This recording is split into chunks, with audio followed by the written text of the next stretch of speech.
Oh boy. Okay. 2.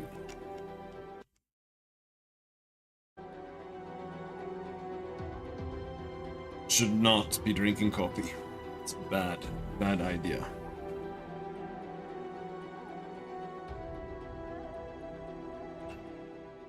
I should just stop entirely, but I don't really want to. We left off in the Giga dialogue zone. We'll just continue reading like crazy.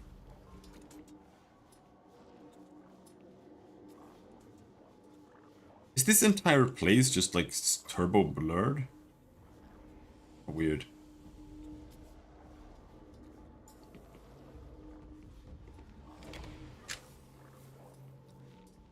For a moment, you are not entirely sure if you look upon a construct or a human. The plastic sheen of this pale man's skin suggests artificiality. But if he is a construct, he is so cunningly constructed, so close to the human baseline, that the illusion is nearly perfect, except his head is a trifle too large. His eyes black buttons.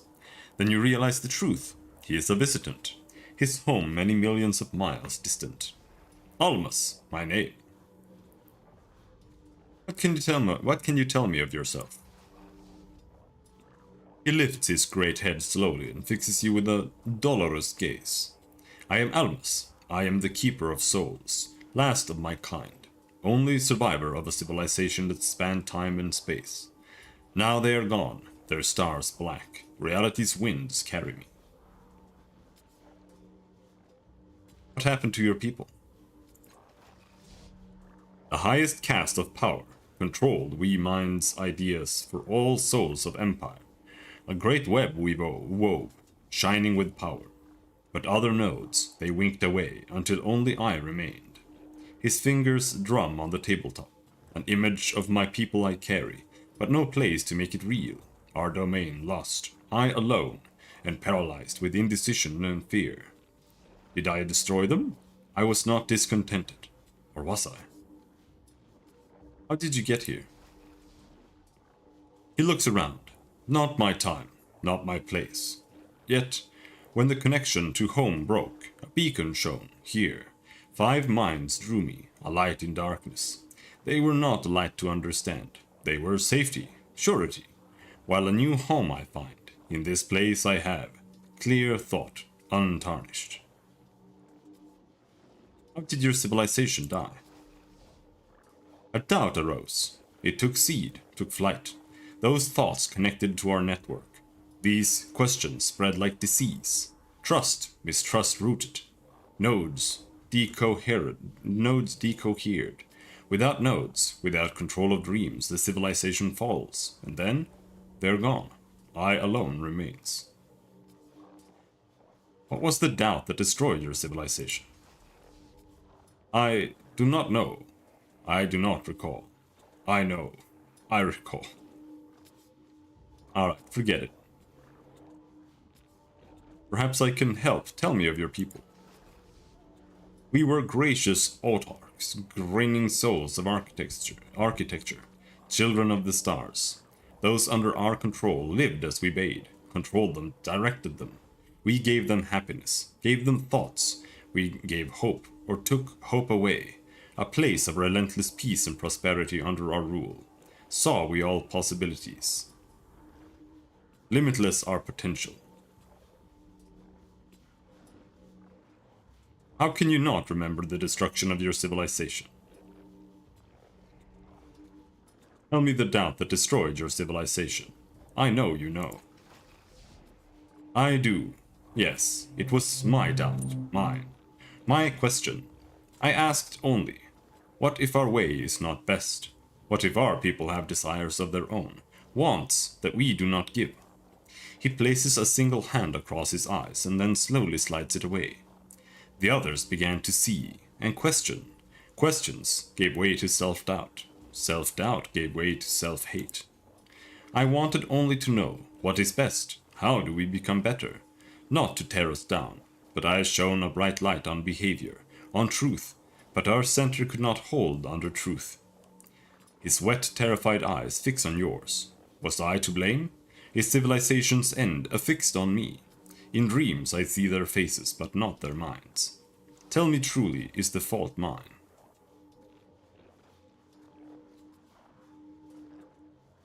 Erase the doubt.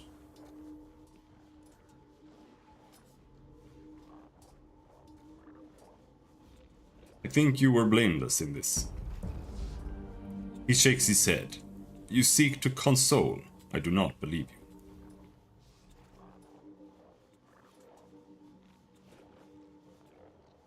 I am not trying to console you. Your doubt couldn't have taken root if they hadn't already harbored their own doubts. Perhaps. Perhaps this is true, but what good are we if we share the same doubts? Better for us to find a new way, a new world. He pulls his hands apart, and you have the sense of a vast network of power contained between them. He raises his hands before his face. And then he crumples his fist, the energy vanishes. I have severed the last connection, the last hope.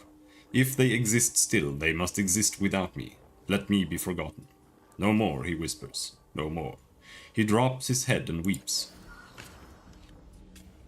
Yeah, okay, dude. Okay, dude. You and me. You draw closer, but the wispy form of the woman in the booth does not clarify. You can hardly discern the details of her ghostly face, and you hear a chorus of whispering female voices that swarm around her like chance moths. Study her face more carefully. You peer more closely at her, and she takes no notice of you. Her features are those of a teenage woman, leaving childhood behind. Your memory sparks, faintly. These clothes look familiar to you. Wait, they're familiar because they were the fashion in Sega's cliffs 9 centuries ago, and your mind has dredged that association from its depths. Listen to the whispers. They brush against your mind just below the level of conscious thought. You hear them, but not with your ears. You can only make out snatches of the whispers in your mind. You killed me, created me, never wanted to die. Who are you? She has been ignoring you, but without a transitional state, her face is suddenly and furiously focused on yours. Another flicker, and her hands wrap around your throat.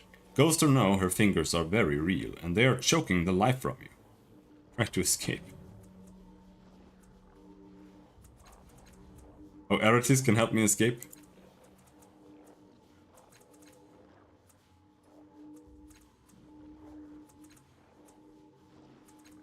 You can help me escape, it's the same.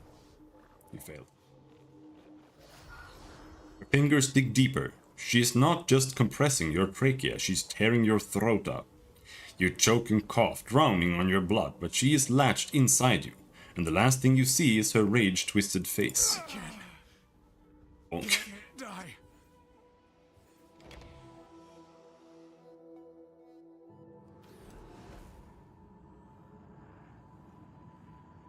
Go. The air is warm next to this machine, and you feel dizzy whenever you go near it. It's the same ghostly woman who strangled you, but the fury is gone from her face, replaced with confusion. She looks around. Her gaze falls on the large machine and lingers there. Finally, she notices you. She steps forward, a hint of trepidation in her eyes. Where are we? Do you know? How do I know that machine? It frightens me, and I don't know why.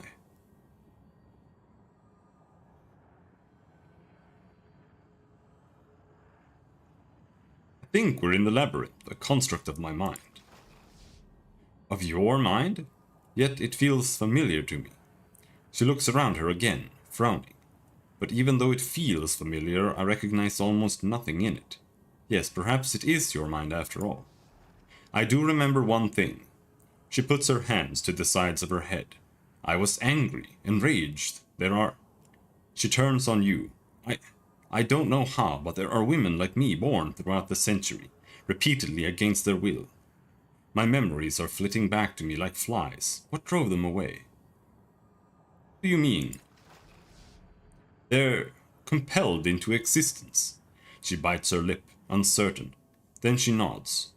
I'm just a memory. but something is forcing my memory into the minds of women throughout the city. Making a note. She takes your hand in hers. It's wrong. I don't know how I know, but... She looks away, lost in her own thoughts. When she turns back to you, there is more certainty in her voice. Find them.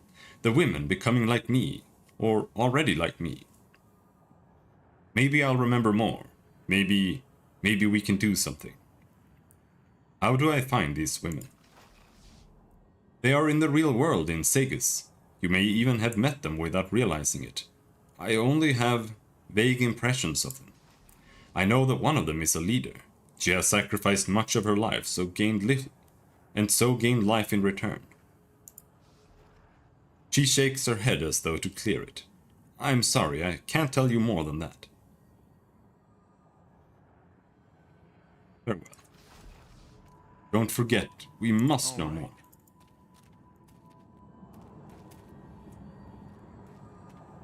I'm going. Not much there.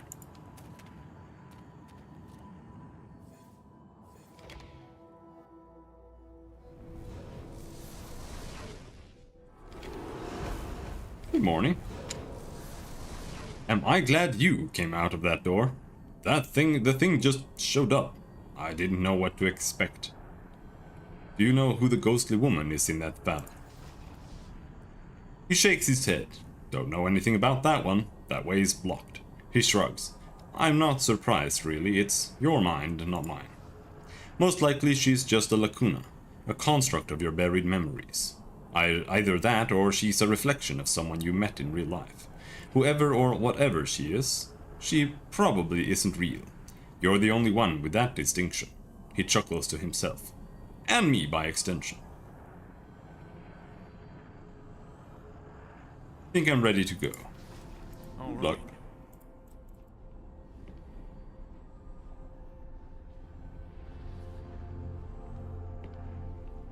Fine.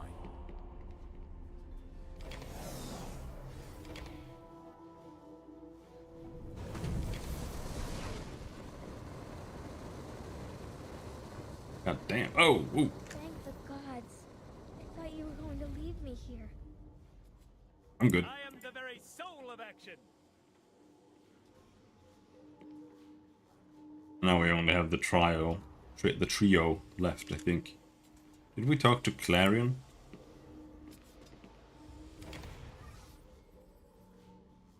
This young woman wears finely polished armor and paces back and forth relentlessly on the walkway. Her long hair is lustrous and healthy, and her whole form exudes a wholesome vitality. When she sees you, she raises her voice in greeting. Welcome, friend, to the Fifth Eye. She strides closer to speak more softly. You come at an exciting time. I have been trying to convince some veteran warriors of their eminent suitability to join the endless battle. So far they have rebuffed me, but perhaps you can succeed where I have failed. Tell me about yourself. I am Clarion. I seek strong warriors, brave souls, to fight in the endless battle, to hold back the advance of the enemy. What can you tell me about the endless battle? Much as it sounds, she says, it stemmed from a rift between the changing god and one of his offspring, and has endured for hundreds of years. Raging over the same battlefields, using the deadliest technology of the ancients, the landscape is scarred and pitted beyond recognition. The walls between dimensions are thin there. Every day horrors cross into the world. She stands arms akimbo. Worse, in recent years the struggle has expanded. Nearby settlements founded to provide material support for the combatants, or existing there long before the two sides came to rage on their borders, have been engulfed by the spreading chaos. She frowns. It is not too late to change the course of the battle. If only warriors of proven mettle would join the fight. That is why I am here. That is why I beg for your help. A glorious conflict. So many have grown stronger in its wake. What side are you recruiting for? The changing gods. He's always been the patron of Sega's cliffs. Perhaps we would not exist if not for his lives and his cast-offs. Certainly, we would not be as we are. She pauses, but that is not the only reason. The changing gods' forces have allied with the towns and villages of the Vergzulian Waste. We seek to prevent the endless battle from expanding beyond its borders, growing in size once again. The enemy has attempted to sweep across the plain before. They tricked the changing god's allies. Centuries ago, destroyed an army of sand knights and took half the settlements in the waste. We won't let them do it again. Who is the enemy you're fighting? The armies of the first cast-off. They have never been friends to the people of Sega's cliffs, she frowns. The first cast-off is long dead, but still her forces hold a grudge against her sire, and his patron city. Can you tell me anything about the veterans you hope to recruit? They have fought in countless battles and emerged victorious. They have made decisive forays that turned entire wars. They are clever and thoughtful, though I know only their reputation.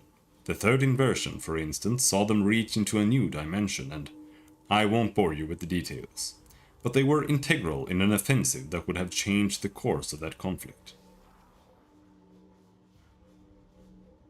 Why are you trying to recruit these veterans? Perhaps they're tired of war. She shakes her head. Conflict shapes us all. It sharpens us, makes us stronger than we ever thought we could be. If you hide from it, you'll never know what you might have become. Or worse, you'll be easy prey for those who are stronger or crueler than you. She clutches your shoulders. These veterans have grown tired and complacent. I want to help them recapture what they lost. No, I want to make them even greater than they were. Even if they become prey, it will make whomever hunts them very strong. I don't really want to help you with that. The very soul of action.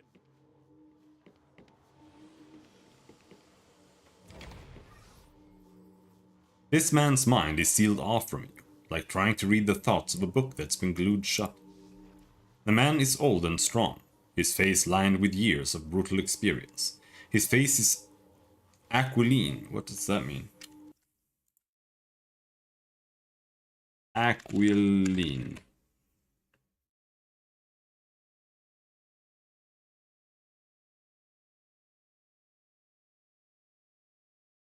An aquiline nose, also called a Roman nose, is a human nose with a prominent bridge, giving it the appearance of being curved or slightly bent.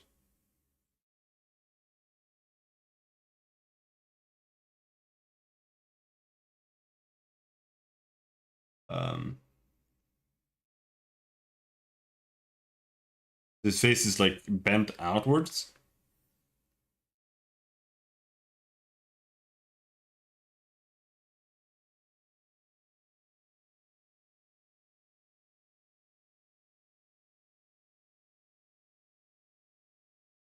Okay.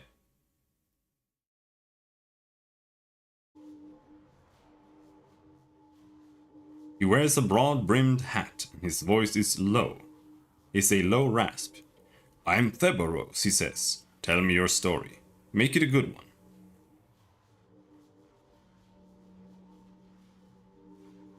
None of your business. I just want a few questions answered. He looks hurt. Don't like stories? I suppose the one you're living is a quick one, with a no-nonsense hero who just tries to get the job done. Good in the right context, but a lot of times those action stories get dull if they're not told right. What can you tell me about the adversaries? His eyes narrow and he leans in close. I don't want to talk them up. It's important to understand that they are not unbeatable, that they are not immortal. They're tough, hells yes, but they can be stopped. He leans back. That said, what are they? You've heard of spirits, beings of pure thought. That's what they are, except that they're more like living hate, like every nightmare of fear that you can't escape, a vortex of despair, and that's why we fight, because they're poison. Can you tell me about yourself? I'm the brains of this operation. He gestures with a lazy hand around the table. Hello, Ukeb. Without me, they'd lose the thread of their thoughts and spend all their time wandering in dreams. We're just trying to get away from your nagging, he tips his friend a wink. It's that nagging that sharpens my word, Dama. Though I admit that my words are probably getting duller every second I spend talking to you. He turns back to you. Let's call me a warrior of language. Words are my weapons, and my treasures. They might be pretty sounding to you, but to me, they're the tools that pry open your imagination and leave you vulnerable to my friends here. I build pictures, set the scenes, and create mazes in your mind. He takes a careful sip of his drink. I'm also the last person in the world to know the last words of Kra. He closes his eyes tightly, and when he opens them again, you see worms of light dancing in his eyes. They're gone again with his next blink.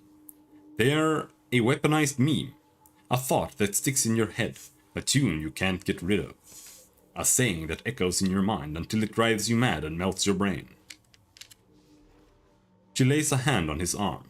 You don't have to talk about this, Theberos. She turns to you. It's eating away at him. He has it compartmentalized, but he says that he can feel it burning away at his mind. I feel the power in you. Can you help him? What are you going to do about the weaponized meme that's burning your mind? Well, I could always kill myself. Honestly, I don't think anyone else could carry it, and the alternatives are too horrific to bear. He tilts his glass towards them. I love my colleagues here, but can they handle the words of Kra? I don't think so. Right now, I've got them locked into a mental construct no one has even the slightest idea how to build.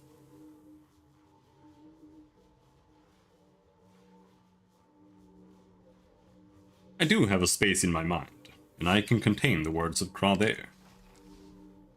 He leans back and crosses his arms. Really, and how is it that you're a better custodian for the words of Kra than I am? I'm more than strong enough. Use your psychic ability to read me. That's a very low persuasion. It's failure.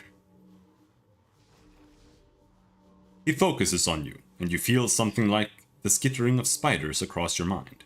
They plunge inside, and suddenly you sense the presence in the labyrinth, and you can feel his mind recoil. No, I don't think so.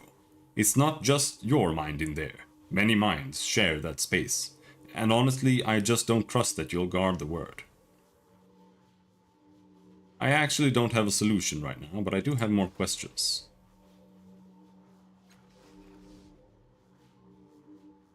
Aw, I want the word. All right. How far back? It's just talking to her. Right. I'm going.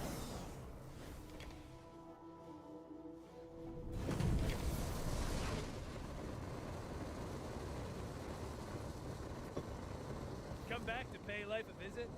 I knew you would. All and I are ready. I don't know if talking to this person did anything. Doubt it.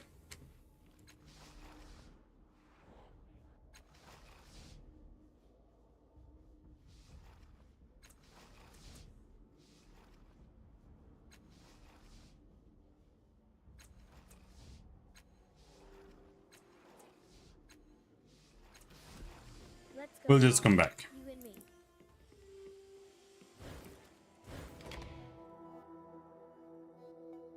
We need to get one more effort so we can get All right. the ability to do things easier. Where do we want to go now? We can look for these women. One is a leader, so we can go and try the lady up in government district.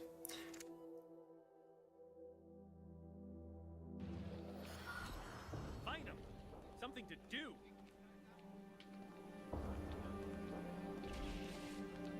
At last.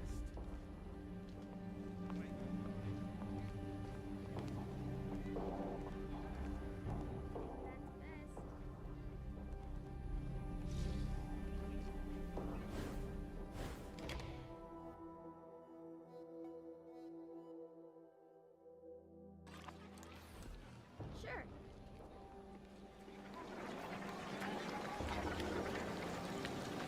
All right. Here I go. She did not look particularly blonde, though.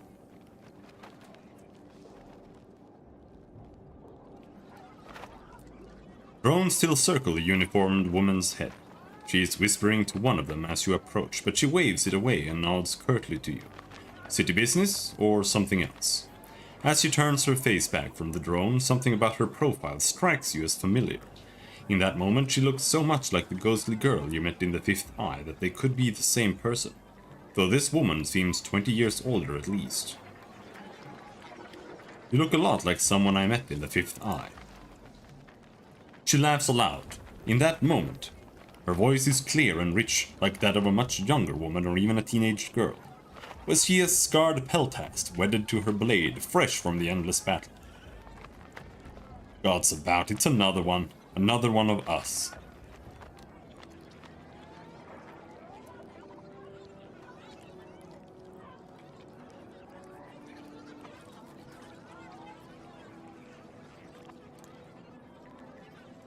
Actually, she was young, with a chorus of whispering voices all around her. Her face goes pale. Then I know who she was. She was the woman who haunted me when I was a girl. The woman I was supposed to become. I'll remember that. For as long as I can remember, I felt as though this other woman was taking shape inside me. When I was a girl, I'd gaze at myself in the looking glass, and every day I seemed less like me and more like her. I don't remember when I abandoned my family, but I couldn't have been more than 10 or 12. They seemed like strangers to me. I couldn't even remember who they were. I started hearing stories about other girls like me. Older girls, younger girls. I sought them out, learned everything I could. All the ones I met went mad, and they never survived past their 20th year. It wasn't always the same death. Sometimes it was sickness, or an accident, or they ended their own lives. But somehow they always died. It was fate, and it was mine too. But you survived. I cheated. She's silent for a moment. When I was old enough to become a citizen, to sacrifice a year to create a levy, I went straight to the Order of Truth and told them I wanted to donate as many years as I could. I didn't think it would work, she confides, but what choice did I have? When they started taking the first few years and I aged closer to 20, each time I thought I would die, and the levy that was born from my 20th year, it was a monster. They tried to make me stop, but I refused. I made them go on. I burned through my 20s and beyond, and with every year I lost, I felt that other woman inside me weakening, bleeding, dying. I laughed as they burned the years away. When I walked into the Order of Truth, I was a teenaged girl. When I walked out a few hours later, I was a middle-aged woman. But I was free. So how old are you really? 22. That's why I was too young to remember you when you were here last. I was a 12-year-old girl, a runaway, half mad and living in the streets. How long has this been happening to women in the city? Centuries, I think. The earliest reference I could find was around the time of Chila, but it probably goes back even further. There was an Aeon priest about 80 years ago. He thought he'd make a name for himself by discovering the cause. He found that it only affects women in Sagas, never in the outlying villages. He thought it might be caused by some kind of Numenera underneath the city, but he was never able to prove anything. He said the levy that was born from your 20th year was a monster. It was death. Not death in the way it's personified in stories, but death like it really is. A bloated thing with festering sores, vomiting blood and pus and excrement from every orifice. Even the Aeon priests were terrified. They burned it to a pile of ash. Let's talk about something else. She nods. I'm glad I finally told someone. Easier to tell a stranger such things, perhaps. Very well. Action! Here I come!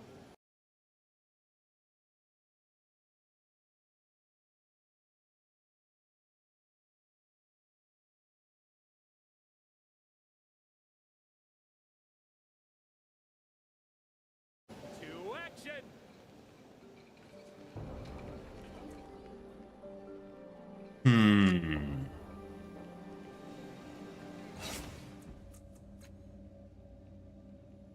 Fix the clock.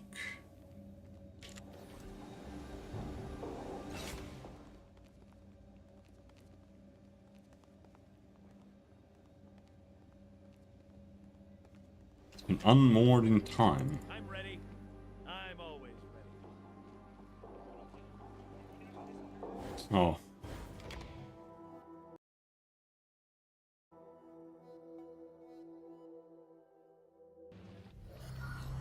Is it strange to have so many of your sisters with you?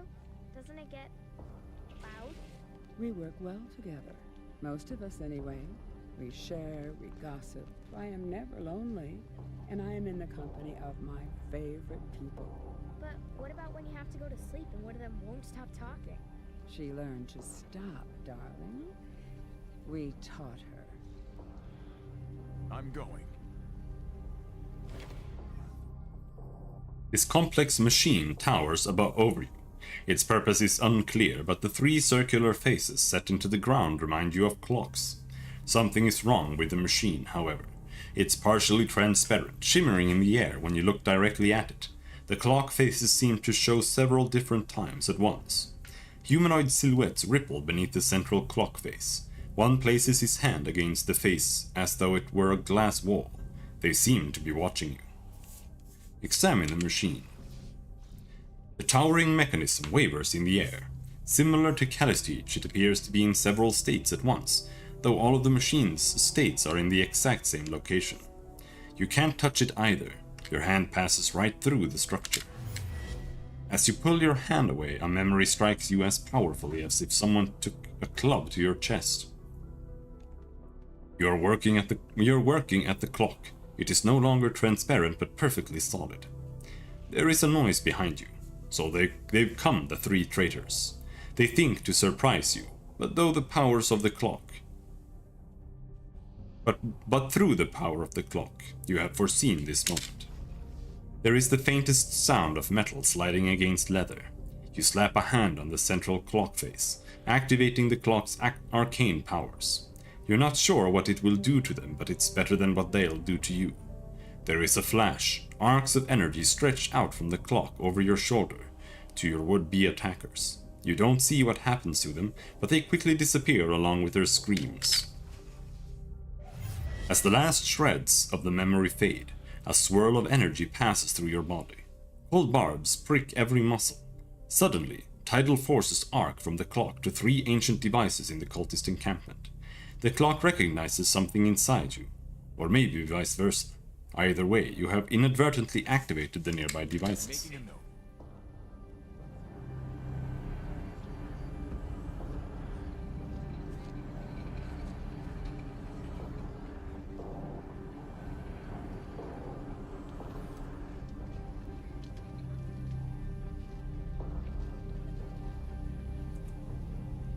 On it.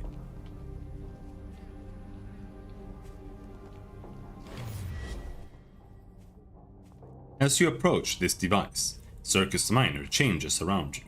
People are dressed differently and speak quite differently. Whole new structures appear, including an enormous building rising from the edge of the square. You look down at the device. A series of images flit across its surface. They don't appear related to the changes around you. You see faces of other people and places, all of them familiar. Look more closely at the changes around you. Circus Minor looks almost completely different. All the people are dressed strangely, and though they speak the truth, they use many terms and phrases that you don't understand. The square has changed as well. All of the tents are gone. The buildings are more colorful and less weathered. One building in particular rises from the edge of the square, a tower of purple rock some 50 stories high. A mural is painted on the side, though you can't see the details from here. Examine the images on the surface of the device. As soon as you focus on them, you feel a warmth on your head where your tattoo is. The image responds to your thoughts, slowing and changing at your whim. It's something about your body that allows you to do this, which perhaps means that only you can even see the images. You immediately recognize the picture as pieces of memory, specifically the 3 memories you saw back in the fathoms of your mind.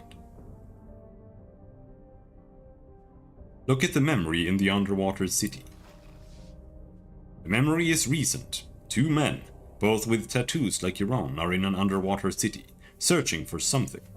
The denizens of the city chase them from their quarry and ultimately surround and capture them.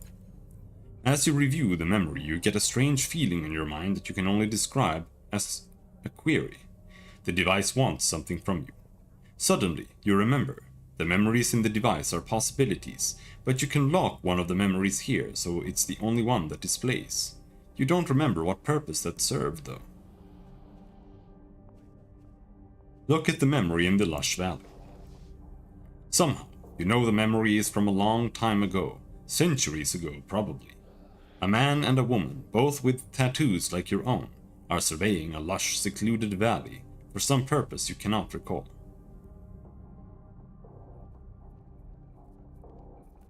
Look at the memory of the city under siege. Somehow you know this memory is ancient. It might have occurred 1,000 years ago. A man and a young girl race through the streets of Sagus Cliffs. All around them the city is attacked by a terrible people. The Tabat, you recall. The man takes them to an ancient machine somewhere in the city. Then he and the girl disappear. Look closely at the changes around you again.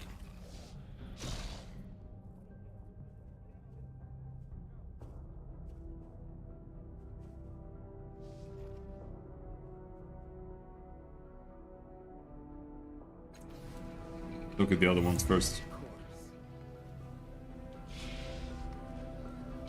Oh, that's another one.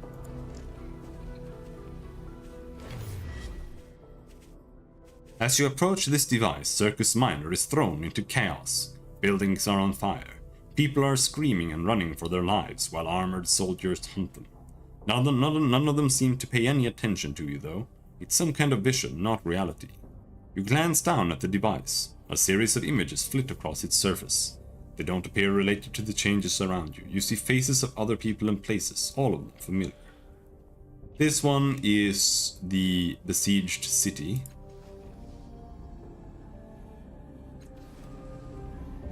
All right.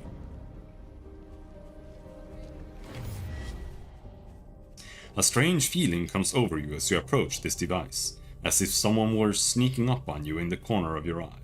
When you look, there's no one there. It feels like something is different though, but you can't put your finger on what. A series of images flit across the surface of the device itself. They don't appear related to the changes around you. You see faces of other people and places, all of them familiar.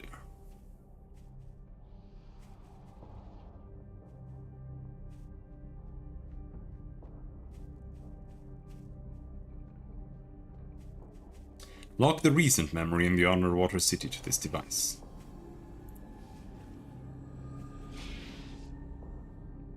Images of the two men in the underwater city are now the only images that play on the surface of this device.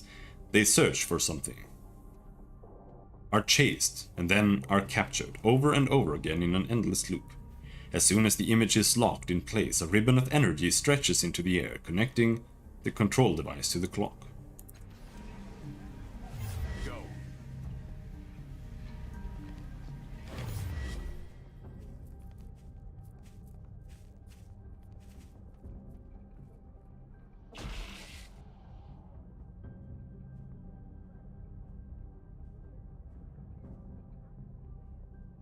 Lock the centuries-old memory in the lush valley to this device. The images of the man and woman in the valley are blah blah blah. As soon as you lock this third image, a final surge of energy arcs through the air from the device to the clock itself. The clock shines for a moment, then becomes solid, fixed into a single state. At the same time, the device in front of you goes dark, the images disappear, as does the strange view of the city's past.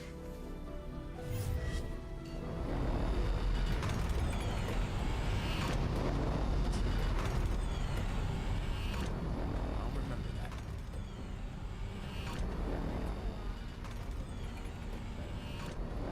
Well, is that good enough for you guys?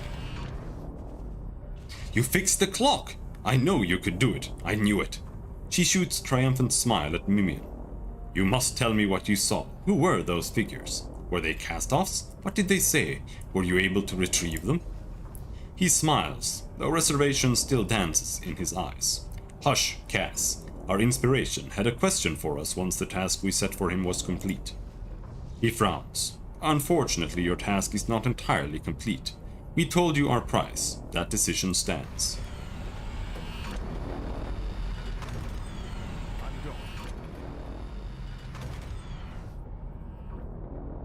The machine is solid now. Each of the 3 clock faces show a single time, though none of them point to any time measurement that you understand. You lean closer to the central clock face. 3 shadowy figures still lurk within, their features almost discernible now. Suddenly, the figures surge out of the clock toward you. Intense pressure strikes your head like a steel spike, then everything goes black. Updated my journal.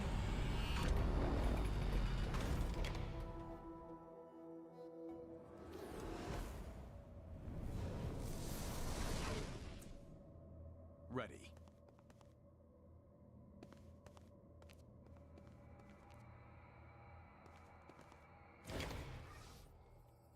The 3 figures before you are disoriented. They don't even seem to notice you at first. All of 3 of them have a tattoo like yours, cast-offs.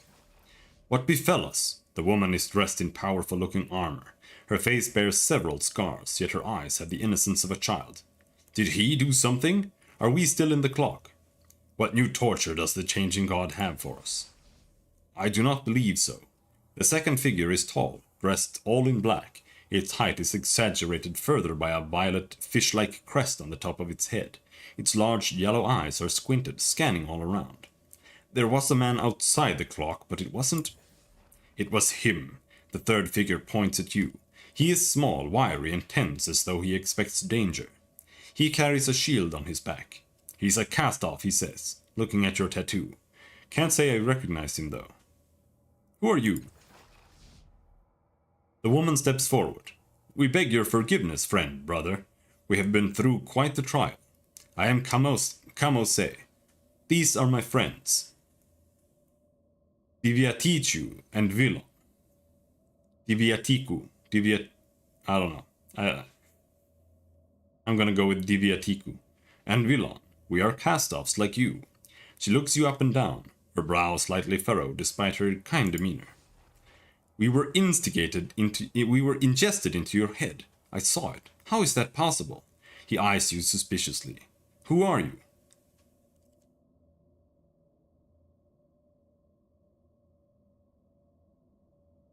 I'll ask the questions. What were you doing in that clock? A fair challenge and a fair question. We thought to catch our sire off guard, and perhaps we did, but he was still too quick, and he did something, subsuming us into that clock of his. We've been trapped in there for days now. I think we might have been trapped in that clock for centuries, Kamose. Something about it messed with our perception. The Vargellan looks up at the ceiling, or where the ceiling would be if there were one. Time is an illusion. How long is the wrong question. It turns its enormous bulbous eyes to you. What is this place? Where are we? Somewhere in my mind, I think. Outside time, we were, perhaps still are. Somewhere in my mind, I think. The Vargellan shuts its eyes. 6 nostrils open wide as it inhales deeply. Yes, perhaps you are right. Our consciousnesses were ripped from our bodies when the changing god activated his clock. Then when you appeared, it happened again. Our minds ripped from their coronal prison. He looks to its friends. I cannot be certain, but I believe this is part of some vast mental construct. He turns to you. Your mental construct. His eyes become nearly as large as the Vargellan's. What? You mean we just went from one prison to another? He grips you by the shoulders. You did this. If this is your mind, then let us out.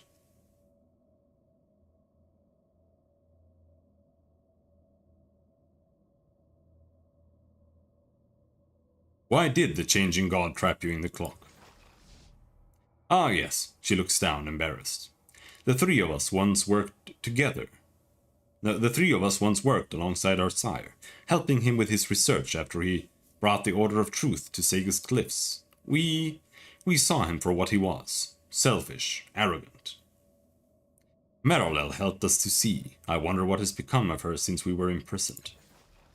He doesn't care about us, not a single one of his children. He crosses his arms and looks away bitterly.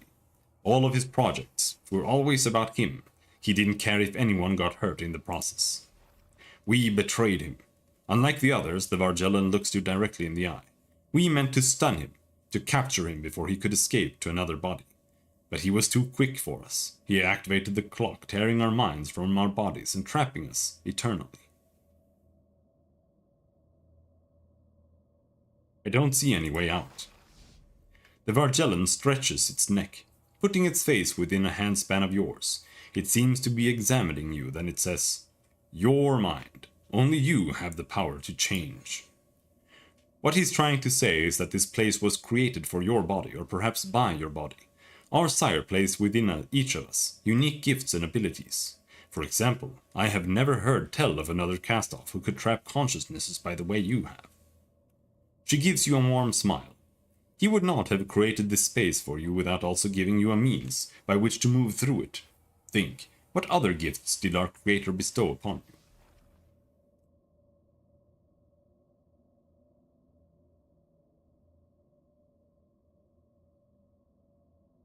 I am what they call a nonna. He laughs. So's the Vargellan, but you don't see him barking about it. You see, that's just the type of thing that you do. It was a path you chose, not something our sire gave you or a means to freedom. I built a path out of the deep fathom in my mind by recovering memories I had lost. Perhaps, if there were any memories here to recover. He curls his lip and looks around. Maybe I just don't know what memories look like, but I don't see anything. It would seem we are in agreement, Villain. I chose an aspect of myself when I was born, deep in the heart of this labyrinth. Is that it? Iviatiku shakes his head. I can see what you speak of, it says, and you get a momentary impression that its eyes can see through you.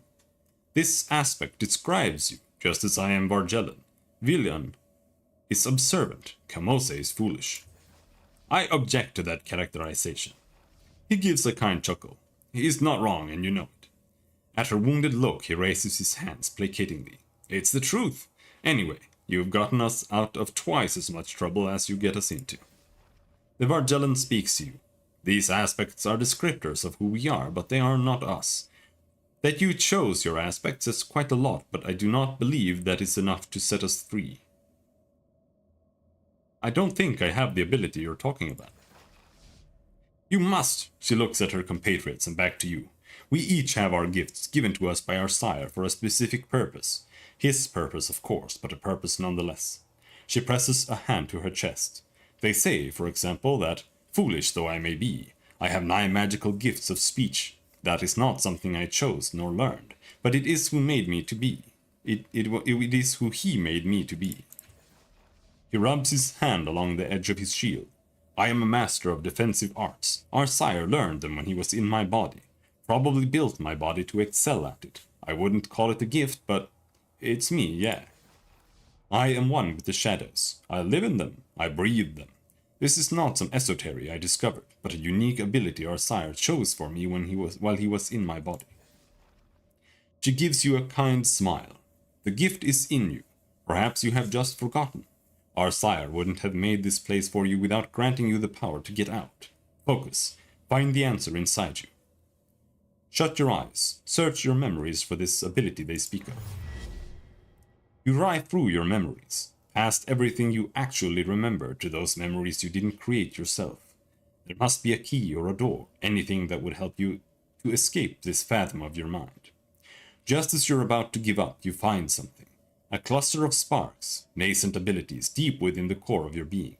You sense the abilities to speak eloquently, to use a shield with a master's skill, to lurk among the shadows, as though they were home. I'm ready to learn something new. None of these seem particularly suited to creating a path out of this place, but as you sift through them, you know that you are trapped here, not because it is some puzzle your sire left for you to solve, but because you are not yet whole. This is another part, the last part, of deciding who you are. In completing yourself, you will be able to open a path back to the calm of your mind. Natural charisma. Oh, we get one of them. Shield Master. Counterattack. Ends turn immediately. Whenever an attack misses you, make a basic attack against that enemy. Your focus grants you additional abilities regardless of your chosen type. Each provides benefits both in battle and out of it, and is geared towards a particular approach. You hide in the folds between dimensions, evading even the most watchful eye. Emerging, you rend reality and your enemies along with it. Plus 5% quick fingers, deception, perception, surprise attack. If this character is hidden or targeting an enemy that is blinded, gain plus 10% on attacks and plus 3 damage.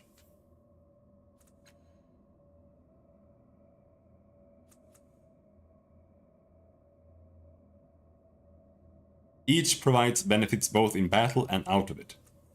This one doesn't. Okay, dude.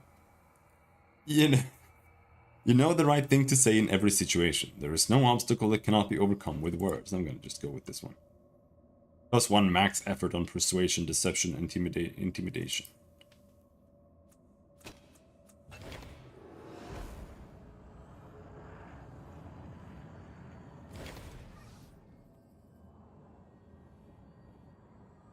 That's it! You did it! Does this mean we can go back to the real world? I don't think so, Vilon, but it does mean we are free, finally. He turns to you. Thank you, friend. Go, we will follow. Something's not right. Shadows, angles. It's safer for him to go first. Yes. Now.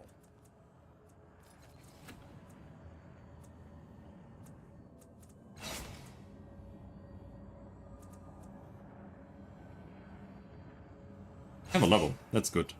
Ability or skill? Improve onslaught. Oh, you can use everything?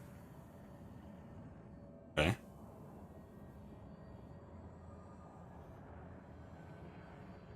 You want to max anamnesis, but you have to pick all of this. That's what the tier is, you pick all of these. And I think I want the extra effort right now. I understand. More than anything else. Because the first effort level is just really weak.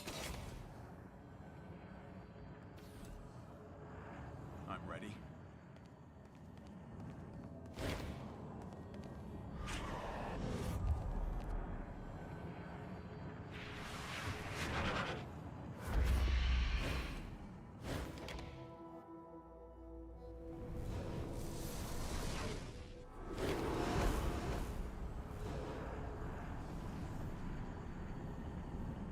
He tossed me out. I saw what happened. Are you alright? That thing almost killed you. How do I get back in? He shrugs. I don't know if you can, at least not until you gain more power over your mind. He puts a spectral hand on your shoulder. Don't worry, if you need to get in there, you'll find a way. Eventually. His voice is somber. The sorrow must be gathering its strength, taking spaces in your mind to keep you from reaching your full potential. I don't know why it doesn't just destroy you. Maybe the fragments aren't strong enough. Yet. It's alright though. We have more important things to do, right? Like, get that chamber fixed. How did activating the clock in the real world open that other fathom? Who knows? It probably triggered something in your mind, made a bridge you didn't have before. Maybe you did have the bridge once, but you lost it. Okay. This guy doesn't actually tell you anything ever. Fine.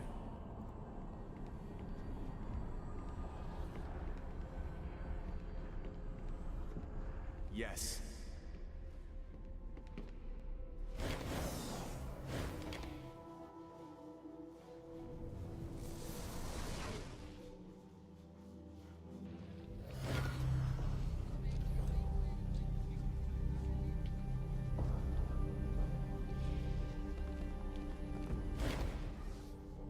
Ah, you returned to us, and you have completed your task. What did you see inside the clock? Tell us. She is nearly breathless with excitement. I met Kamose, Diviatiku, and Vilon. Disappointment creases her face. I know these names. They're not new to us. They were favored servants of your creator, cast-offs who served him well. Indeed, Diviatiku brought the Order of Truth to Segu's cliffs, but they betrayed their holy trust and disappeared. He sighs. Nevertheless, we will honor our agreement. You sought answers about who might repair the resonance chamber. I wish I could tell you that, I truly do. We know that you built it with the aid of one of your vessels, but we don't know his or her name. Perhaps one of your children might know where to find him, or her. I know of only one other cast-off still in the city, the albino assassin Matkina. They call her the White Death. She wore a camouflaging cloak and brought destruction in her wake. The last I heard of her, she was in the underbelly. He restrains a shudder. Seek her, but be wary. I'll remember that. And now I want to rest here. He bows low. Your Holiness, what can your humble servants provide? Or have you come to enlighten me and teach me wisdom? Her hands clutch and tumble at each other, and she practically gasps her words at you. We are here to serve you, Lord.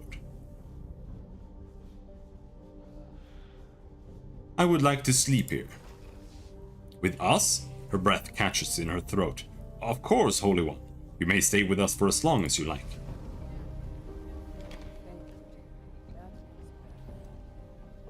Okay.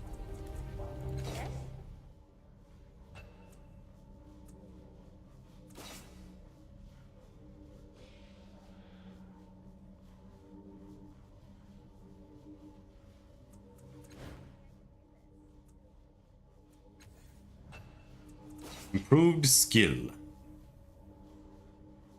Smashing, running, initiative, endurance. Well, I'm gonna drop you anyway, but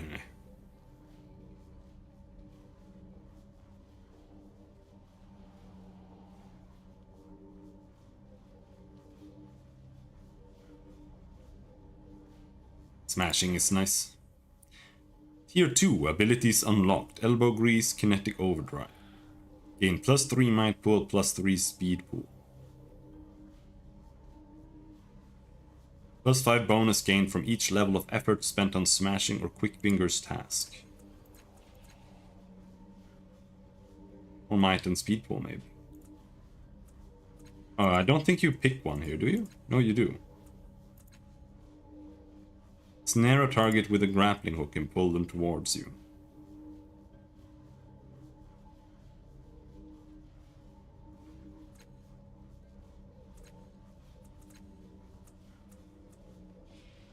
Select the skill to increase.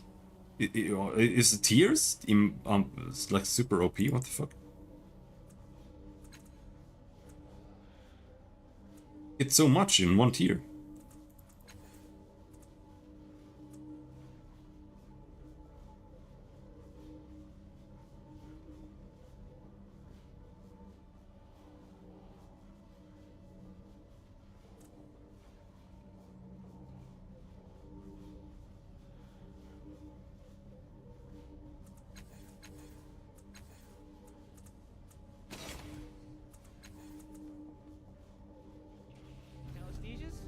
Prestige. How would you like it if I called you Eritises? Oh, I would like that very much. I'm going.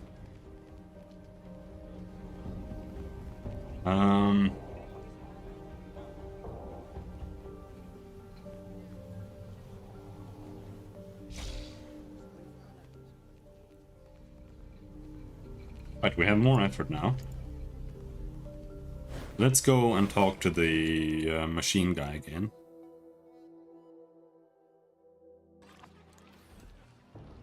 It is done.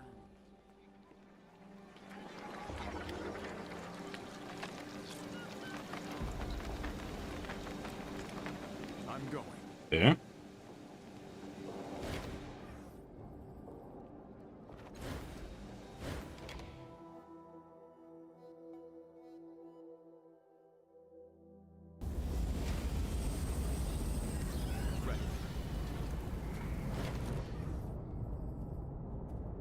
The foreman's pupils fix on you. One of them is guttering like a candle flame. You have returned. What do you wish to discuss? Attempt to bypass the foreman's mind and pass its life to its children. 90%.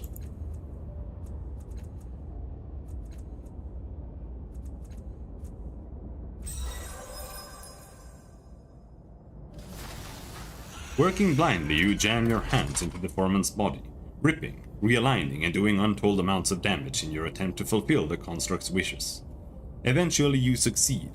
Cold energy pours through the air like blood from a wound, flooding into the motionless children. One by one, their tiny eyes flicker into life. One by one, the foreman's eyes go out. Its voice mesh rattles as if it's going to speak. But it doesn't. It can't. The children watch the death of their parent with wide, glowing eyes. "He'd want me to thank you," the old man says, hoarsely. "But I ain't. You knew him all of 10 minutes, known him my entire life. I have, and you came and took him from me." Without a look at his master's children, Tarnish sets off into the dark. Some of the little constructs wander in circles, chirping to themselves. One of them is already making for the exit, and one is motionless, stillborn.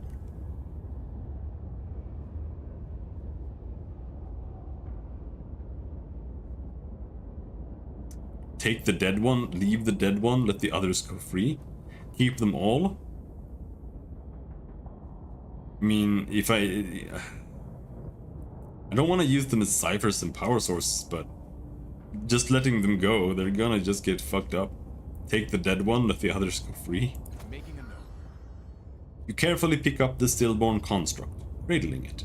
The rest of the foreman's children chase each other for a few moments longer, before following the one heading for the exit.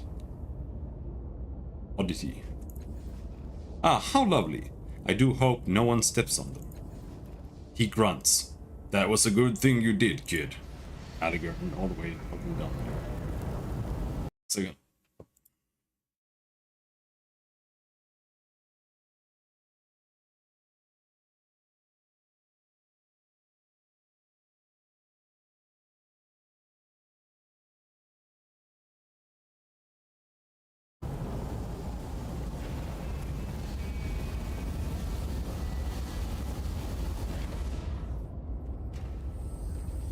"Oh, it's you," it growls. "The human that helped the under-foreman abandon its post.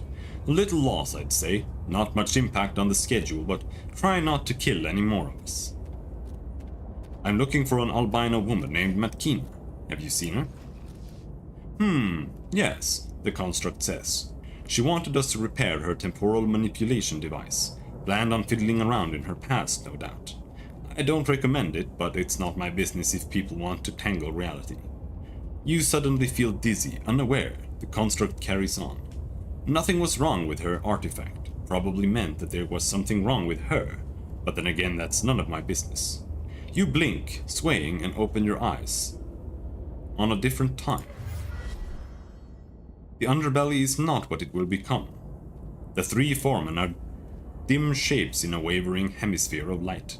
The air is thick with dust, and the great engines beyond are cold and silent. True to its nature, the Master Foreman is lecturing you. No, the construct says. What matters is that it can be done. Should doesn't matter. Should is a waste of everyone's time. "Are you fainting?" the Master Foreman. The present one says suspiciously. "No fainting allowed on the manufactory floor. We can't have workers tripping over you and toppling into forges. We'll miss deadlines." You open your eyes and the memory collapses. "Actually, I don't need any help from you right now." "Fine. Are we done here?" "Oh."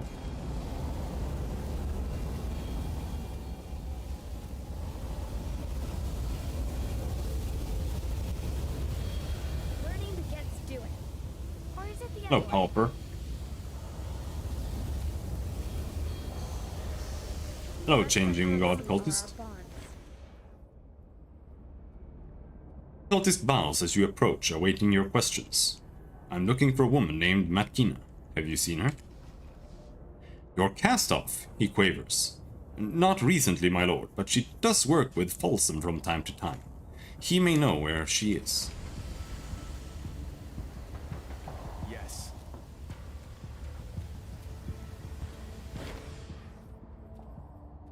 Hug on the line again. You take a hold of the fishing rod and begin reeling in the line. A sharp-eyed and somewhat sarcastic-looking fish hangs from the barbed hook. A Cerbic carp. Heals 3 points of intellect but inflicts 1 might pool drain, 1 speed pool drain as well.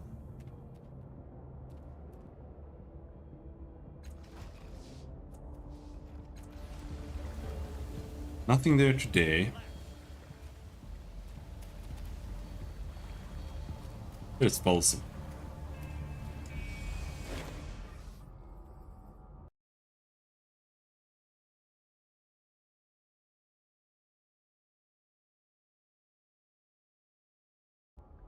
This man towers over you, enormously fat and draped in gaudy robes.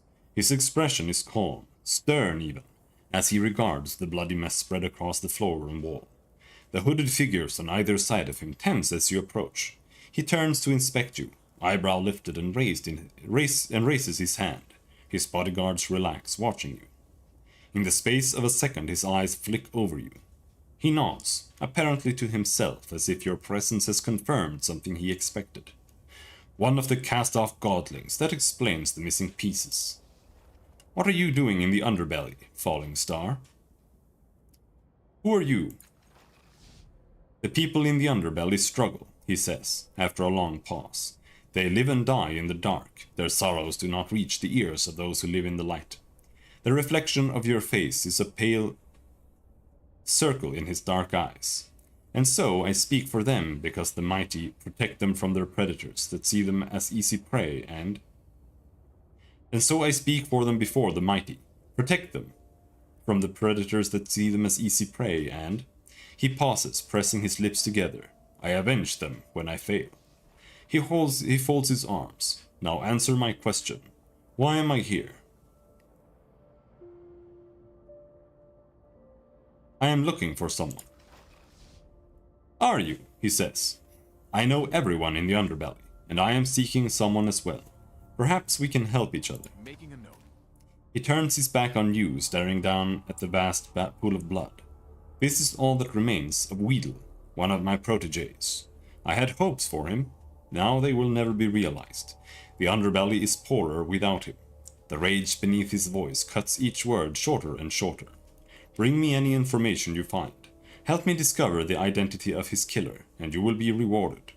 He exhales sharply, then turns around. The fury you glimpsed in him is buried once more. Remember that. There is an assassin named Matkina, he says. She is known as the White Death. I have helped her find work in the past, but she has become erratic. If she is not involved, she might know who is. If you wish to help in this matter, ask her what she knows. The creature named Mapper may know where she is. I'm not promising anything. A wise choice, he says. Only fools promise results. Do you have any ideas about the killer's motive? I have suspicions, he says, a muscle on his cheek twitching, and I have enemies. It takes no imagination to conclude that this was meant to hurt me. He shakes his head, but the killer did not slit Weedle's throat and leave him for me to find. No. They spilled an ocean of his blood and scrawled nonsense on the walls. If this is a message for me, I cannot interpret it. It suggests the killer is crazy, but which of my enemies are insane? I want to examine the murder scene behind you. At first, Folsom doesn't respond. He merely stares down at you, through you. I will not have you trample through his blood without cause. He says at last. So there had better be one.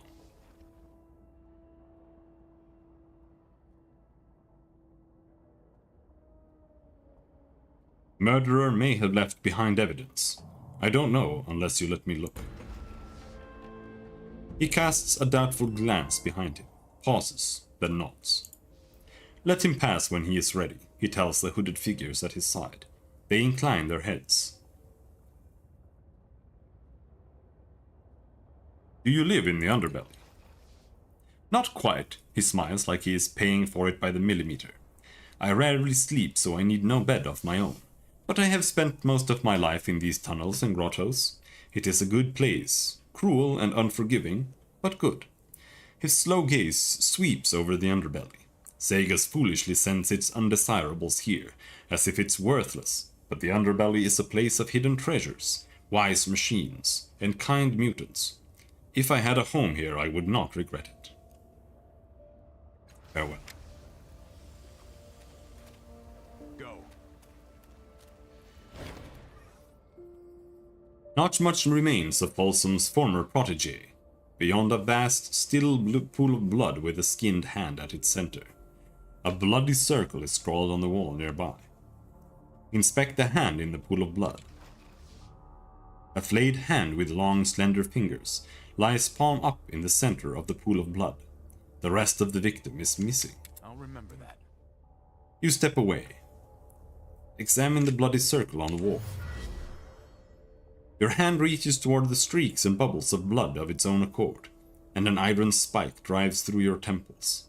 You stand before a blank wall. Sickening purple-black light spills around the corner behind you. This is your temple, and you have been driven into a dead end by her.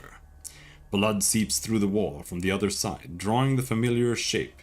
Frightened, confused, you trace the line, and a gate opens with a wet crunch. The vision collapses, but the memories are not done with you yet, it seems. Another bulges painfully through your thoughts, closing around you. Surrender to the memory no matter how much it hurts. Fresh blood streams over the circle, yanking you through the hollow at its center into the world beyond. A strip of blistered land coils through a void as black as a gaping mouth. The air is thick, foul, and textured with the slickness of maggots. Nausea slams into you, filling your head, infecting your thoughts. And through it all you sense a mind in that fathomless darkness, spilling towards yours, seeking, tasting, joyful, hungry. You shove the horrific memory away from you, slamming your memory shut like a door and swallowing the knot of nausea in your throat. After seeing that world, the bloody pool at your feet seems almost mundane. What did that mean? Esoteric knowledge, dimensional power, while phased, gain +2 damage. Lore on machinery, mystical, natural. This is what I want to do with my character, so let's go with dimensional power for her. 2 points remaining. Data sphere link. Flash deals 8 physical damage to all enemies struck inside the radius. Even on a miss, deals 1 damage for each level of effort applied. Entropic field. On hit confers vulnerable.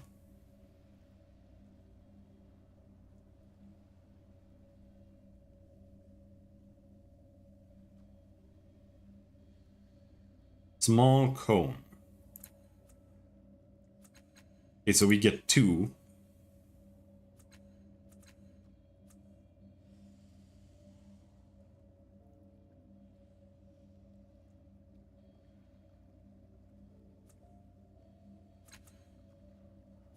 Okay.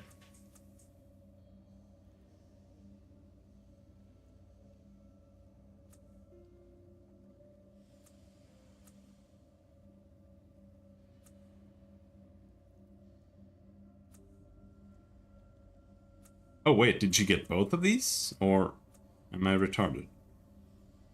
All other party members gain... Okay.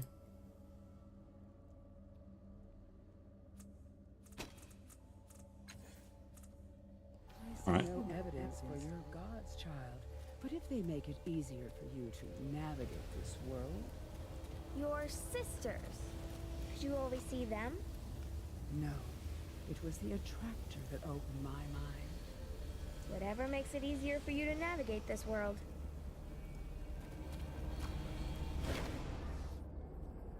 From a distance, it looks as if this mutant is wearing a form-fitted suit of finely patterned lines of white, yellow, and pale blue. On closer examination, it becomes apparent that these are tattoos, and they cover nearly the entirety of his body. Even his shaved head. His actual clothes are simple and worn, and his boots look as though they've seen hard use. He is studying the meaningless swirls and whorls on its arms and mouthing names that mean nothing to you. Solvi, Balint, Urgal, Tentris. He looks up at you. You see that a strange device covers one of his eyes. A deep blue light shines in its center, and it seems to measure and evaluate you as he focuses on you. He smiles as you approach, a broad, beaming grin that says he considers you a friend already. "I'm Mapper," he says, extending his hand. "A new face. New faces mean new places. I have been everywhere around here, I found my way into places long sealed and best forgotten. Met all sorts of people. He frowns. Can't say I cared for much for some of them. It's true. His voice is fast, insistent, and incisive. Still I try. The communities of our world are islands of light. Sometimes they wink out and sometimes they flare up. I want to link them all together. I want to be a bridge. You say you want to be a bridge. How do you even do that? He shrugs, a faint smile on his lips. I travel. I see places. I map them out on my skin, and maybe inside me, I don't know. I mean, the lines change when I look, and they've got to be stored someplace, right? He scratches his bald head. The lines flow under his fingers. I just need to collect places. I need to know that I've done something. Making maps is all I know. It's all I want to know. Have you heard anything about the murders down here? Murders? What murders? Alarm colors his face, and a faint red streak runs through his tattoos. No one tells me anything. You're literally standing in line of sight right now. He sighs. One of the drawbacks of being a drifter, I suppose. No one thinks to keep you informed. Then he looks around. Of course, in a place like this, people don't generally talk to each other much anyway. I'm looking for a woman named Matkina. Do you know where I can find her? Updated my journal. Matkina? The White Death? I've heard of her. I know where she hides too. He grins wide, exposing a mouth full of extraordinarily white and clean teeth. I can tell you where she is, but I hate to say it comes with a price. Much as I love to talk about my travels, I need to finish a patch of my Sagus Cliffs map, and I need bragging rights for the next time I see the navigators. He shrugs. Also, she might not be happy I've told. But I might be able to help you find it. For a trade, of course. He drops his voice. Have you ever heard of the Changing God? Savior of Sagus Cliffs in times past and so forth. They say he had a sanctuary under the city, a place he used to retreat to and plan for the future, while he thought on his past. You know, making possibility maps. That sanctuary is the one important place I haven't seen in Sagus Cliffs, and I needed to fill in my map.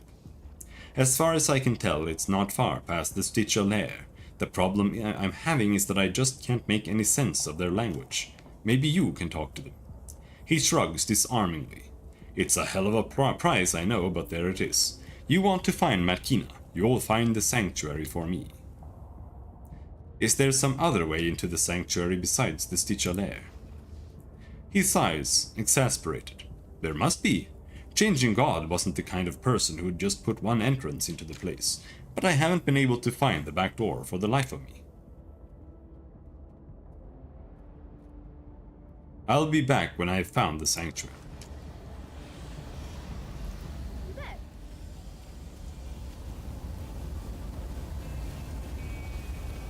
Learning begets doing. Or is it the other way?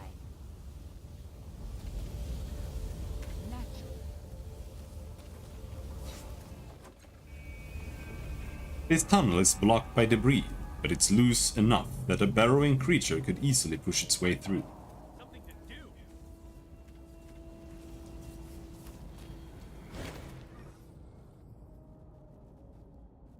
The Vargellan fixes her bulbous eyes upon you. What is it? I told you that it isn't safe here. What council do you serve? She gives you an incredulous look. The ruling council of the city, of course. The heads of the slave families. You must be new to Sagus Cliffs. Very new. Maybe I can help you negotiate. You carry yourself with poise and confidence. I have learned to be a judge of such things. She puffs up her crest. Perhaps you would be a skilled negotiator, but that isn't what I need. The circumstances call for a new tactic. She nods. If you truly think you can help, let's put you to the test. She waves off the levies who flank her. Her gestures are short and choppy, sharp and irritated. It's these damnable Stichas, she says. I speak to them. I offer, cajole, negotiate, and threaten.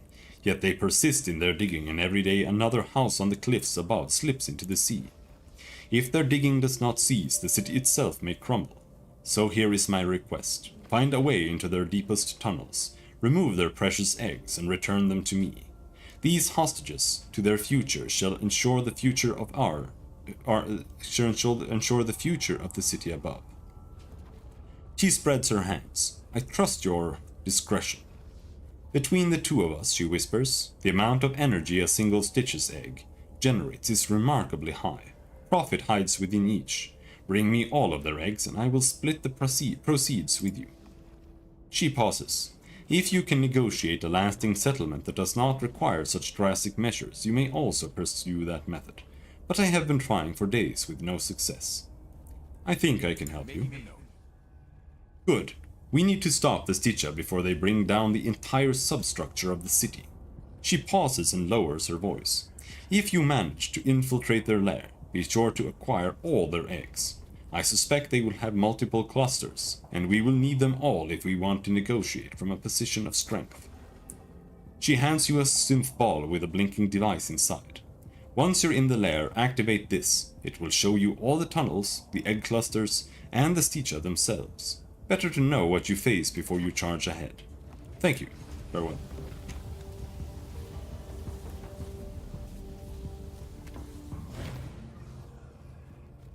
This massive creature looms over you.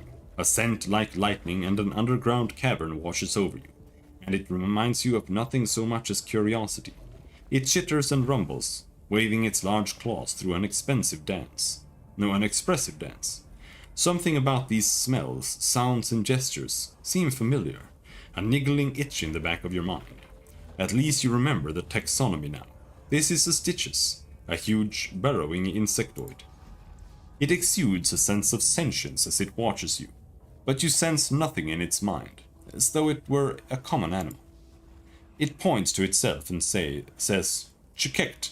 It follows with another stream of high-pitched noise.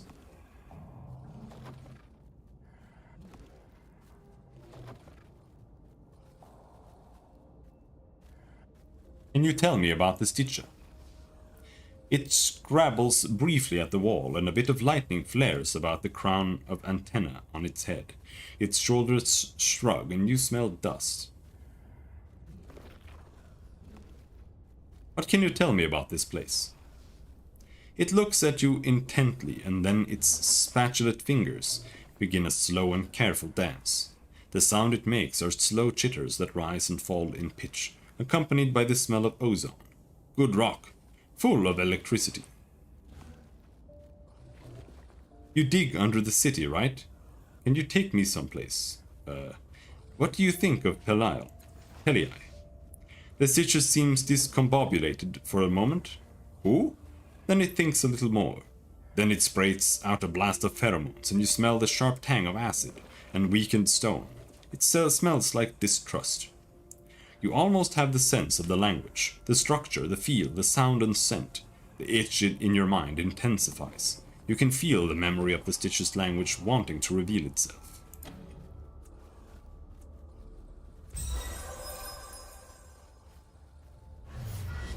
Your mind blurs, a memory racing up from forgotten depths. You see yourself interacting with the Stitches, the two of you patiently exchanging hand signals. A small box between the two of you translating your words and thoughts. Each time it conveys a thought or concept, the device sends a stimulus into the appropriate parts of your brain and electricity into your limbs, making you a marionette. Your muscles twitch in sympathy with these memories, and you realize that the Stitcher's tongue is a jumble of scent, movement, and sounds. With the memory, information pours into your mind as if a plug had been removed. The smell of granite fills your nose. As you return to normal consciousness, Chikekt leans forward. Chikekt smell granite. Knowledge, it rumbles. Its spiracles vent a minuscule trace of gas. The Stitches looks at you, and its body posture and slight movements indicate a question. Does human speak Stitches? Your muscles remember, and you twitch the proper response. Chikekt huffs the scent of lightning. Never speak Chikekt to human so. Heard memory from elder, not believe. Human almost sentient? Imagine. Grub think like Stitches. It claps its hands together. Speak smart. Better now. Can you tell me about this place again? Good tunnel rock. Many hidden paths. Place to store eggs. Strong electricity when we dig. Good for eating. Can we talk about Pelii again?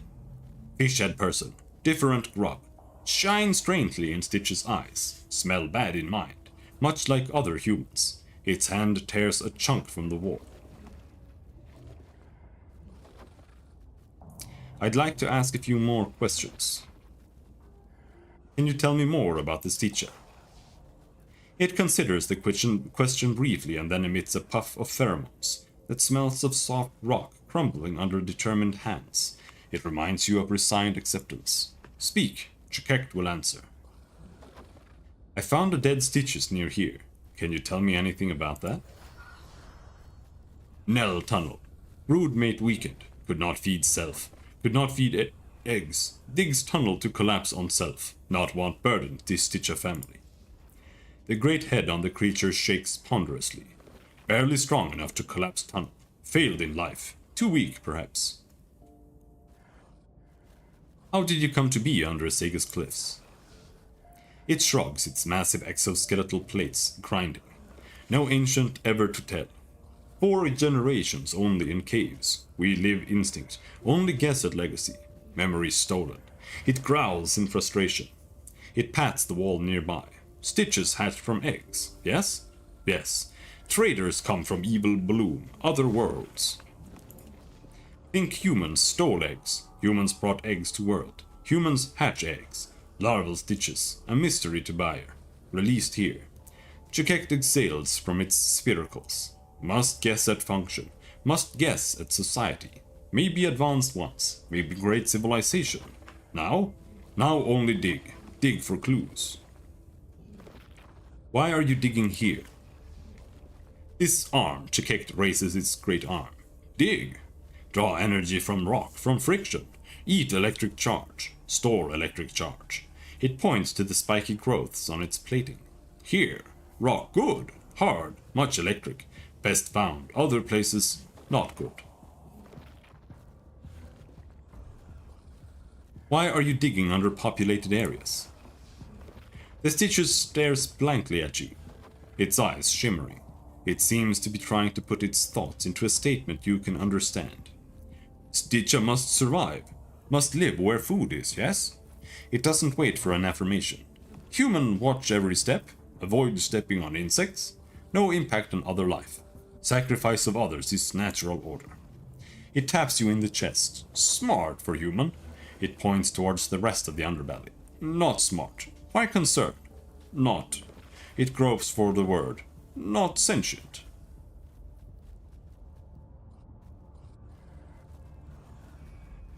You claim that the people in the city are insentient. That's not true. The Stitches shifts its weight back and forth. Simple humans. Fight, eat, kill, try steal eggs. Not harmony. Sentient? It thrills out a scoff. Yeah, dude, I gotta agree. Your digging is causing problems for the people above. Not concerned to Stitcher. I'd like to ask other questions. Its taloned head flexes and closes. Ask then.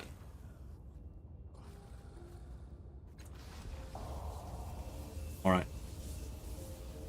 All right. Let's go and find the Stitcher problem at the top that this guy was asking for.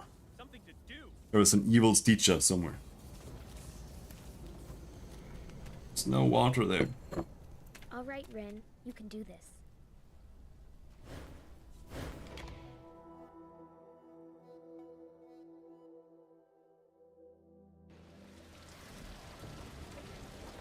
Yes.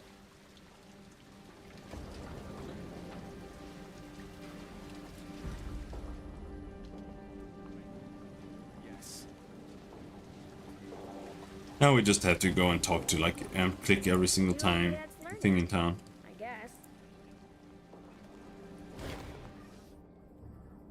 These 3 triangles float serenely above a scuffed stone basin. You can't help notice that the citizens of Segis are giving this monument a wide berth. The largest triangle shines brightly, radiating a soothing warmth. The middle darker one hovers above it, turned slightly away from the first, with what strikes you as disdain. The third is small, dryly amused, and so deeply indigo as to be nearly black. It's removed from the first 2 triangles. You hesitate, You were sensing emotions from these objects, intent. Something is there. Crouch to look at the stone basin. The stone is cracked in places, but never newer than the ancient shapes that float above. You suspect that the citizens of Segus added the basin to make the triangles look less out of place. Examine the smallest triangle. The tiny object spins slightly faster than the others. The more you stare at it, the more you sense a growing presence in the air, the icy regards of distant eyes. You blink, swaying. In half the second before you open your eyes, you hear the thunderous crack of wood on wood and the rumble of distant voices. You snatch your hand from the triangle. Study the medium-sized triangle. Staring at this triangle is disorienting. The longer you stare at it, the more you feel a tight coiling sensation in your own head. Standing on your toes and stretching, you manage to brush the triangle's icy face with your finger. The air thickens like a weight over you, and you struggle to keep your eyes open. Between the thumping of your heartbeat, you hear thousands of purposeful rhythmic footsteps treading endless stairs towards the peak of a vast echoing room. Touch the large triangle. You reach out and time slows. Your hand drifts past individual motes of light, dappled dust, moving into the warm glow of the large triangle. Calm warmth bleeds up your arm when you grasp the edge of the triangle. It's somehow rigid and flexible at the same time. You blink and a strip of light unwinds ahead of you, like a path through infinite murmuring dark. Behind you is an ever-shifting a zoetrope of linked, motionless hues. It is your past, you realize. Every second of it, every choice pouring out of you and trailing away into the black. You open your eyes. You're back at the stone ring, still touching the triangle. All three of them are watching you. You blink again. The strip of light, the surrounding darkness, and in the valley between the slow pulsing of your heart, you hear the murmurs of countless witnesses. The raised voices of your past and future companions, the heated condemnations of enemies you haven't met yet, and above it all, a trio of voices, one warm, one cold, and one dryly practical. They are speaking a verdict, but you can't hear them over the din.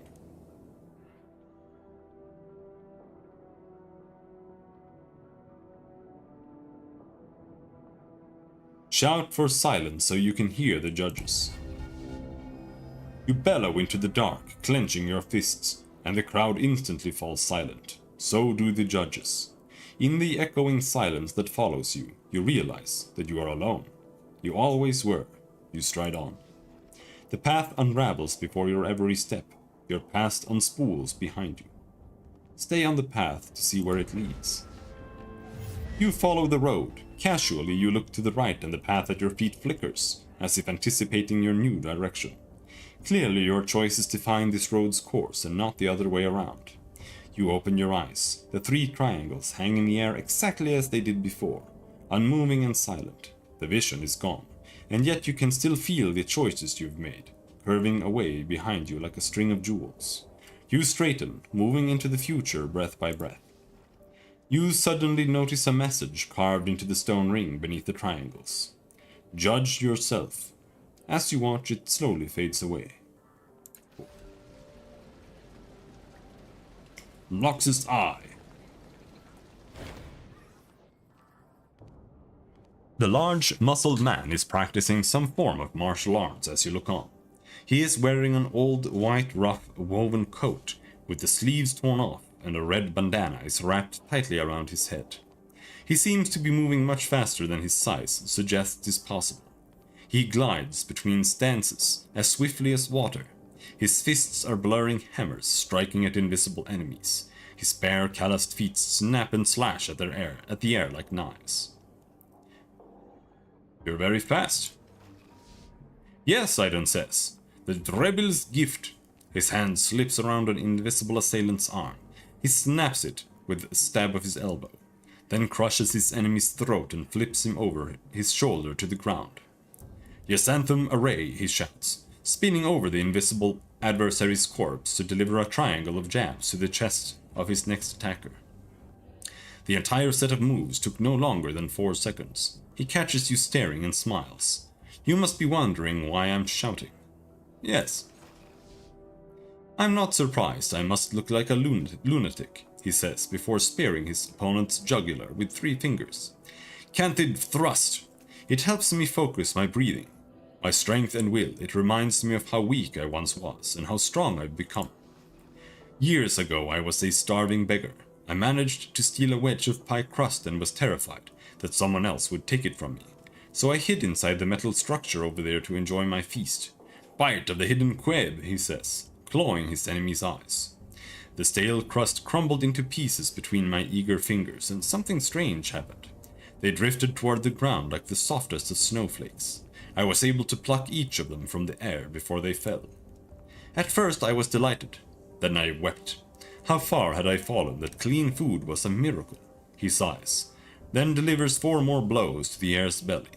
But the miracle never ended. The longer I lived in that shelter, the more I could slow the world by concentrating. I swore to never waste this gift. I would honor it by becoming stronger, faster.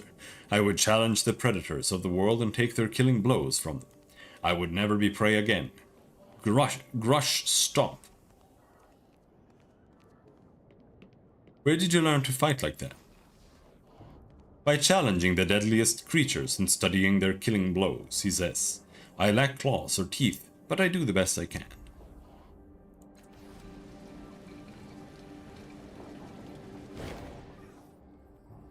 I'll bet I'm faster than you. You're not the first to think so, he says casually, snapping an assailant's neck. I should warn you that all the others are dead. That's not a threat. I only fight to the death. He flings the invisible corpse aside. Before I accept your challenge, I'll need to see if you're good enough to face me. His fist lashes towards you. Yurulisk kiss. A slow punch first. Some challengers are braggarts, but they don't deserve death. Block the punch and strike back.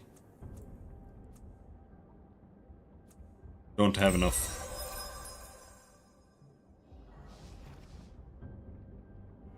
You bat his fist aside and aim yours at his nose. He lowers his head, dashing your knuckles off his forehead.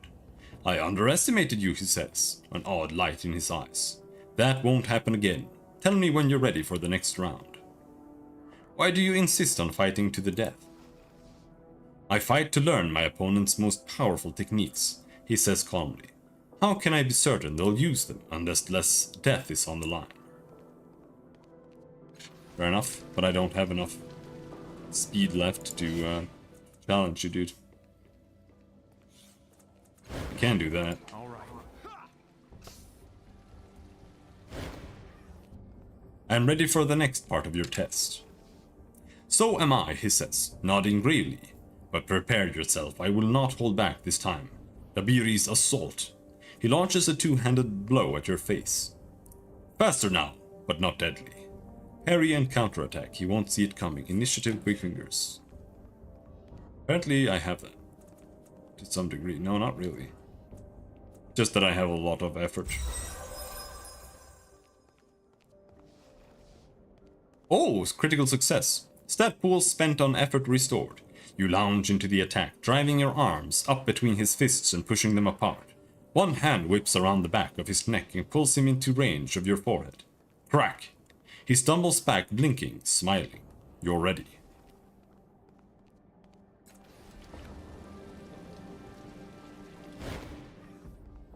Well, have I passed all your tests? You have, he says, but I will remind you one more time. This will be a fight to the death. He draws 1 foot back, settling his weight on it. His hands come up and draw apart, tightening into fists. Are you certain you want to do this? A short fight. 1 kick at full speed is deadly enough. Yes.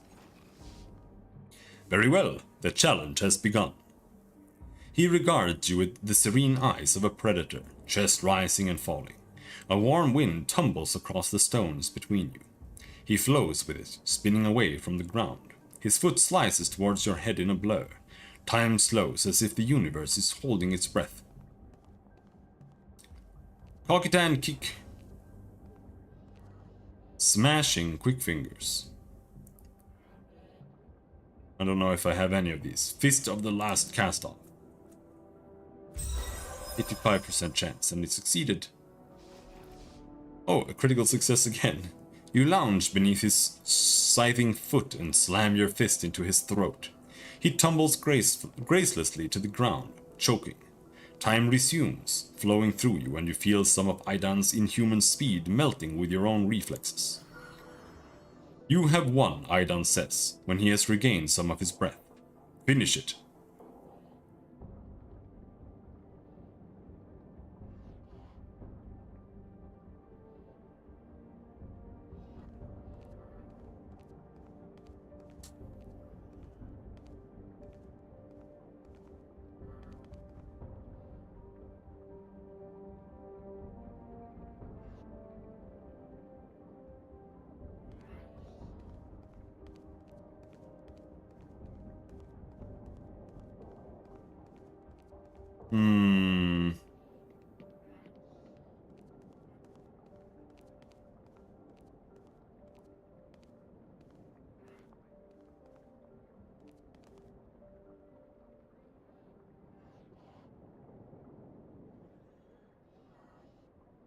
I mean, I'm just a little bit tempted to do this one, but at the same time, I don't really feel like that fits.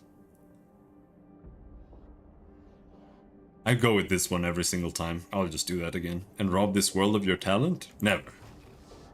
I see, he says, lowering his head, troubled. Perhaps I should have shown my other opponents the same mercy. Instead, their talent was lost forever. He staggers back up to his feet and resumes training. Gold Tide raised a moderate amount.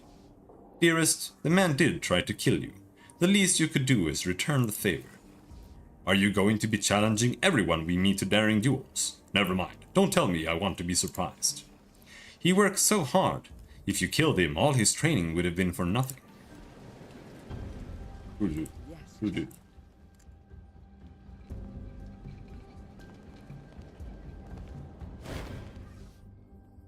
This young woman clutches herself and growls, low and continuously under her breath. Pearly white light shimmers from a vial on her wrist, and her eyes are red-rimmed, as if she's been crying.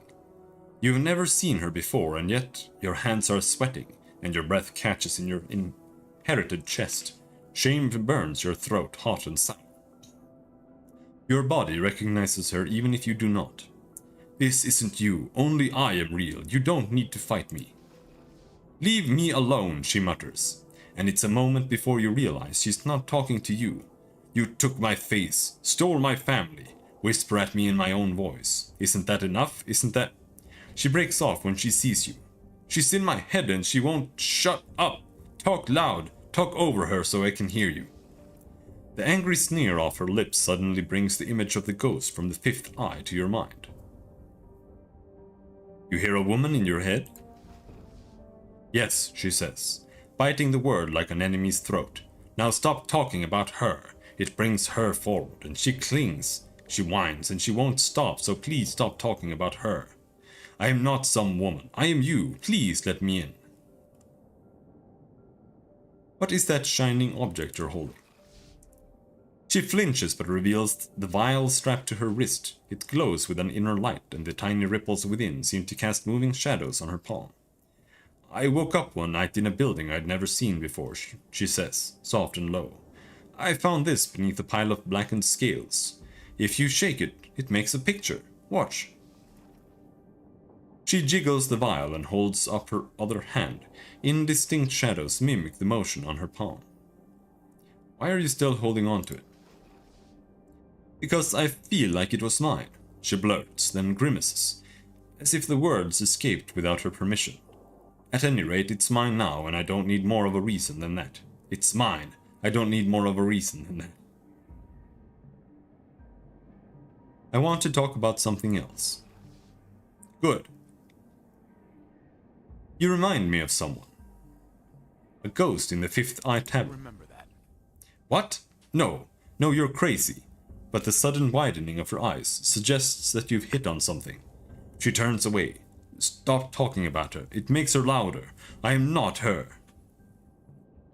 I'm sorry, but I want to hear about the woman in your head. No. Every time I think about her, she ichors inches closer to me. Pulls on my arm. Stop asking about her, please. Closer. You want to let me in. Why fight me? Oh.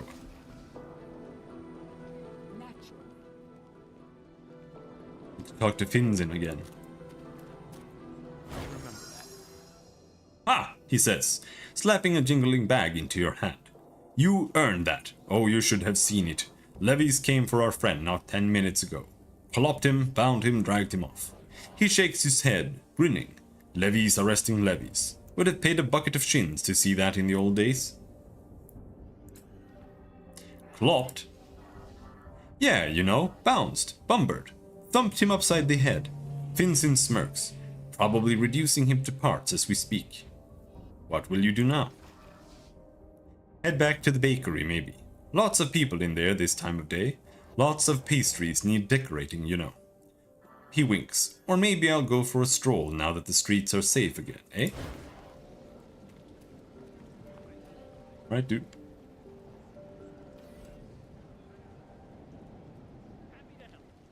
Oh, level up? Yes. Oh, no, still not the tier up. Ability or skill? Oh.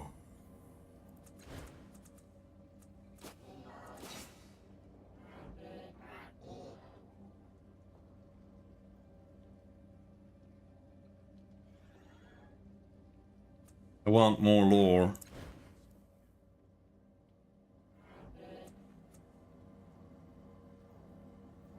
I'm not a huge fan that you have to choose between skill or ability. I don't really necessarily like the level system and the skills and the classes and all of that in this game or in this system.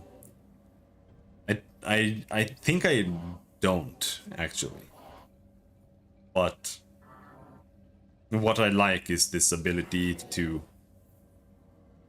be able to spend points daily to be able to increase your chances or even guarantee rolls. And honestly, I think I wouldn't like this system in a tabletop game. I think it would be dumb, to be honest. I think it's a good video game system, but I don't think it's a good tabletop system. My notepad.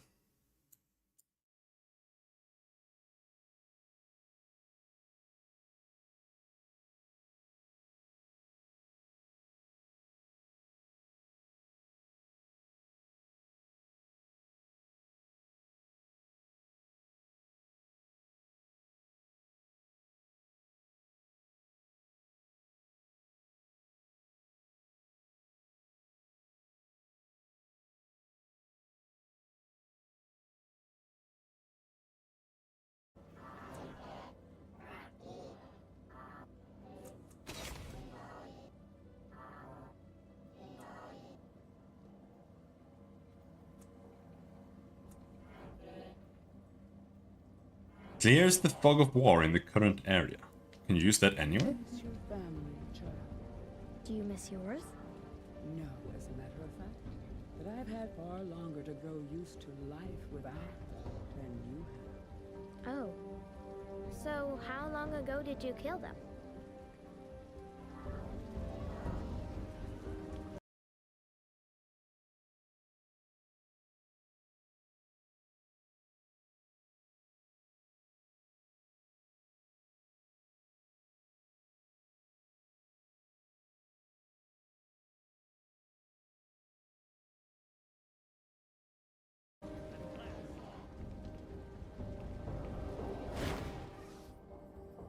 This old man's skin is covered in makeup, painstakingly drawn to resemble dark stone. His eyes widen briefly as he notices you, and his face and neck hardens into actual obsidian for a moment. Then he smiles and nods at you, his features mobile once more. Welcome, welcome, he says. Sorry about the stone. Polymorphic flesh modification, you see. I didn't see you walk up, and I assumed you were going to cut my throat and take my chirurgical parlor for yourself. Hey, the day's young. His face flashes into obsidian.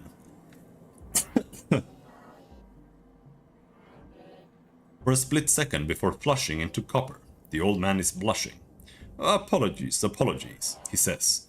I knew you were joking, but the modifications are touchier about such things. And really, I'm glad they are.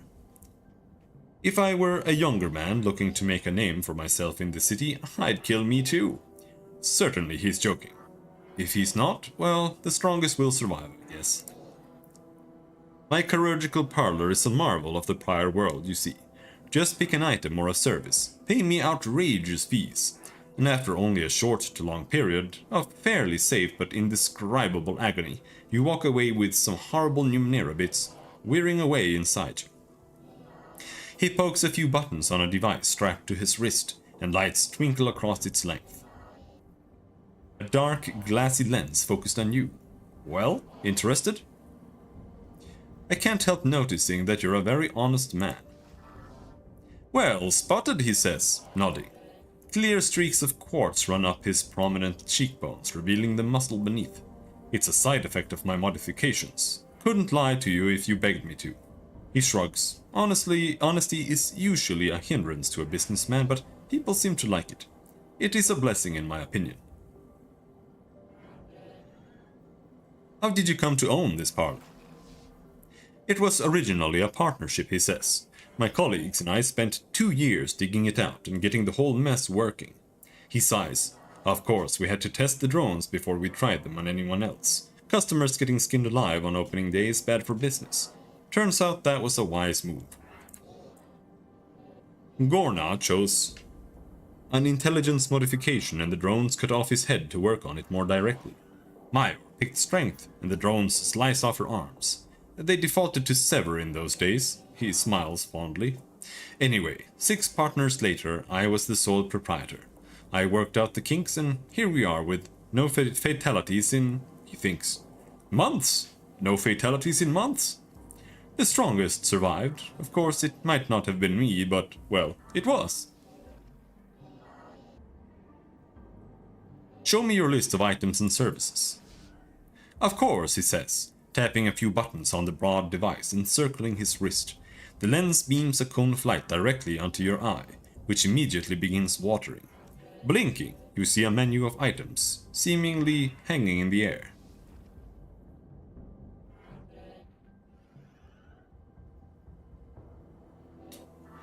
The jagged memory. This, he says with a raised finger, is a tricky one. It's a mesh that fuses through your skin, leaving jagged marks like tattoos.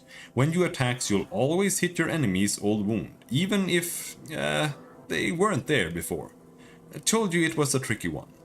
He beams proudly. Yours for 110 shins. No thank you. The encroaching darkness?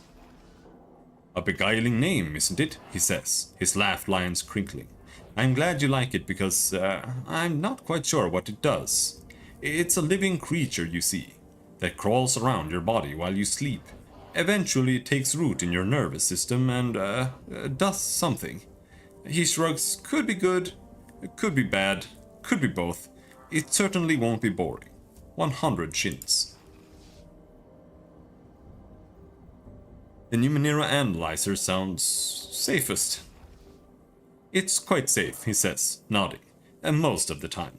In almost 3 out of 5 cases. And the procedure couldn't be simpler. The drone simply saw your skull open, shove an implant into the right spot and seal everything back up.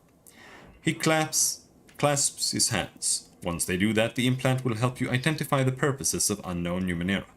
It costs 95 shins, but it pays for itself. I'll take it. The drone's metallic arms pin you in place, and you hear a circular saw spinning faster. Faster. Well, you can't claim Jernau didn't warn you. The blade chips through your skull in a heartbeat, and pincers pry the loose cap aside. You are distantly aware of the struggling against the drone's unyielding arms before a metal spine jams itself into your brain. Everything goes white.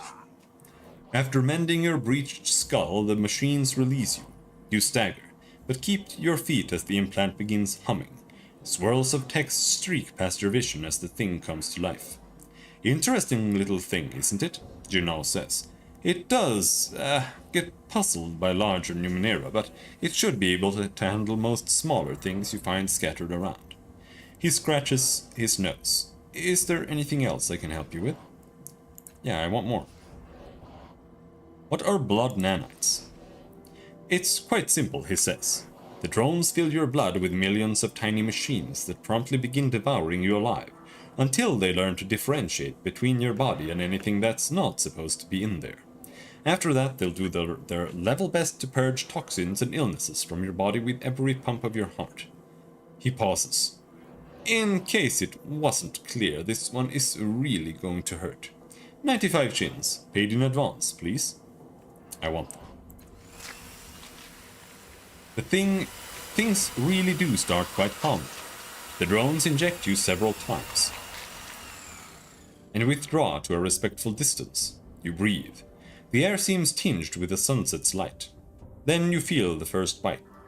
The machines swarm through you like a metal wave, nipping and tearing, devouring flesh, muscle, and organs.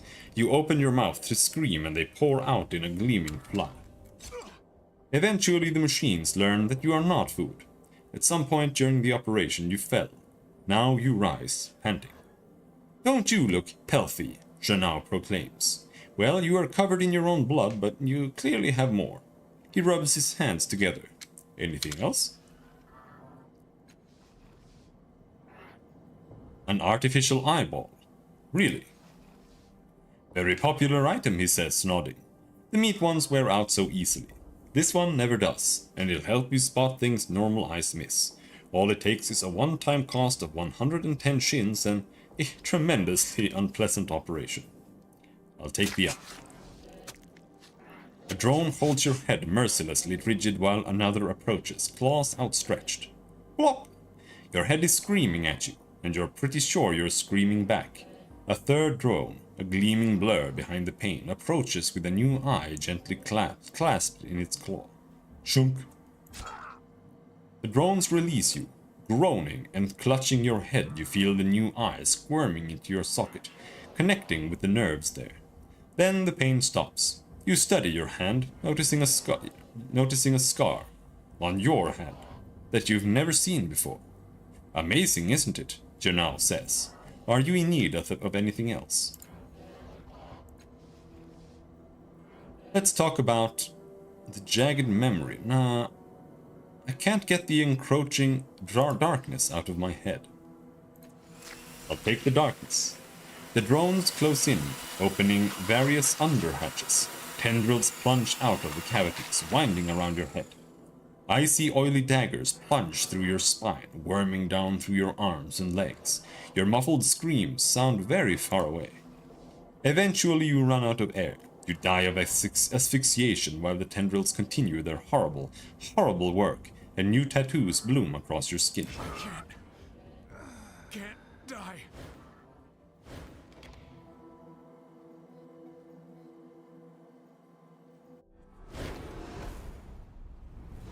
God dang.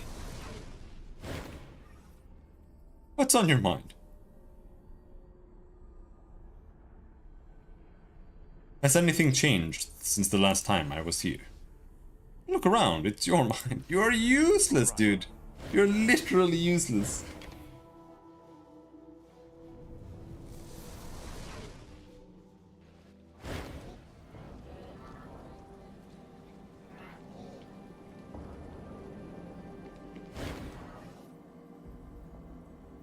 You awake, choking with your new purchase firmly installed and your wounds closed. Janao is leaning over you, fascinated. You were dead, he says. I was planning to sell you to the Dendra O'Her like all the others. And then you started breathing again. Remarkable. You were going to sell my corpse when you thought I was dead. Just for money, he says, shrugging. You weren't using it, or so I thought. And the Dendra O'Her hate it when food goes to waste. He claps you on the shoulder. But here you are, upright and breathing. No harm done, eh? Farewell. So what do we have here now? A bunch of bullshit. +1 training in perception. Immunity to most fettles that deem it burning and bleed. Numenera analyzer plus lore on everything. OP is shit. That's all we got. No, there's the encroaching darkness. Heal 8 points of health once per day. Okay.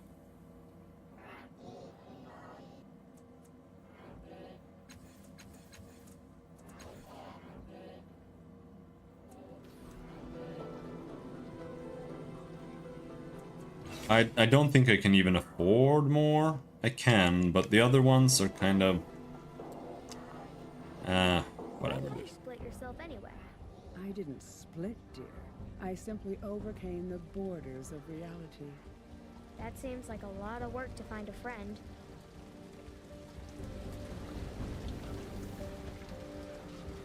Memo Viragoon. Don't remember asking you to join the conversation. Maybe you should walk away. Maybe. Hello, friend. A smiling, dark-haired woman greets you, standing behind a table of trinkets. Your eyes are drawn to the 3 small rodents that lazily orbit her head in 3 floating balls. They take turns hovering just out of reach of the half-mechanical, half-organic cat perched on the woman's shoulder. The smile disappears from her face as a small tremor runs through the ground beneath your feet. That's the 7th time today. She glances nervously at the remnants of the structure next door. When that one fell, I heard them screaming, shrieking like the wind was tearing at their bones. You feel the walls of her home shudder beneath your feet, and the roof settles at an angle slightly more canted than it was before. Should I abandon my home before it abandons me? I wonder. She idly turns a couple of the curiosities on her table so the light catches on the various planes and materials. Then the smile returns to her face. Come, tell me which of my treasures speak to you.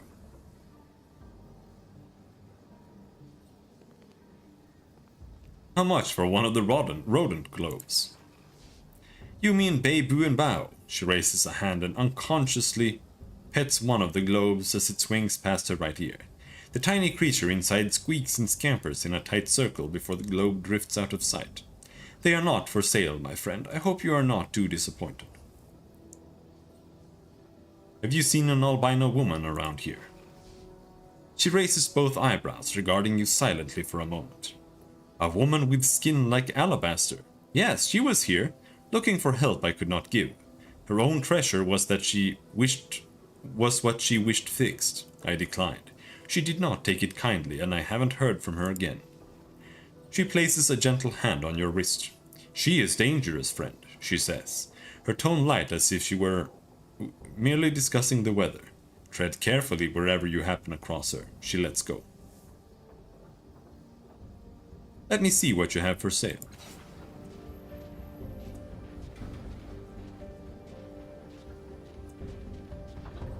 Medium. Target all in immediate area. Psychic detonator. Leucotic bladder. Do we have anything to sell? Fish? No.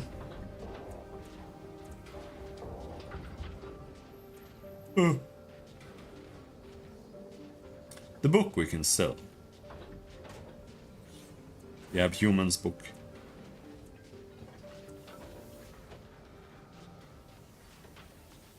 And this one I don't mean to use.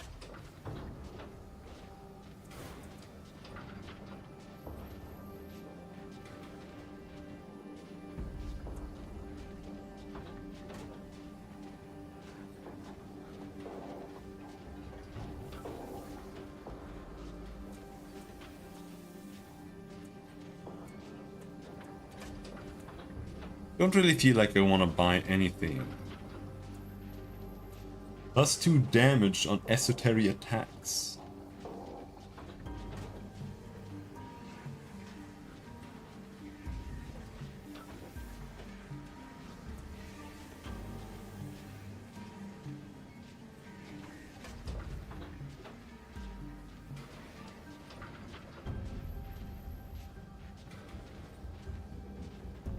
And this is really strong.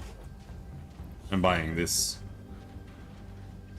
+2 damage on esoteric attacks and in training on machinery and natural. All it gives you is -1 level persuasion and initiative. So all we need to do is get 1 concentration, right? You acquired a bonded item. These pieces of equipment are powerful Numenera artifacts that go in the bonded equipment slot on the inventory screen. When equipped, they fuse directly to your skeleton, nervous system, or organs, providing significant positive effects, but their invasive nature can also produce negative effects. You can equip up to 2 bonded items at once. If your concentration skill is at the novice level, both items inflict their negative effects. If trained, you ignore the negative effects of the first item. If specialized, you shrug off all negative effects from bonded items. If your skill level is in ability, one of your bonded slots is locked until you improve the concentration skill.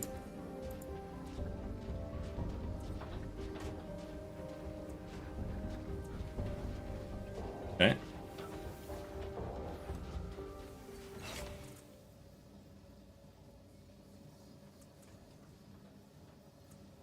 So are they're just unequipable? Yeah. So I can just unequip it before using persuasion, like what I ever did.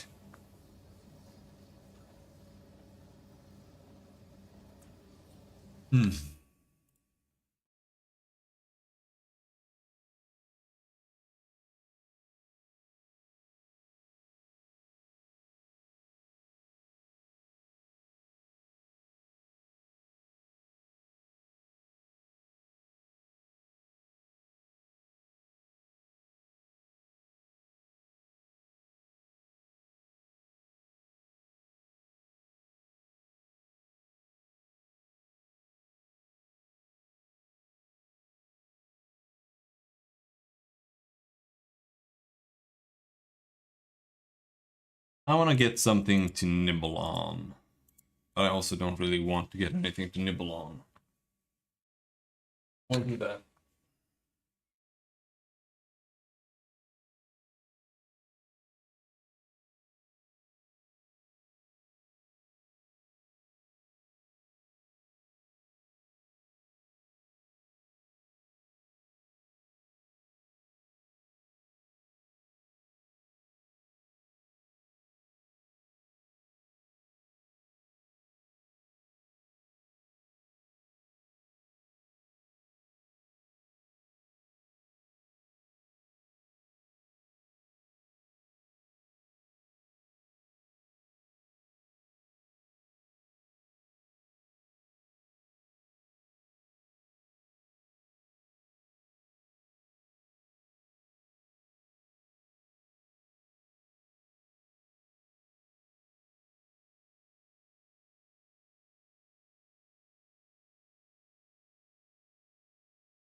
And a little bathroom break.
Alright.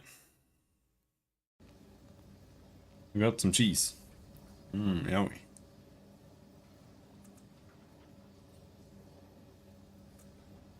These are artifacts. No, they are. Here, we put them there. It's just rings. Shares 25% of stats healed. Let me give it to her.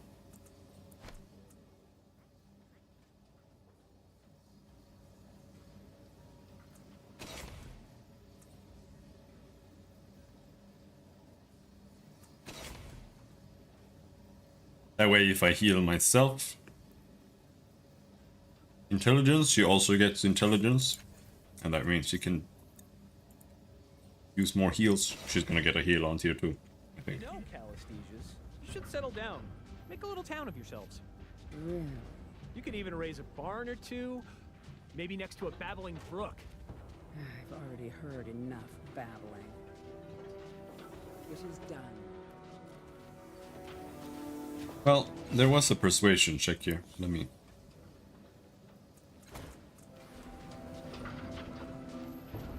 It's just fused to my skeleton. It's no big deal to take it off. This area isn't safe. You should move out of your house until the Steeches stop their digging.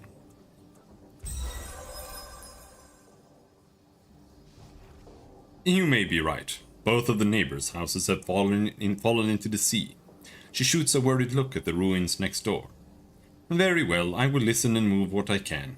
If you find a way to avert disaster, perhaps the knowledge of my discomfort will drive you to swift action, yes? Her cheeks dimple as she smiles at you. That's all for now. As you wish. Really though, you guys deserve death for building your houses like that. Like, what were you thinking?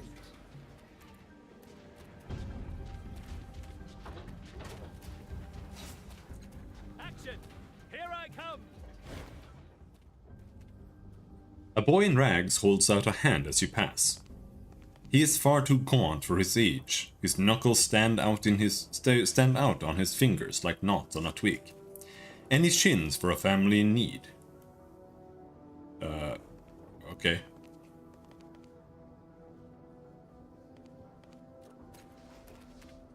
Thank you, sir. Good fortune to you. Is this your house? It doesn't look safe. We know. That's why we stay outside most of the time. Ever since Avina noticed some cracks around the walls. We only go in there to change clothes and stuff. Tell me about your family. He ducks his head. Yes, sir. There's 5. Sorry, 4 of us, counting my father. But he's gone to the Bloom and we don't know when he'll be back. Huh, I guess I really do think of him as family. I wish we could do more for him. I'm Zeb and... He points towards a little girl kicking a rock in a circle, and an older girl who is playing a flute. You notice that they look considerably more well-fed than Zeb. That's Nim, my little sister. The girl with the flute is Avina. She is not actually our sister, but she is still family. And there's no one else, that's it. His eyes glance further down the street, then snap back to you. He smiles nervously. Tell me about your father. What's his name? How long has he been in the Bloom? His name is Zeb too. Zebak Urala. And it's been a year at least. He went to work for the Memavira. For a while he sent Shins back, but then they stopped. Haven't heard from him since. He squirms, uncomfortable. The Bloom's like that though. Sometimes it doesn't let anything out. I figure he's just waiting till it opens up again. What if he's... No, he's fine. I'm sure he's fine.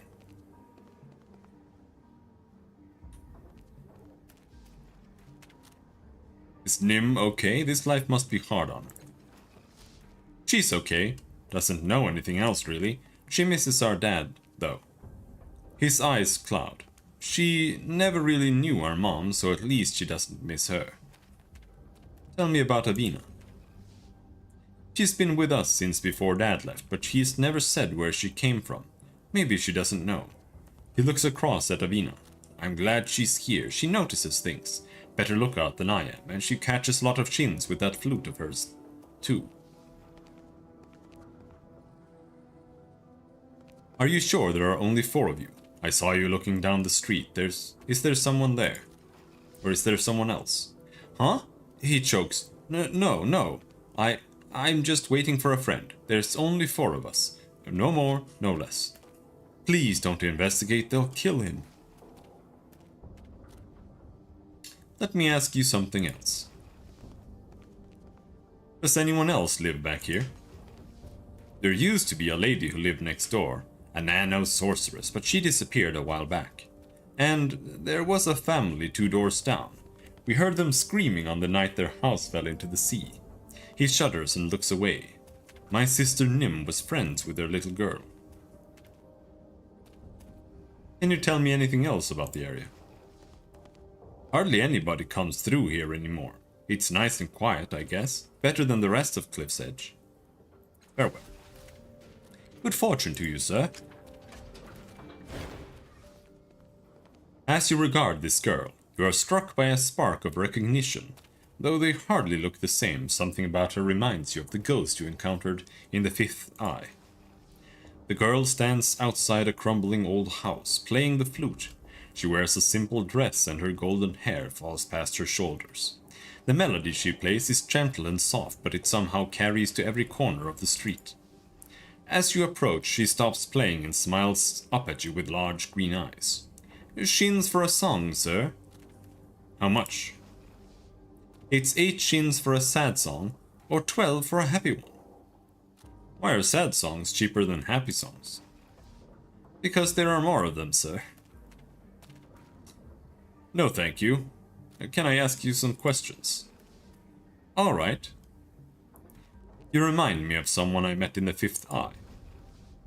Her eyes narrow suspiciously. People say that to me sometimes. They think I'm one of those girls who are becoming somebody else, but I'm not, at least not anymore. Not anymore? What do you mean? Updated my journal. When I was younger, I used to feel like there was another person who was always nearby, just out of sight. Sometimes she'd even slip into my mind and I'd hear her voice. She glances away. I think I was supposed to become her. Her smile flashes then and she looks back at you. But I wouldn't. Every night in my dreams we fought, and every night I won. After a while she got weaker and weaker, until I couldn't hear her voice at all. And now she's gone, and I have never heard from her again. Do you know anything more about her? No, and I don't want to. I don't think we had much in common. Maybe that's why I could fight her off, and the other girls can't, she shivers. I'm just glad she's gone. Farewell.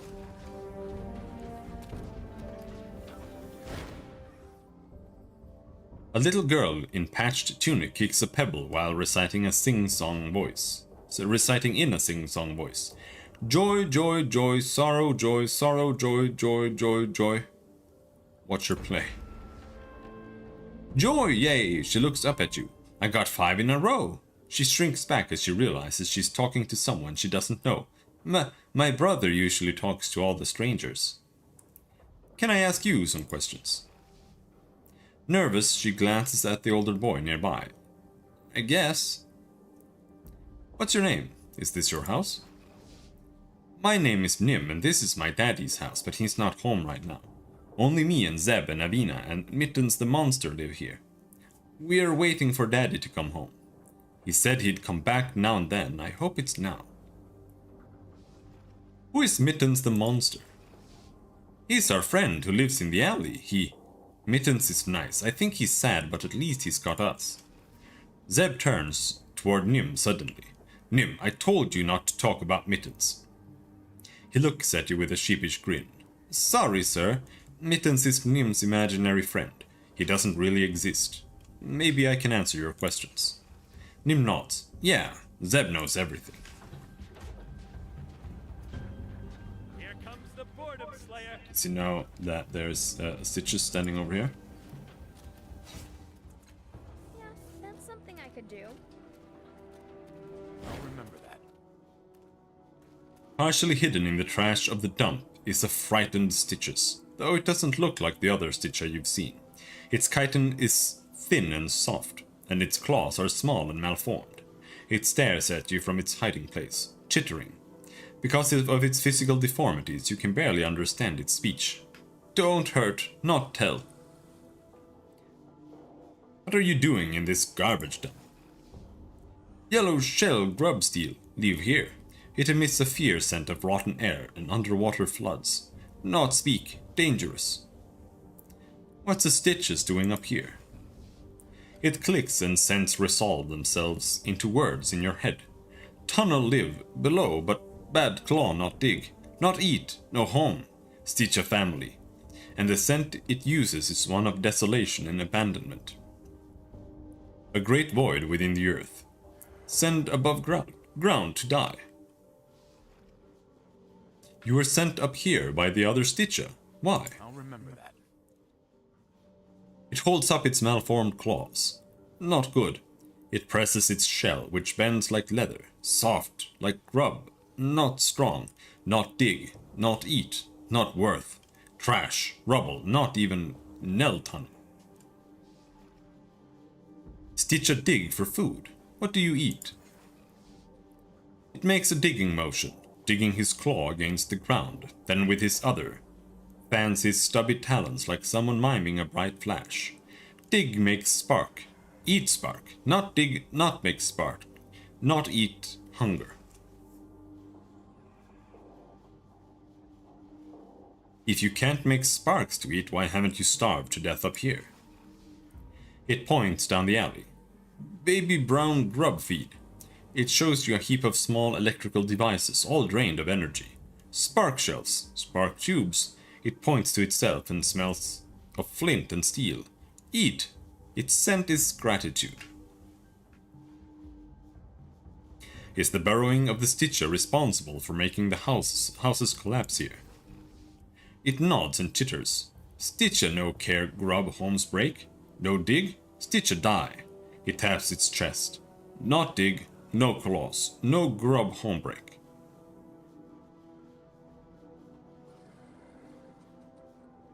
A man with a yellow shell left you in Cliff's Edge. Did you mean a man with yellow skin? I'll remember that. Its odor becomes strong, hard rock mixed with veins of ancient metals. Intense affirmation. Are you the Stitches everyone is looking for? It waves its deformed claw in affirmation. The scent of mud, sadness wafts from it.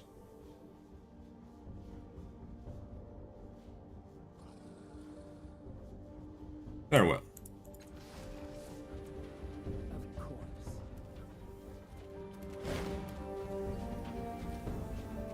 I'll remember that. The scrawny boy reaches out to you as you pass. Sir, please. I know you saw the Stitches hiding in the midden. Please don't tell anything about him, sir. Don't tell anyone about him, sir. He's not doing anyone any harm.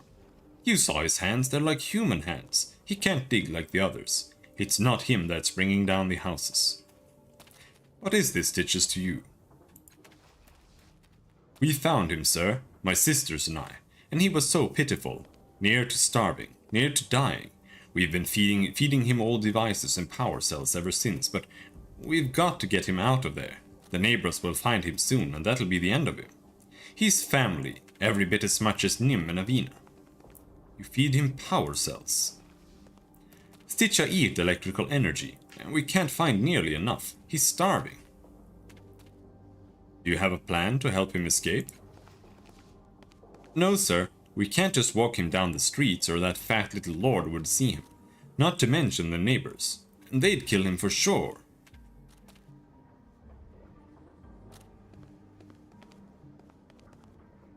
I won't tell anyone. Your secret is safe with me. Thank you, sir. You're a lifesaver, sir. Now if only we could get him to safety. Maybe I can find a way to get him out of here. Could you, sir? That would be wonderful. If you can find the others, Stitcha, maybe they'd help him escape. I heard that some of them are down in the underbelly, but I've never seen them myself. I'll try. Thank you, he smiles. I had a feeling I could trust you. In this world, then.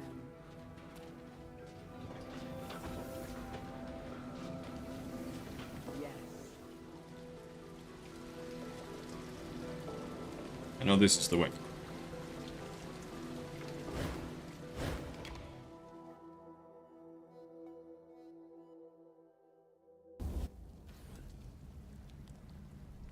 Glug, glug, glug, glug, glug.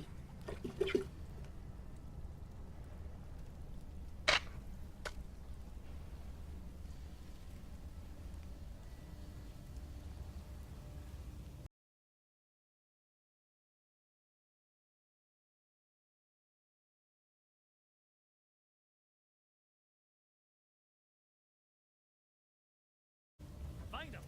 Something to do.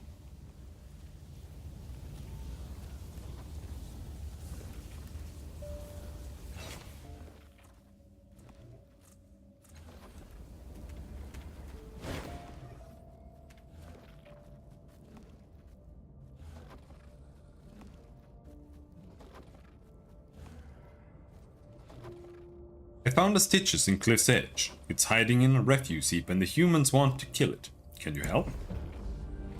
It looks at you for a long moment, almost as if it can't believe what it just heard. Is weak, outcast, not feed self, burden on broodmates, should be dead. The odor that rises from the stitches is dry and musty. The scent of an insect's corpse curled on a windowsill. It's disgusting.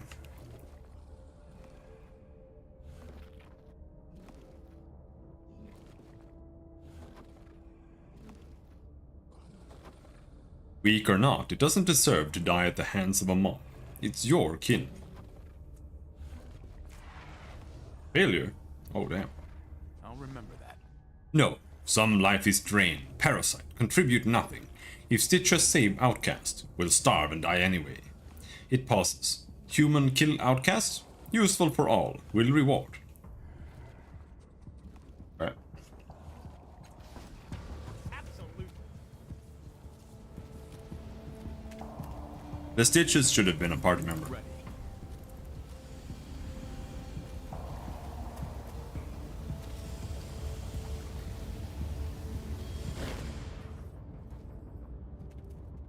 Have you found it yet? Did you see with new eyes? Do you know of a place where the rock is hard and full of the energies of prior worlds? The kind that Stitcher liked to dig. I'll remember that. He laughs, delighted. Is that supposed to be a challenge? Not far from Sagis, a big old spire of black rock glimmers and shines, but only under starlight. It seems to be balanced precariously on the cliffside, but it drives down deep into the earth. The Stitcher should find it ideal. He scratches his head. Frankly, I'm not sure why they're in the city in the first place, unless they're just being lazy. That spire's a much better spot for their kind. It is done.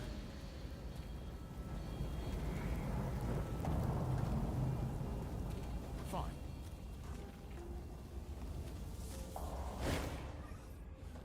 Human who speaks Stitcher.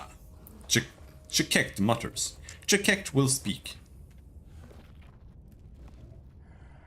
I've come to ask you to stop digging underneath the city. Why? Where we go, give reason to stop. I know a better place for you to dig, a spire of black rock not far from here, full of the energies of prior worlds.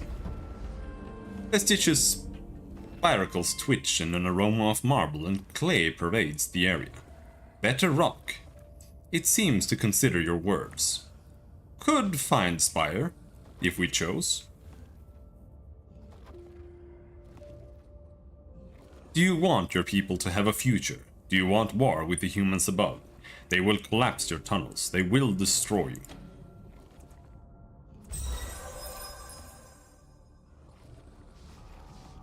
It considers your words for a time, and the scents that surround it vary from the frightening to the mundane. At last, the smell of synth and strong glass waft past your nose, and Chekekt says, "Human give good reason." Yes, Stitcher comply. Making a note. It places its hand on the wall, drumming a complicated pattern with its fingers. We'll move people to new home in Black Spire. Stitcher not trouble brown grubs. We leave.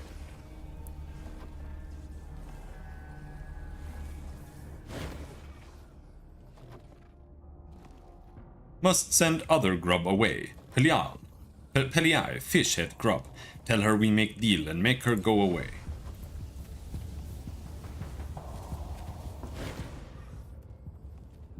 Lady, I hope you have news for me. I have news about the Stitcher lair. Good news, I trust. I've handled the negotiations with the Stitcher. She lifts one foot to begin pacing, to start considering her options, and she stops. She simply slowly turns towards you, each eye rotating separately. She lowers her foot and turns to face you squarely and bites off each word. What did you do? I told Shikekt about a rock formation that would better suit their needs. The Stitcher will be leaving soon. There's no need to steal their eggs. I'll remember that. You left their eggs with them. How will we enforce their exile without that leverage? She smooths her crest and blinks her eyes slowly. Fine, we can work with this for now. We have time to engineer another solution. She stops, a thought striking her. Did you promise them anything else? No. Good. Then our work here is complete and I can return to Council Tower. She hands you a pouch. The city of Sega's Cliffs owes you its gratitude. An artifact, +1 training in perception, grants immunity to dazed and blinded. -1 training level in stealth.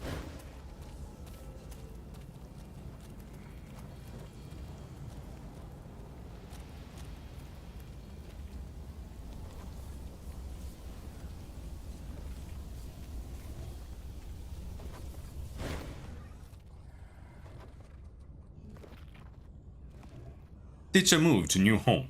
Is good place. Shikekt gone soon. Human won't travel before Shikekt leave. Is free for good human. The Stitcher's bows. You dig under the city, right? Can you take me someplace? The Stitcher's bows almost scuttling and the warm smell of cooking rock rises from its back. Friend to Stitcher. Yes. No pay for you. Free.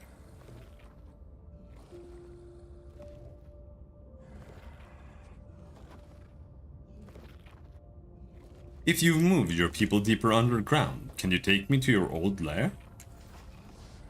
It's empty now. No Stitcher, no eggs. The creature regards you carefully as if trying to discern your purpose.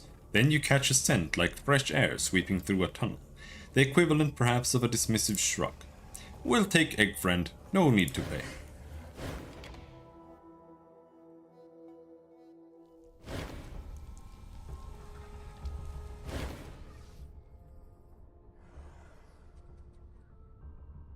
Emerging from the freshly dug tunnel, you find yourself in a small chamber with veins of refined metal glimmering above, along the ground and walls. Shikekt turns to face you. Place beyond was egg rooms, hatching chambers. Its claws work up and down slowly. Future Stitcher moved far away. Sanctuary on other side of Knotnest.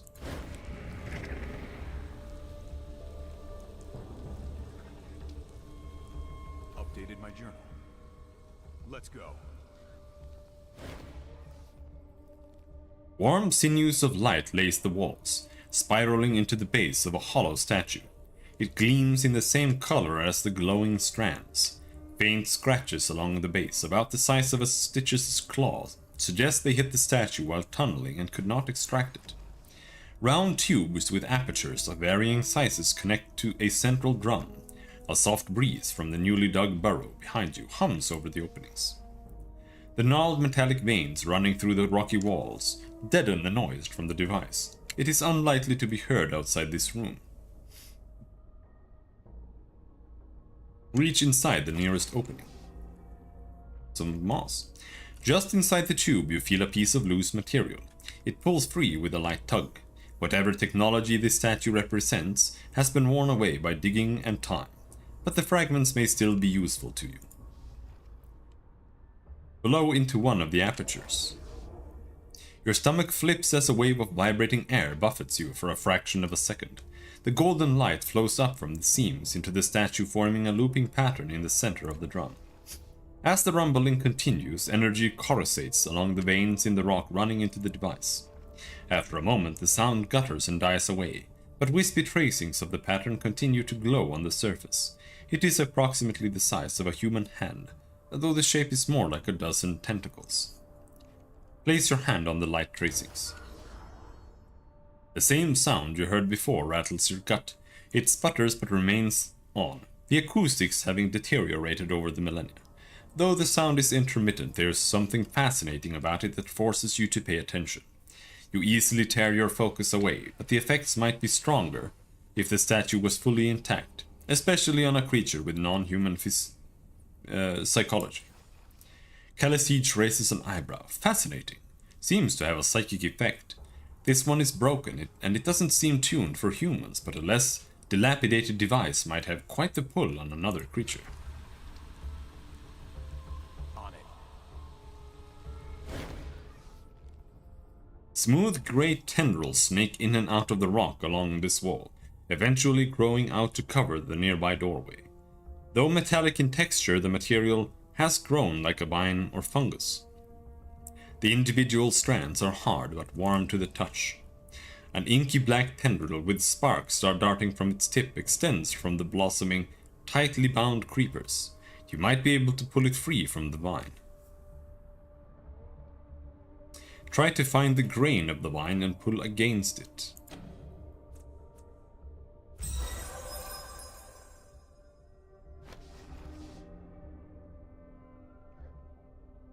Running a finger along the tendril, you found a slight striation that indicates the grain of the vine.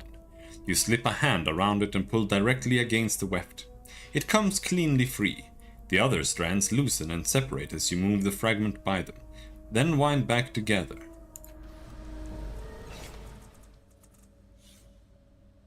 This is a fragment of the organic metal vine you found growing in the Stitches lair. It shows some unusual magnetic properties. Okay.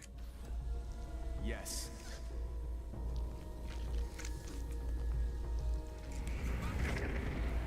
Yes.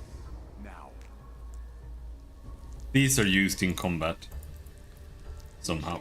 I've never fought the Stitches, so I don't really know what it does, but hey. I just came here for the loot.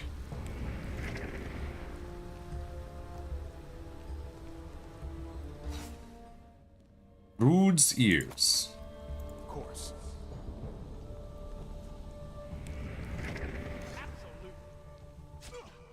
Ow. Yes. Now. And go across? Okay. In an instant. Fine. Learning begets doing. Or is it the other way? Odd glove.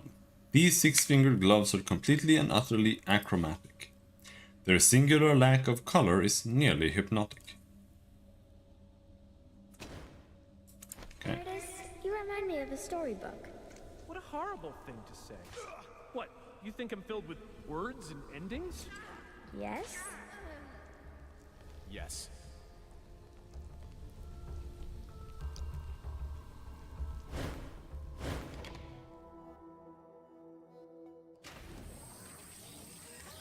Oh, this is... Oh my dear, this place was your creator's. We must search it, and search it exhaustively.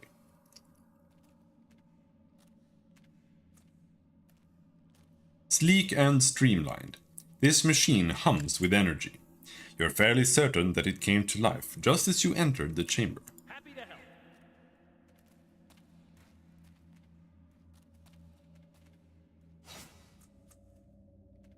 Healing sword. Remember that. It's the book that we stole. Healing sword.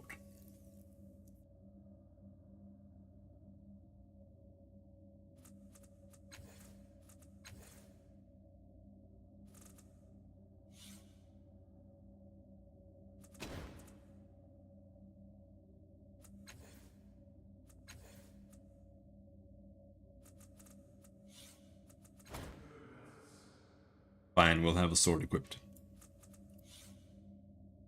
Rude's ears. When you insert this set of plugs into your ears, you can suddenly hear through the ears of another being. Pulling out the earplugs and reinserting them into your ears links you to a different individual. Overheard speech seems to be completely incomprehensible and alien each time, so the target individuals are probably distant in space or time, or both.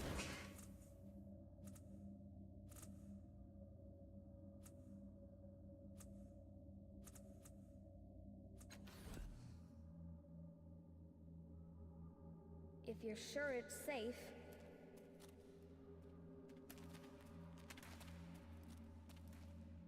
Yes, child.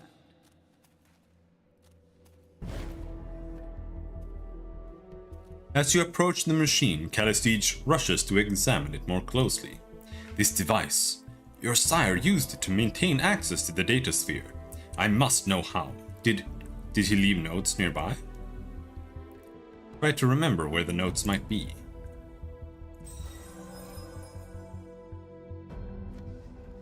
You feel an itching at the base of your skull. Suddenly, your right hand starts moving of its own volition, jabbing down to touch the nearby floor in a frenzied but purposeful series of movements. Next to your feet, a stone compartment slides open. It reveals a leather-bound journal within.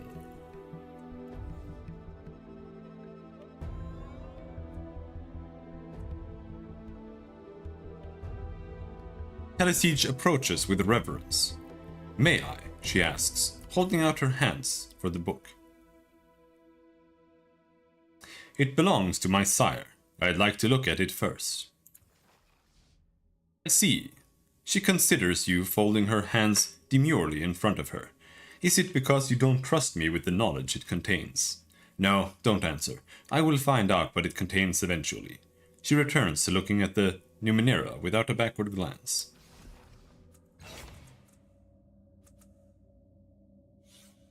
This leather-bound journal is filled with various diagrams, notes and observations of the machines you found near the engines buried beneath Sega's cliffs. The handwriting is your creator's, and it chronicles his analysis of the datasphere. The net of information that surrounds and permeates the world's air. Some people have drawn power from the world, and others have found a way to transmit knowledge in the blink of an eye. It seems that these machines may have been intended to transmit consciousness itself, or at least to take a rudimentary first step in that direction. The exact steps are unclear, though someone with an extensive background in consciousness transfer or machine intelligences might be able to recreate his work. Let's go. Data flickers and flashes around this machine too quickly for you to make any sense of it. Investigate the machine. Lore machinery. Something about the device suggests datasphere to you, but no, the memory is gone.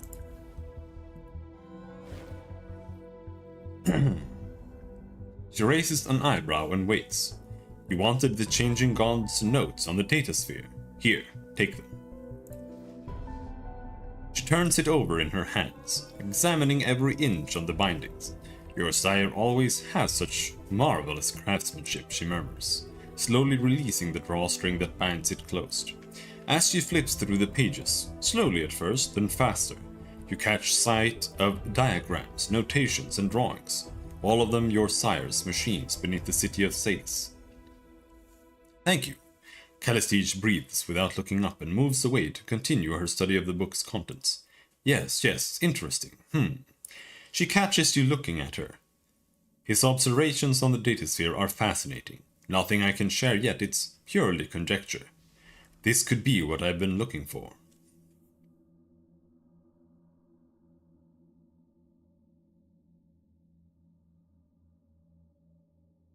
The changing god hid those for a reason.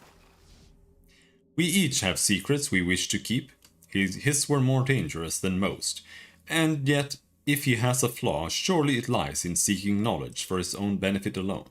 When knowledge is pursued in solitude, I would posit that one is truly seeking power, not mere information. She smiles self-indulgently.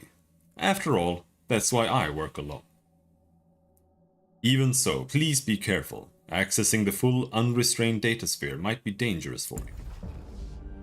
She follows a quick glance at you with a scoff. Dangerous? Surely not. As she turns away from you, she starts riffing through the pages, as if verifying her statement. Two of her echoes whisper to her, worried looks on their faces. She dismisses them with a wave of her hand, but sinks deep into contemplation. She raises an eyebrow and waits. Can you tell me about the Order of Truth? It's a place of science, of inquiry, of searching for a way to shake the chains of this world. Thus, to shake the chains this world has bound us with, and maybe someday even cut them. Every person there has the spirit of an adventurer, and some, she continues in an offhand manner, like our erstwhile companion Alligern, simply don't have the wherewithal to voyage to the depths required by intelligent human endeavor. Can you tell me about the Dendra O'Her? They conserve knowledge which is surely valuable. However, they also keep it to themselves. We cannot yet extract memories for all to benefit, and they don't go so far as to write down what they discover. She raises one shoulder in a languid shrug. I don't fault people for their tastes, culinary or otherwise. Can you tell me about Coral? He's a knave and a blackguard, and clever when it comes to Numenera. Nothing close to myself, of course. Where we are right now, she takes a quick look around as if sizing up your surroundings. He's tried to kill us, hasn't he? She shakes her head. He's a dangerous fool, and we're well to be rid of him.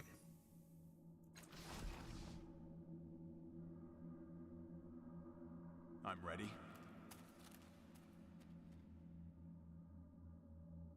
The sorrow looms from this skillfully created mural. You can almost feel its clammy tendrils wrapping around your heart, its inhuman victims twist and writhe, pleading for an impossible mercy. This looks like a Final Fantasy boss.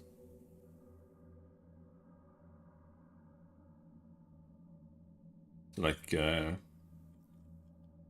Pillar of Kafka or something. All right. A staggering array of mirrors and lenses encircle you. Cables run from their backs to various machines scattered throughout the room. Your hands ache at the sign of this sanctuary, this workshop. Your predecessors spent many hours here and your body remembers.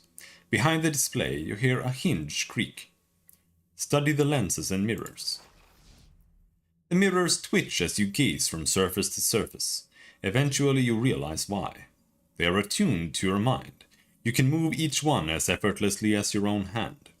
Every surface shows something else besides your reflection. A sliver of glass highlights a red cord around your throat. A small oval mirror lingers on a pulsing blue star beneath your forehead. The mirrors to either side of the large central mirror periodically flash purple.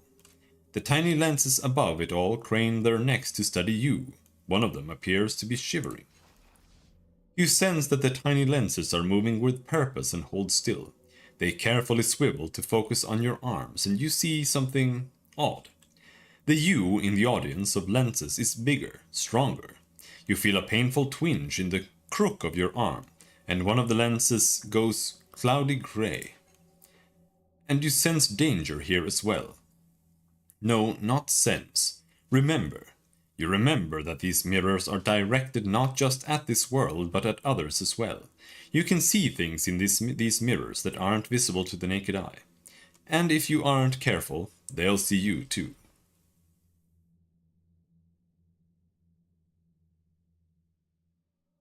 Move the slivered mirror that shows the red band around your neck. Mentally, you jostle the mirror and feel an invisible noose close around your throat, and tighten.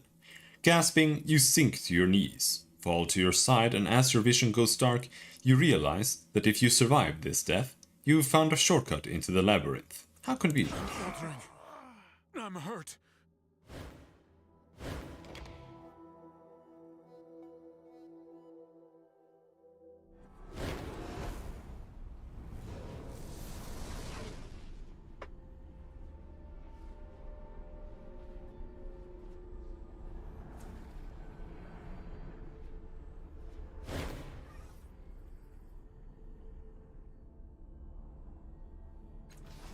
Go. All right.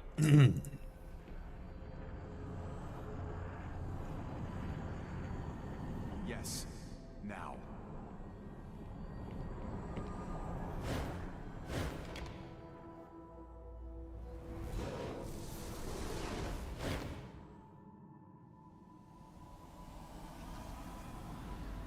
Fine.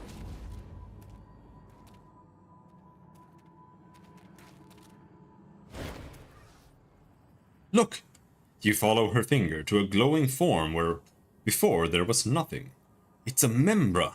You've found one of them already, the women created by the engine.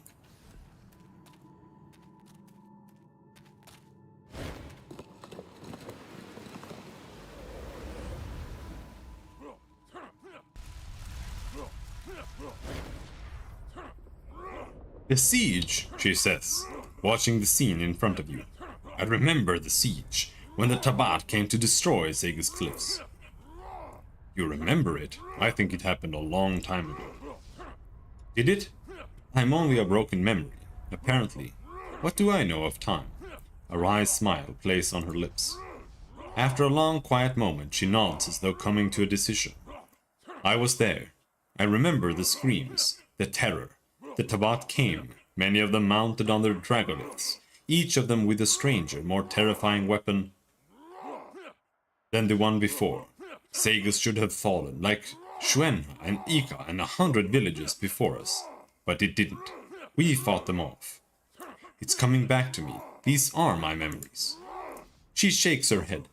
But what does that have to do with the other women? I don't know. There is more to this story. I need your help to find it.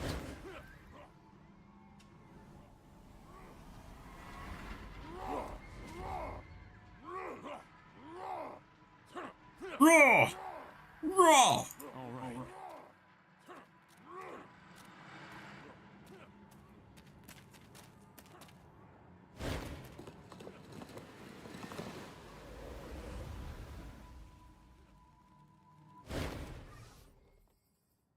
Her eyes grow wide at the scene in front of you.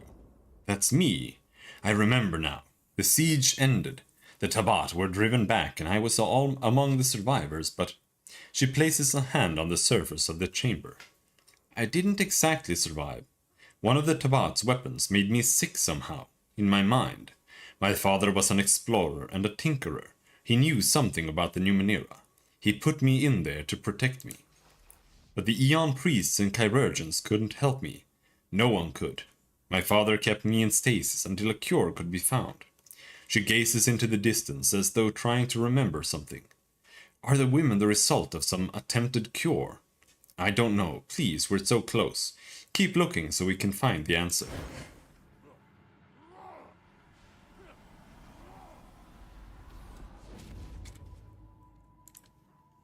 These machines make no sounds or motion at all. Like the other machines here, they seem to be just a facade. She looks so real. Her chest moves up and down with each breath. It's strange to see the ghostly woman both inside this chamber and outside it. How is she breathing when she's in stasis?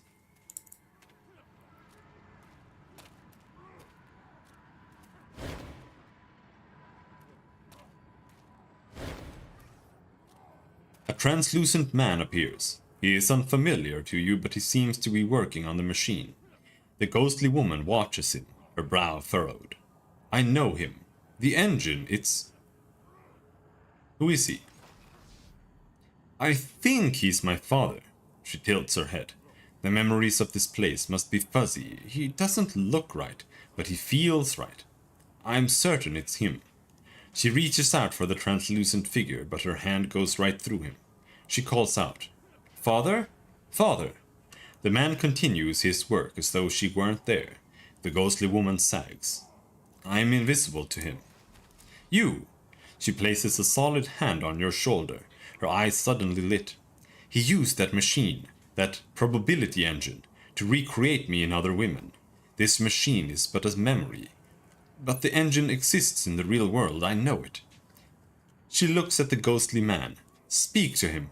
Find out how to turn it off. Then you can do the same in the real world and end this.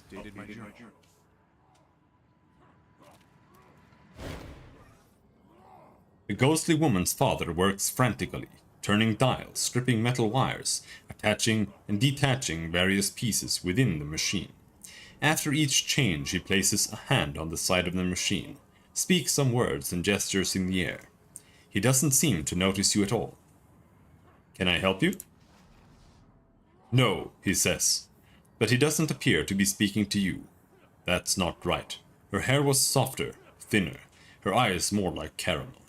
He speaks to the machine again, swipes through the air rapidly, then sticks his hand inside the engine and rearranges several delicate parts.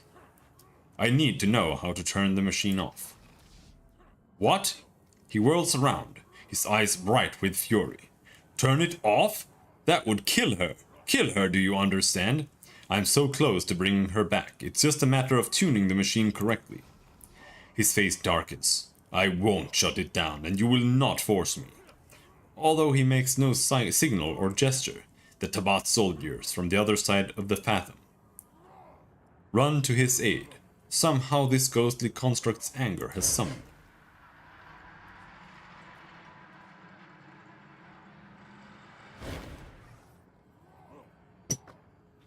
Leave! The platform rumbles with the power and pain of his cry. Leave me alone! You will not take what's left of my daughter from me. Something's wrong with the machine, though. It's hurting people. He waves you off. Bah, you're guessing. You don't know the side effects any more than I do. But I do know this will bring her back to me. Now leave, or I will force you to leave. If this is the only way, then so be it. Stop him! Keep him away from me! The Tabat warriors growl on a register almost too low to hear, and you feel a subconscious urge within you. You begin to summon reflections of your companions. Allow the reflections to join you. I have 0 intellect. We're not fighting them alone. This should be useful. My thanks.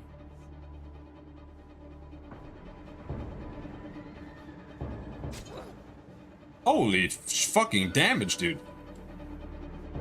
Jesus Christ.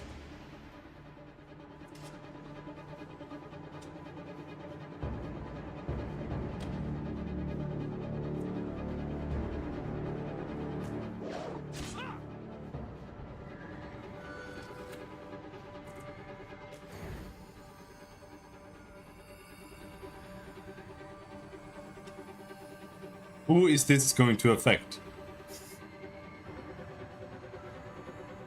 This is genuinely bad, but let's just go for this. I feel better. Oh, Rin was affected because I am affected. Alright, fair enough.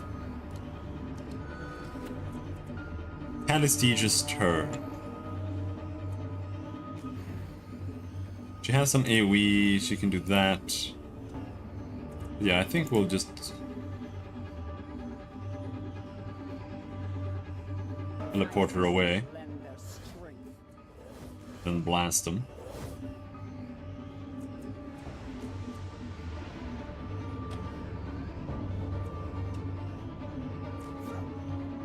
Watch and learn.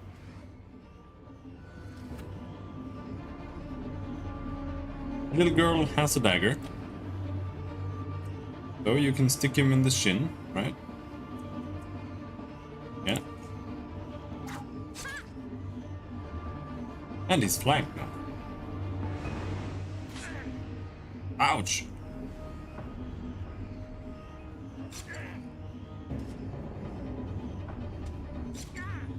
Ouch! Look! All the odds are stacked against me!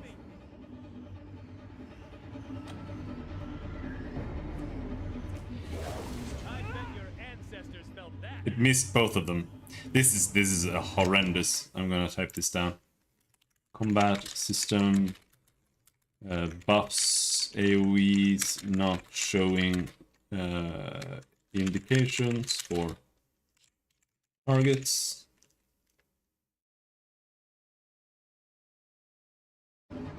That is really horrendous.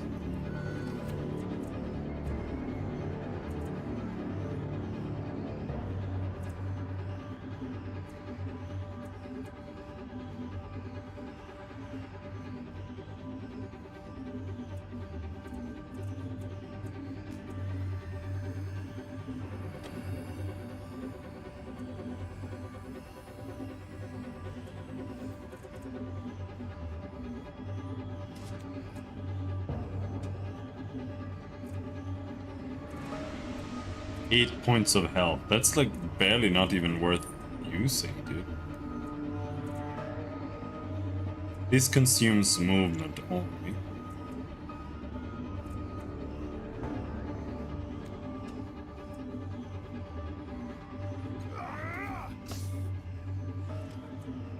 These guys are nasty.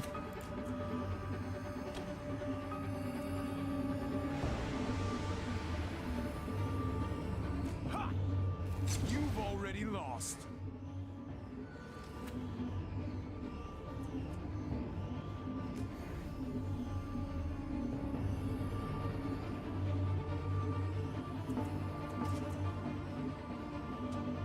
All enemies. Okay.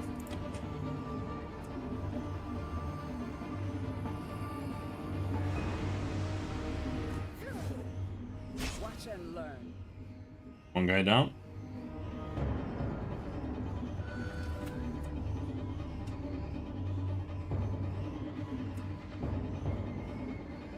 He has 13 health and no armor.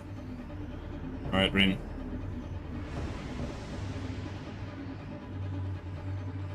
Yeah, that's something I could do. Stab him in the shin. Flank him. Jump. Oh. Out of the question. I do not end like this. This is why you can't.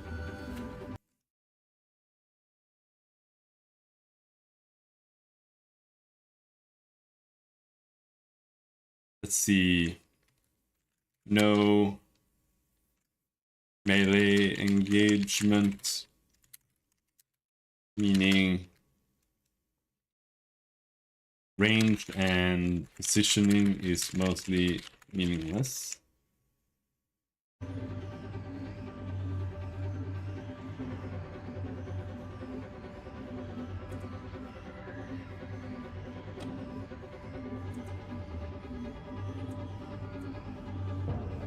Blast his ass, Aratis. Why is your damage so dogshit?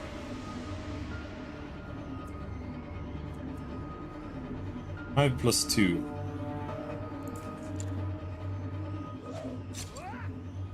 Seven only? A truly embarrassing number.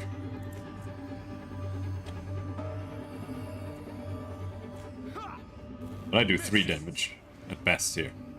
So this is gonna suck because I can't win. I can heal Aratis here though. That's more like it.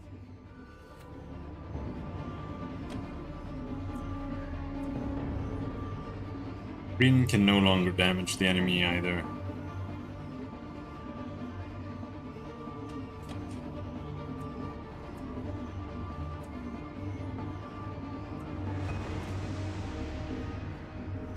This isn't doing very much. No, she can. Kind of.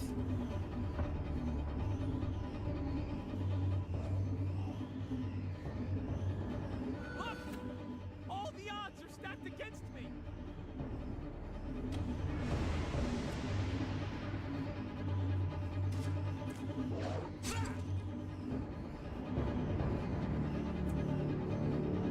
They have me surrounded.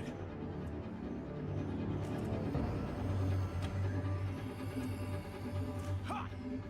You hit me. 30% hit chance, that was not very good. But we can still heal Aratis again. A little more of that. And Rin can no longer damage the I enemy. can't hurt it. I told you I didn't want to fight. Oh!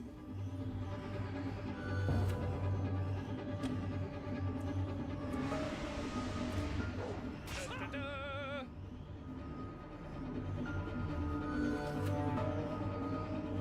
I'm ready.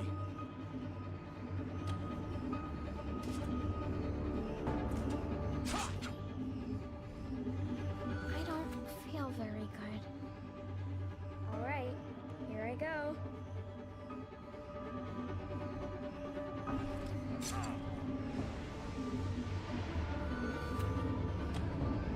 And we made it. You never had a chance. No! Stop! The man raises his hands as though to ward you off. I'll tell you. He sighs. I'll tell you. I'll remember that. Despondently he says, watch. He places his hand on the side of the engine and says the word Neshu. Suddenly, a glowing interface appears in the air. He presses 5 symbols in a specific sequence. He performs the ritual a second time, and then the machine grows quiet and dim. The ghostly man begins to fade. To the woman he says, "I only wanted to set things right." Then he is gone. Khaleesi gains lasting damage, cranial fracture. And then she lost it again.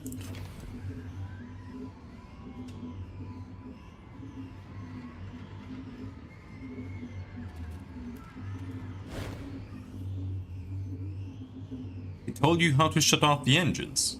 Go, turn them off before it gets any worse.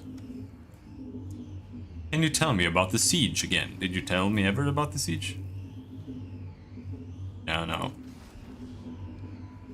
Yes. Right.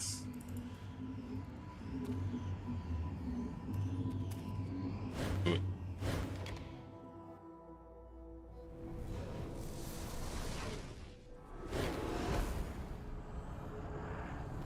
All right.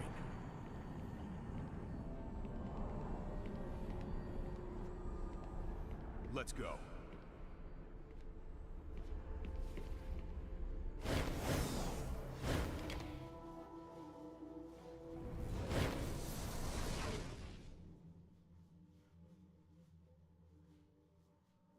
I was actually just trying to kill myself to see if it would restore my health. Calm down. You bet.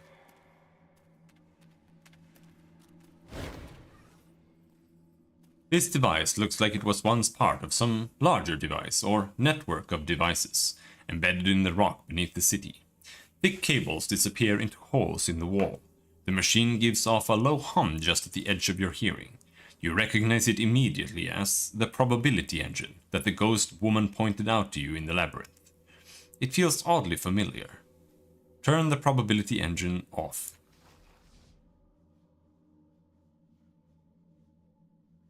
You speak the word Neshu, and the interface brightens. You press the same 5 symbols you saw.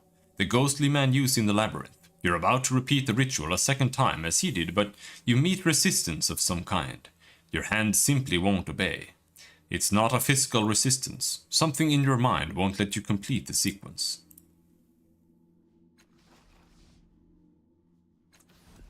I don't have enough intelligence.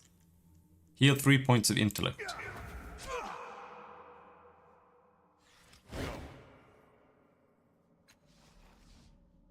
Concentration, tidal affinity. Fight off the resistance, 90%. Making a note. It takes an incredible strength of will, as though some other mind were fighting for control of your body. Finally, you overcome it, entering the sequence a second time. The interface disappears and the machine quiets. It is done. That woman. All those variegated versions of her. You have put an end to them. Why did you do that? I'm not so different. What if my copies, if I were so easy to shut down? What do you really want to ask me, Khaleesi? What indeed? She takes a deep breath and lets it out slowly. It could be said that she and I are similar. If I were one day to become as fragmented, a poor facsimile of the person that you had known, what would you do?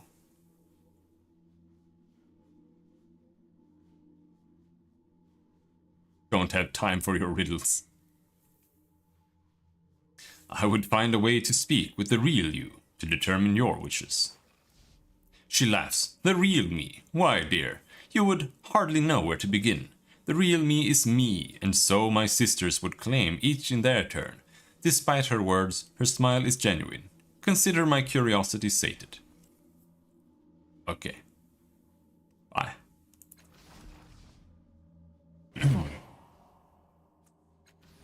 Jean is dim and silent now.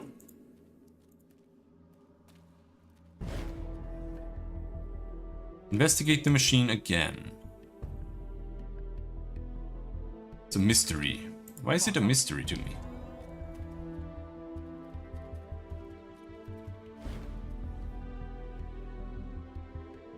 Reach for the shivering lens.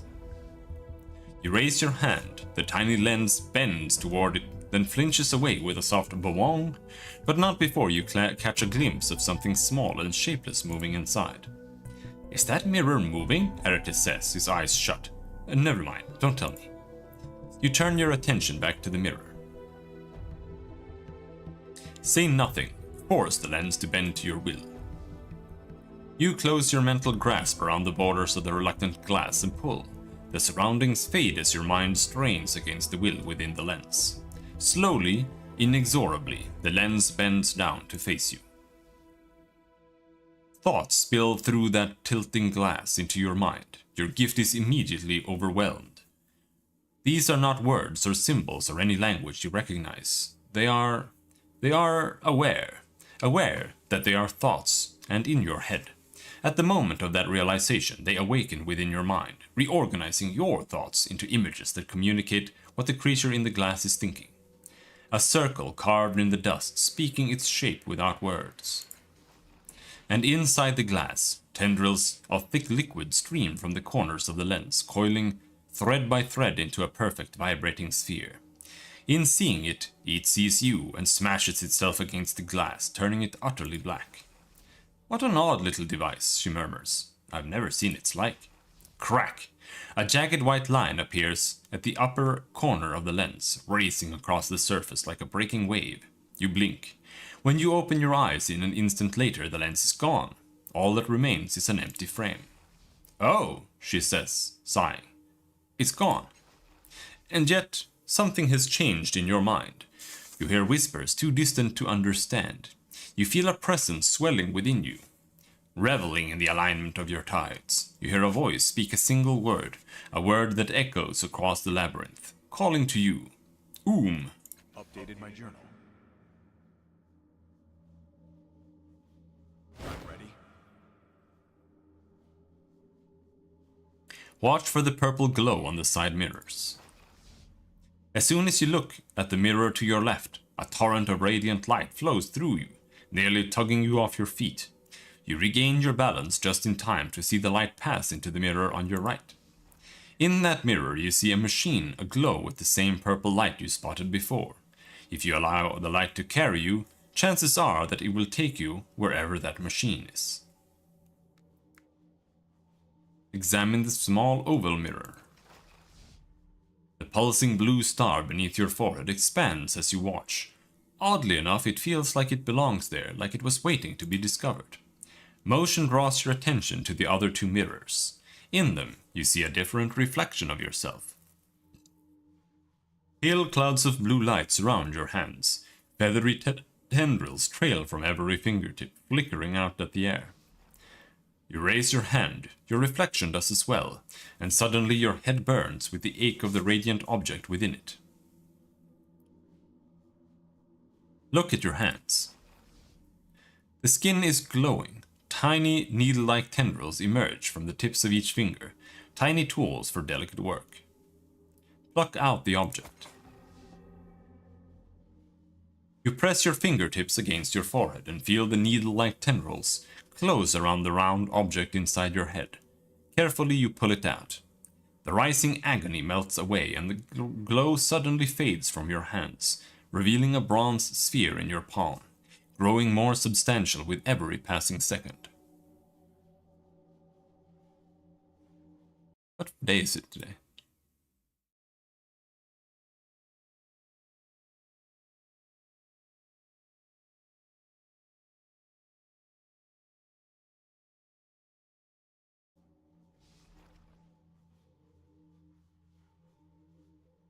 Determine the purpose of the tiny lenses. You mentally draw the attention of the tiny lenses, feeling the pull of their eyeless gaze on your skin. In their reflection you see an idealized version of yourself, stronger, smarter, faster. And in a flash you understand, they can change you, improve you, but a few of them are growing cloudy under the strain. You should act quickly. Direct them at your head. I'm ready to become even more heroic. The constellations of tiny lenses align with your head, and you meet the gaze of your reflection. Something snaps in your mind, and suddenly you feel sharper, more alert. One by one the lenses fade into opaque haze until only one remains, as bright as a winter star. Look into the large, central mirror. Of all of them, this mirror seems the most mundane. It shows your unaltered reflection, the crease between your eyebrows as you concentrate, and the gaunt, staring creatures in the hallway behind you. Force the mirrors to focus on the creatures. I'm ready to become even The mirrors more strain at your bidding, and you see the things behind you clearly. They're bony, nude, snuffling at the air through a slit in their swollen faces. One of them wheels around, fixing you with a single hungry eye. It stumbles towards you, feet scraping across the stone. The rest stagger after it, slurping and gasping. Leave this place or die. Your threat does not deter them. Snuffling and choking, they stagger at you, claws outstretched. Holy shit, that's a lot of them. Oh, we got some levels. Can you level up in a crisis? Necessarily look like it. No.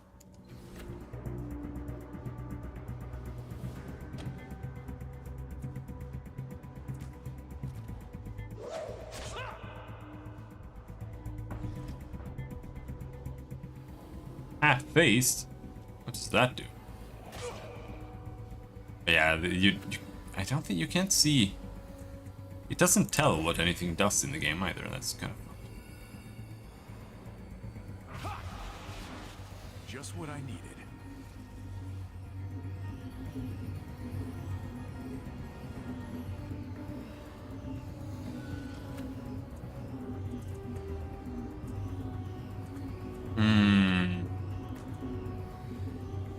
Transdimensional damage.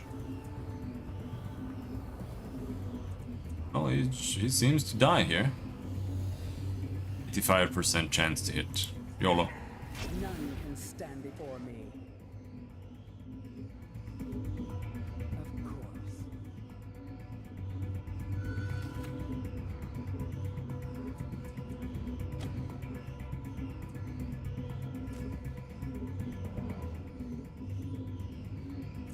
Yeah, that's something I could do.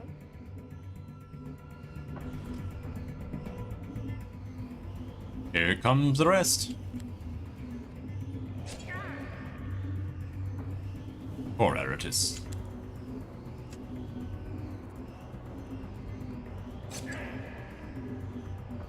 This level is what I needed though. Like, a lot. Don't hit him again, please. Jesus Christ! Look! All the odds are stacked against me! They can move way too far. Oh, okay, so now it shows. Now it shows. It only shows sometimes? It's like bugged? Oh, wow, that's weird.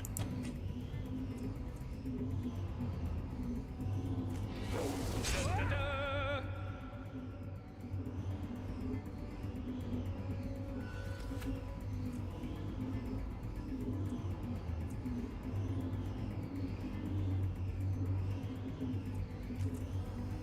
Killing them off is better damage reduction than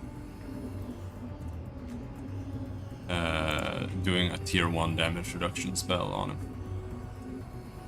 You dare strike me? Nobody struck you, dude.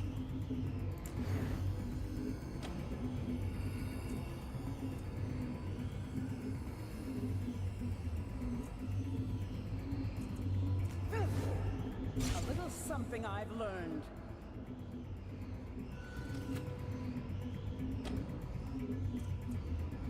Stab him in the shin. Maybe Miss. I shouldn't Oh, have come gone on. for this.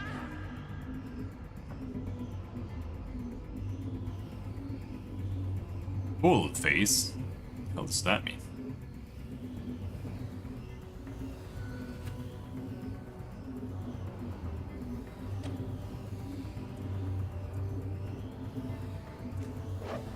Vanquished!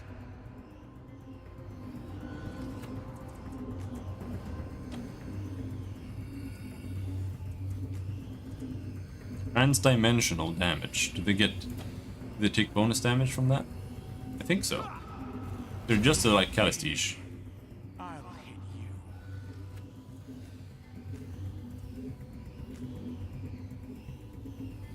Oh, I'm the only one who can choose. She can only do trans-dimensional damage. 13 though, yeah. Learn.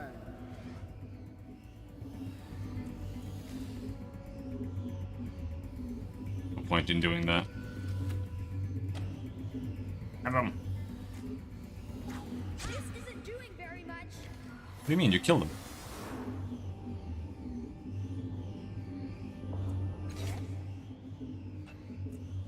Oh no, she's still not. She's still not there. 2 points? Wow.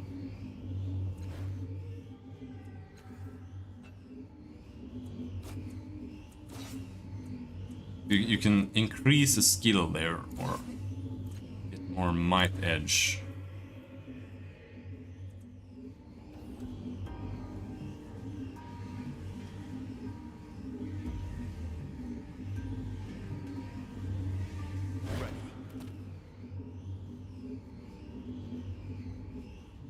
Use the thin mirror to kill yourself again. The familiar, thoroughly unpleasant news slips around your neck and chokes the life from you. Choking, you collapse, roll onto your back, and die. Can't die.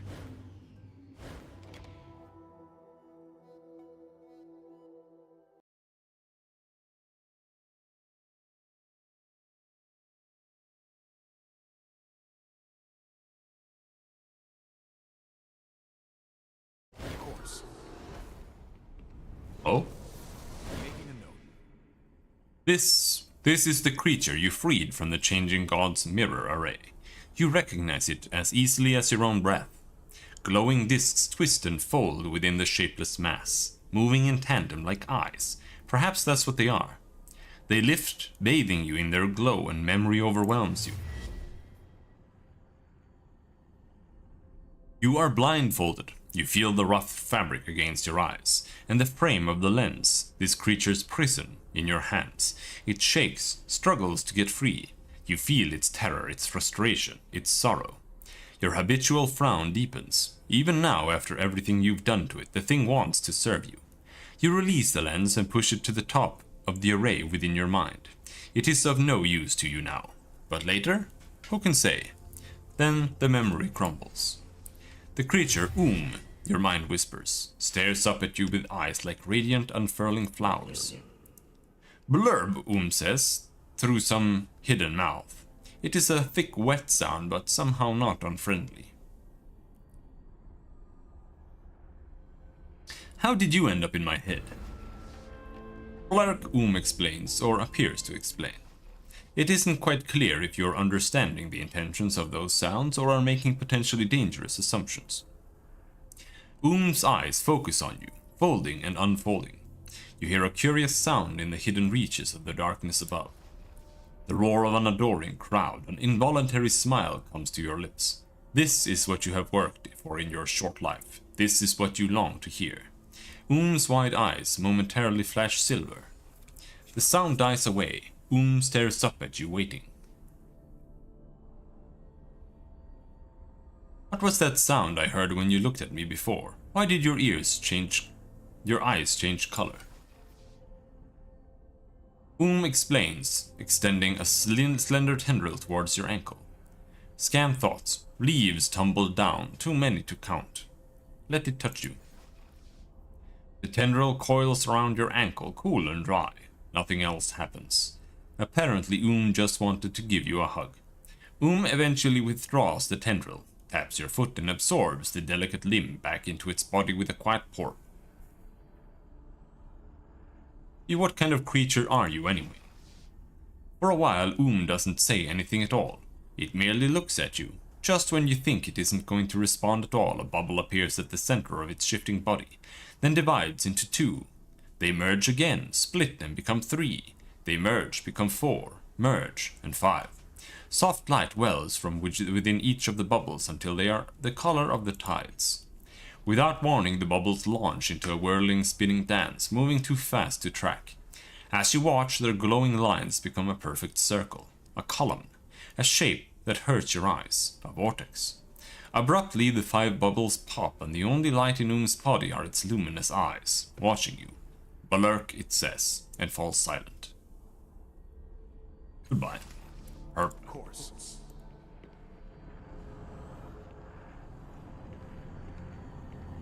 Yes. Now.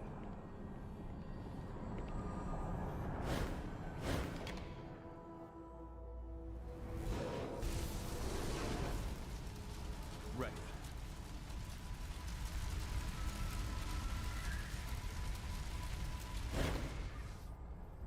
You did it. Her smile is warm and genuine. I can feel it from here. A piece I didn't know I was missing. Thank you. You've done more than you can know. Yes. Right. Now.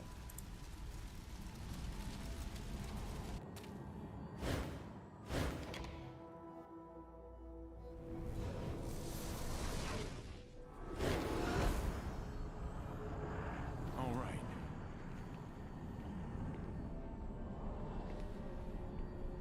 I'm going.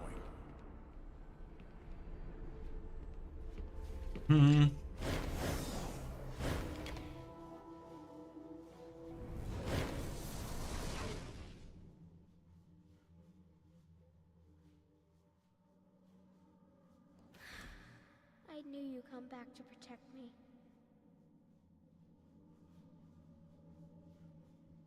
And yeah. Some of the glowing bands on this machine have gone dark. It seems to be dying. Yes.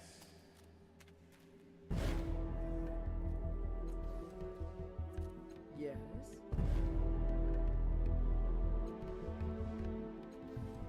I feel like I bugged this machine or something, but Yes. whatever. Fuck it. I think you can access the data sphere there, but I feel like I somehow skipped that because I had Calistige and I did that choice with her. Study the lenses and mirrors again. Look at the purple glow in the side mirror again and allow it to carry you through the opposing mirror. A flood of purple light streams from the mirror as soon as you look at it. It lifts you from your feet and carries you into the mirror on the other side.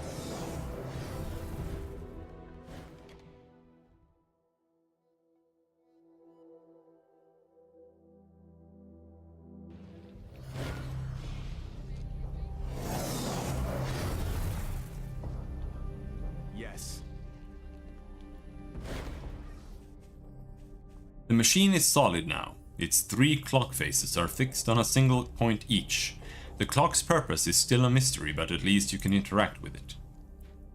You notice that the figures of Kamose, Diviatiku, and Villan are no longer present in the central clock face. They only exist in your labyrinth now. He bows low. Your Holiness, how can your humble servants provide? Or have you come to enlighten me and teach me wisdom?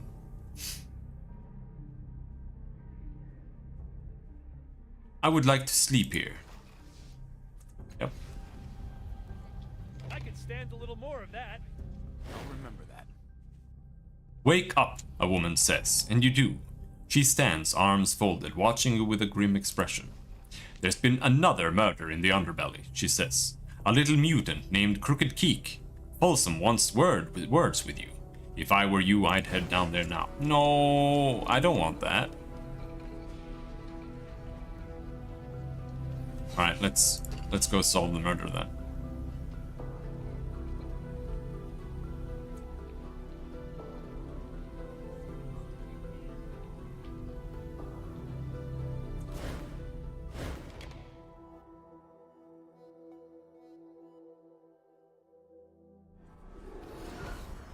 I wasn't expecting it to go that fast.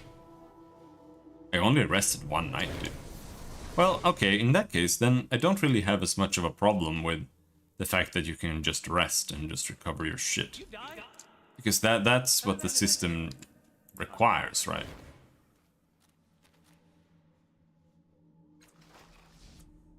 Because if you can just rest forever, then there's no real purpose in the stat pool system anymore, except for when you can't just go and rest.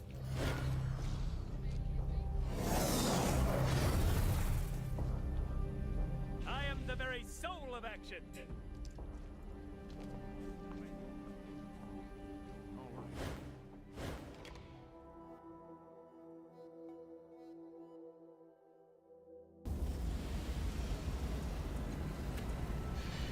I don't have any intelligence healing, Danger awaits. which sucks. Allow me.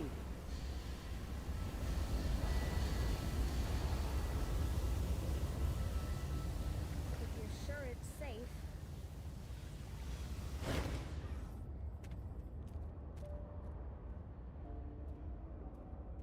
Do you know where I might find a woman called Matkina? Matkina, she gasps. That's not what people call her.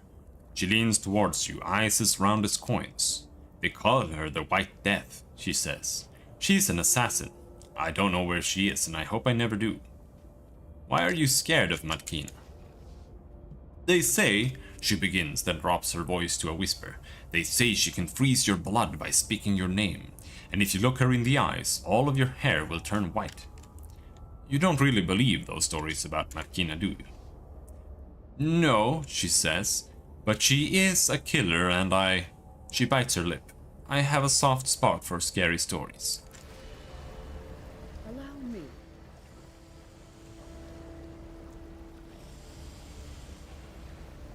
You bet.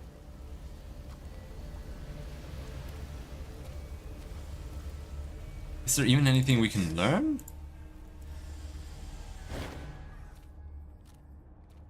Inspect the hand in the pool again. Bloody circle.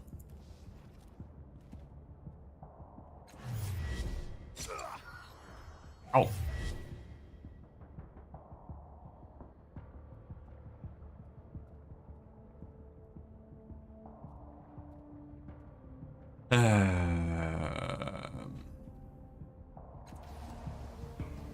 Yes.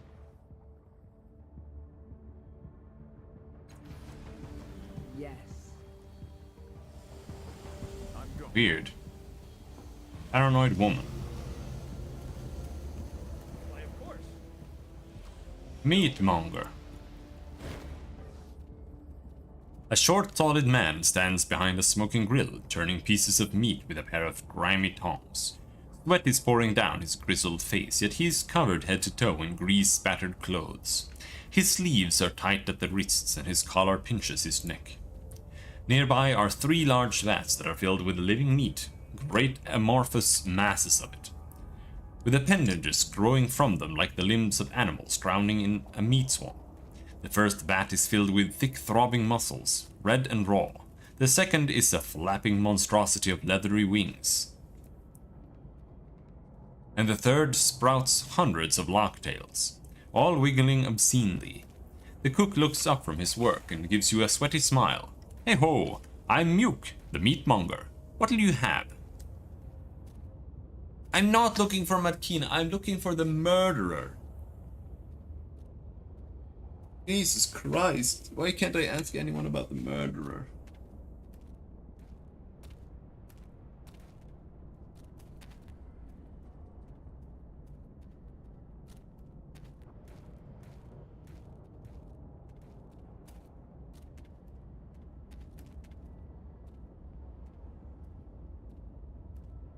I'm looking for a jack named Matkina. Pale skin, hard looks, wears a hood. He nods. Know her well. Buys from me all the time. Haven't seen her in a while, though. You might ask Mapper over there by the shanties. He'll be the one with the maps on his skin. Keeps track of everybody. Oh yeah, he just wanted... Alacrity.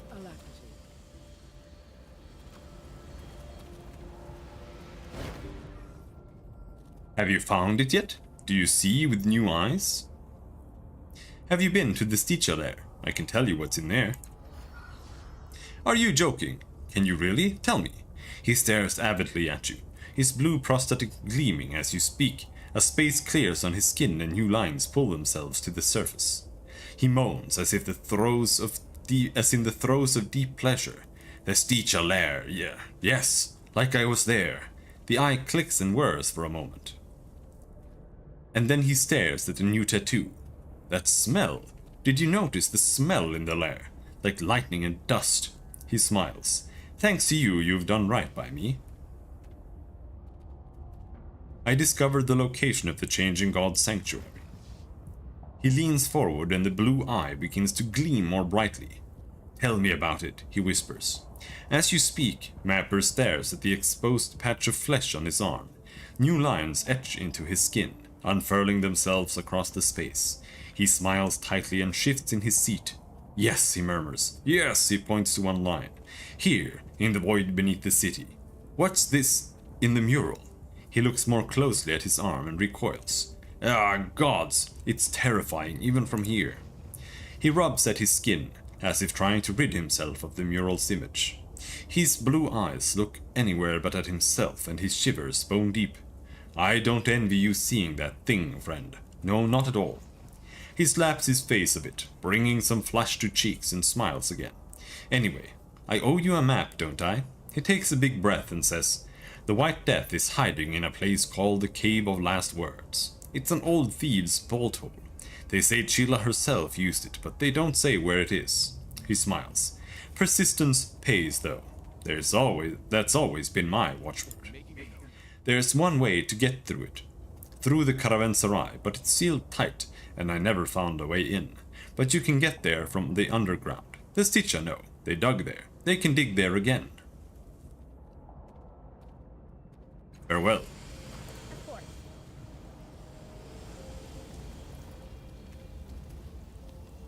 Still here? Yes, child.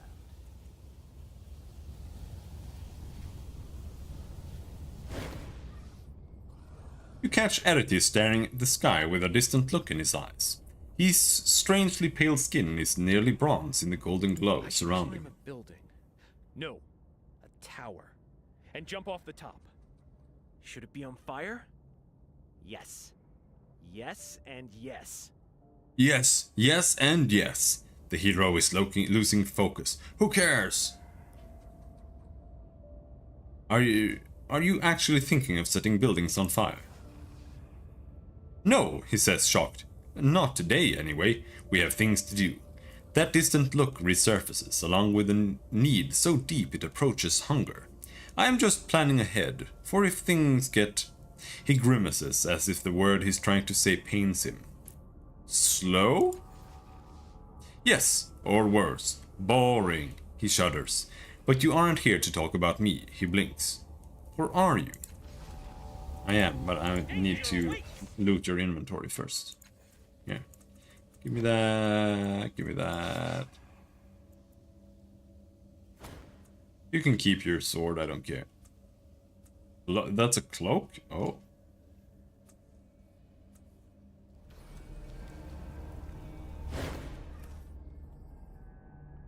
Let's split up for now. Now? Really? But we were just getting started. He slumps a little, his glow fading. I'll be in Cliff's Edge, he says, sighing. Meeting strangers, telling stories, doing tricks, seeing how long I can hold my breath. Radiant once more, he waves at you and bolts off.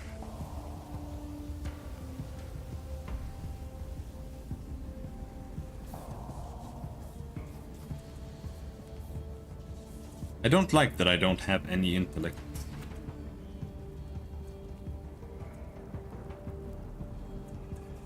But it's so expensive to buy any intellect items.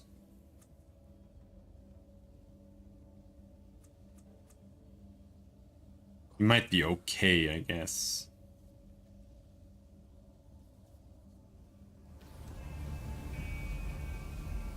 But let's see.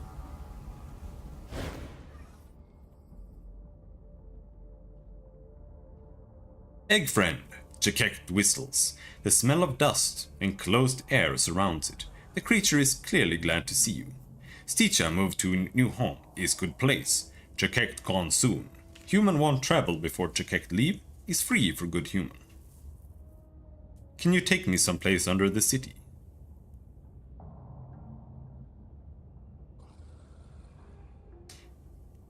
What do Sticha use shins for? Humans sell Numenera. Call self Machela. Trade shins and other Numenera to Sticha. Sticha trade shins for Numenera good for dig. Melt into walls and tunnels, make stronger. That was shins. I'm looking for a way into a place called the Cave of Last Words. It's close to surface at top of city. The creature pauses. Took another human there once. Chikek travel where egg friend want. We go.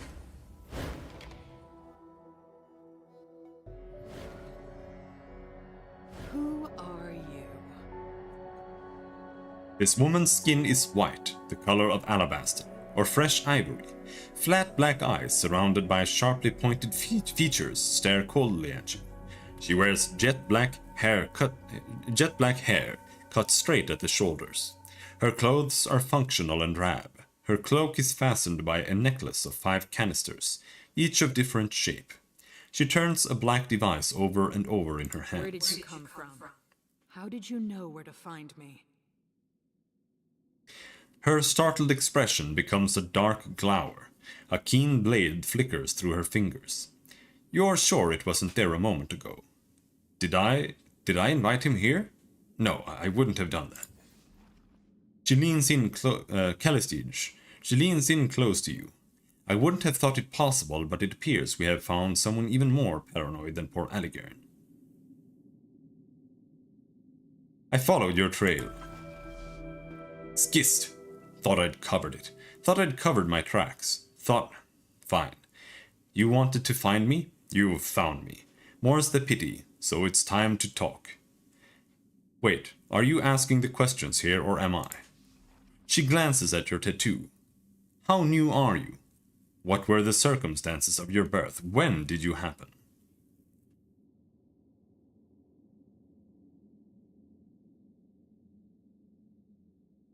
I was born as my body fell from an exploding moon. Ha! That bastard of a creator always finds a way to abandon us at the worst possible moment. Have you heard the stories of Tuck or Inifir yet? You should. What of them? She points her chin at your companions. If you think you can overpower me with mortals, you're mistaken. Oh, she is fascinating, isn't she? A wicked smile crosses her lips. What did you say? You're trespassing in my home, you know. Coming with a cast-off makes you more suspicious, not the other way around.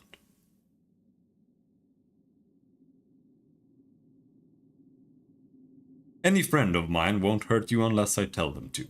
Don't give me reason. Ah! If I gave you reason to hurt me, you'd be dead before you realized I'd given it. But fine. She flicks her hand and the knife disappears. Disemboweling you would just be a waste of time for me anyway. She turns back to her workbench and picks up the device again. Then she spits on the floor and scuffs it with her boot, all nervous energy. So what do you want from me?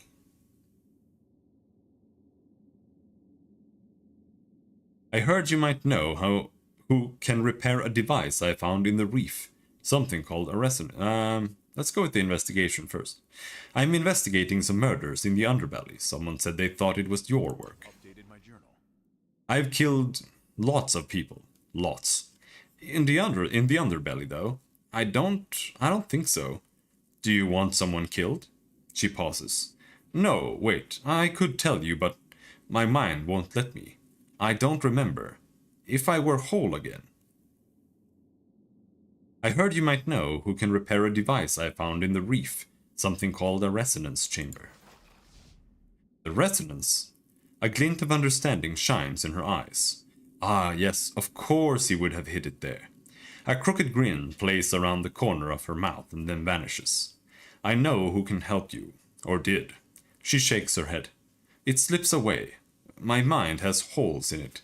One of our brothers took a rusty scalpel to my thoughts. My memories, I can't... She trails off, she catches a hold of the table, and it seems to anchor her. Her eyes harden. Updated my journal. No, you must do something for me. She caresses the black and jagged device, knobbed and protruding with antenna. A sigil, reminiscent of your tattoo, is emblazoned on it. This is Tasha's Mirrorcaster. I want you to enter his mirror and find out what you can about the Jock. I'm convinced that's the key. What is a mirror caster? Ha! Am I really the first one to say the word to you? Oh, you're in for a surprise, dear brother. Every cast-off has one, just like every cast-off has this. She taps the tattoo on your head. No one knows what they're for. Adiris used to think they were a byproduct of the transfer process, just like us. She seems lost in thought for a moment. Then she shakes her head. Wherever they came from, they can be used like a kind of temporal viewer. You relive an event in the life of the cast-off whose mirror caster it is. That event is called a mirror. What is a Jock? You don't know. I thought it was a common instrument. No, it might not be so much anymore. One of the curses of a long life. She laughs raggedly. Fashions come and go before you even know they exist. Probably easier just to let them go, or make new ones of your own, like some of the other cast-offs. Sorry, no, not sorry, you should know this. You should know about things. History, that's what life is. Knowing and doing. Matkina, you need to focus. Tell him what he needs. She breathes deeply. A Jock is an ancient woodwind, and this one was kept in a sealed cave behind massive doors from a prior world. It had powers, but I can't remember what those powers were. Can a mirror caster be used to spy on other cast-offs? Not spy, more like seeing pictures of their past, like watching them from inside their minds at times when they burned or raged or changed, when their life was at a moment of flux. Why can't you enter the mirror?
Don't you think I've tried?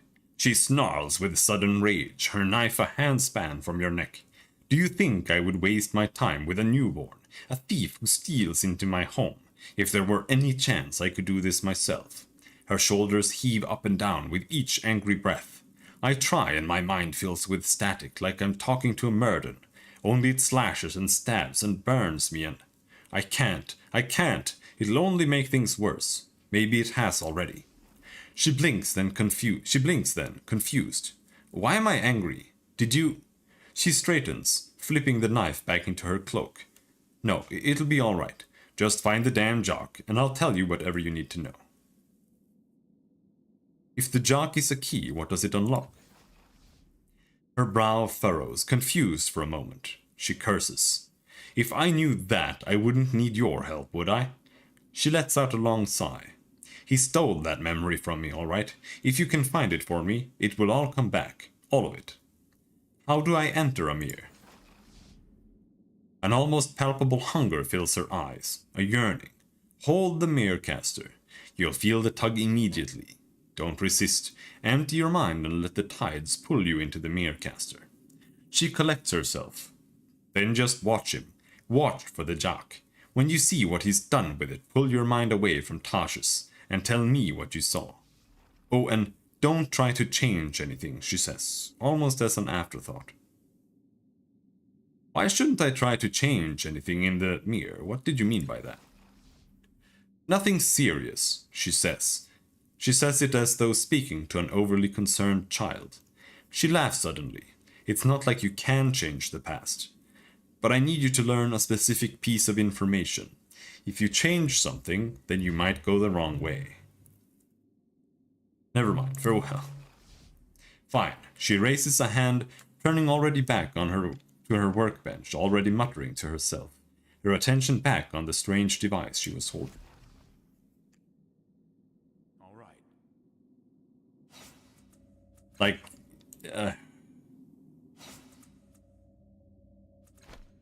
hopping in there without I'm ready. having any stats sounds like a terrible idea. I don't really remember if you need any, but it's still horrible.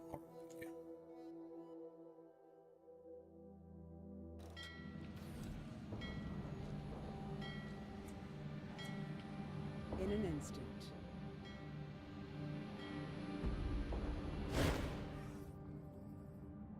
A sheer cliff rises above the ledge. Its surface is rough and jagged. There are enough handholds that it looks climbable, but it wouldn't be easy. 80. Alright, 80%. We did it. The cliff face is deceptive. Holds that look like they crumble in your hand stay firm, while solid-looking protrusions crumble like they were made of sand. With careful planning, though, you make it all the way up to the top.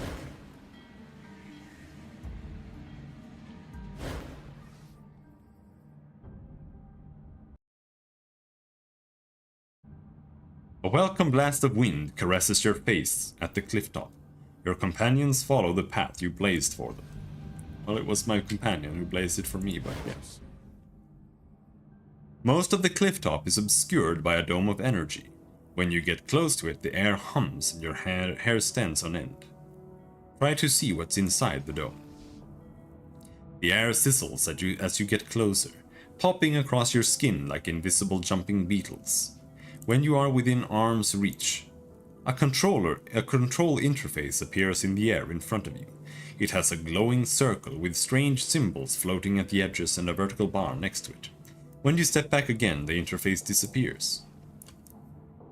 Whatever energy forms this dome is completely opaque. You can't see anything through it. Oddly though, you can see the shadows of the cliffs and birds on the other side. Study the interface.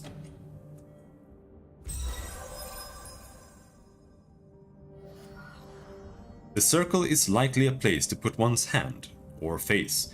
Probably the former, since the heat from the dome might burn your face. Presumably, someone with the proper authority could open the dome by using the holographic bar on the side as a kind of latch. The symbols around the circle are unfamiliar, suggesting this installation is very old, perhaps predating the truth. Whoever created this dome, then, wanted to keep what was inside a secret from anyone except for those whom he or she had given access. Try to use the interface to open the dome. As soon as you place your hand in the circle, the symbols light up and spin rapidly. Apparently, you have the authority to enter. You slide your other hand up the bar on the side. The interface disappears. The air cools immediately and the dome fades until it is gone entirely.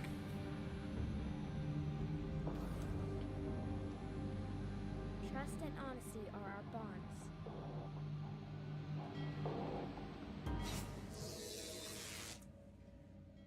War Mask Oddity, Eyes of the Finite.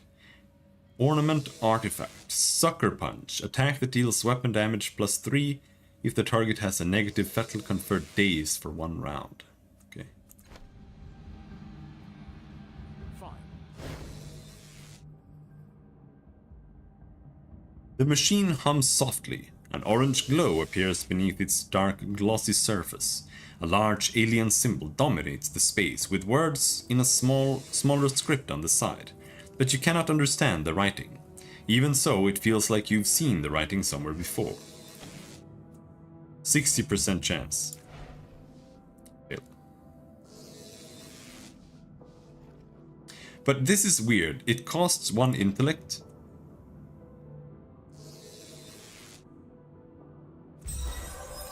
But I have edge. So it's like, yeah, I have infinite retries there.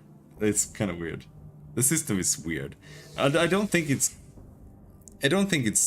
good entirely. Like, again, the fact that you can guarantee rolls and stuff, I just really like that in a video game. But the system is still like extremely flawed, and it's like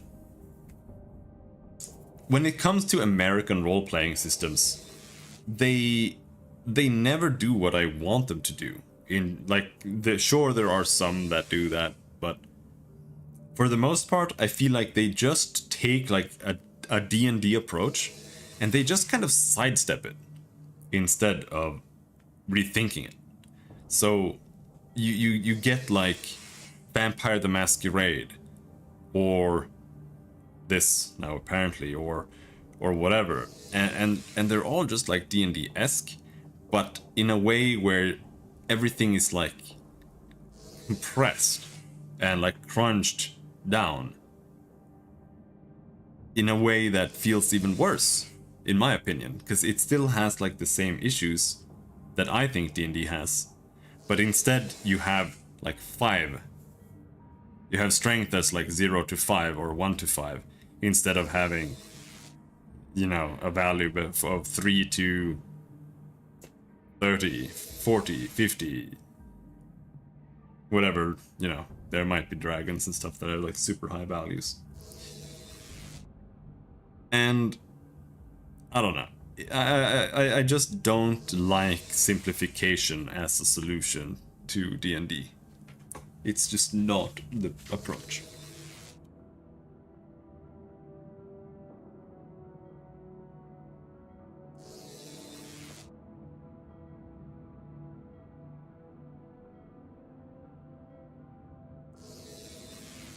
Because I don't like it when RPG systems for tabletop RPing is a Warhammer system, because that's what it is. It's basically just Warhammer, and that is absolutely the last I want when I'm playing a tabletop role-playing game.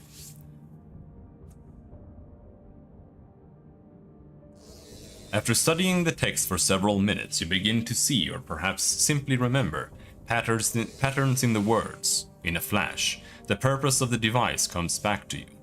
This is an omniscope, a device used to view locations from afar. The large alien symbol is actually an inhuman handprint. The longer list next to it is a set of location names, and the shorter list denotes ranges of time. How far back in time the omniscope should look, you discover that you can actually read them all. Look at the list of locations. God damn, bro. There are 8 locations listed, all of them within or near Segus Cliffs. Selecting one will presumably shift the omniscope to look in that direction. Caravanserai is currently selected. Select the Reef of Fallen Worlds. You touch the name and it glows brighter than the others. Far above you, the omniscope shifts into a new position. Look at the list of approximate times.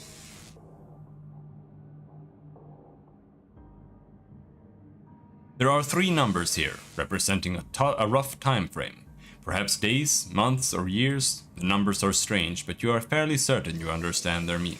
Selecting one will presumably direct the omniscope to look at that time frame. The current selection is 1, which you take to mean the present. Place your hand on the alien handprint. As soon as you place your hand on the surface, the machine reacts. The glowing items on the 2 lists blink and draw lines to a rectangle, a view screen that wasn't there before. You see the half-sunken buildings and artifacts of the Reef of Fallen Worlds, where you crashed into the earth. Very few scavengers trawl the reef. Perhaps they believe there is nothing more to be found, or perhaps out of fear. Let's change the time. Select 12. Access the view screen again. You see the half-sunken buildings and artifacts of the Reef of Fallen Worlds, where you crashed into the earth. The image in the view screen changes rapidly, showing the reef over days and weeks. The most interesting occurrence in this time frame is when you fell. There is a bright flash, but you can see Aligern and Kelestige watching the skies. when Aligarn twists his hands in the air, sending multicolored energy up into the sky. Seconds later, a white streak encased in the same energy slams into the crystal dome at the edge of the reef. Okay, so that's the last 12 days or something.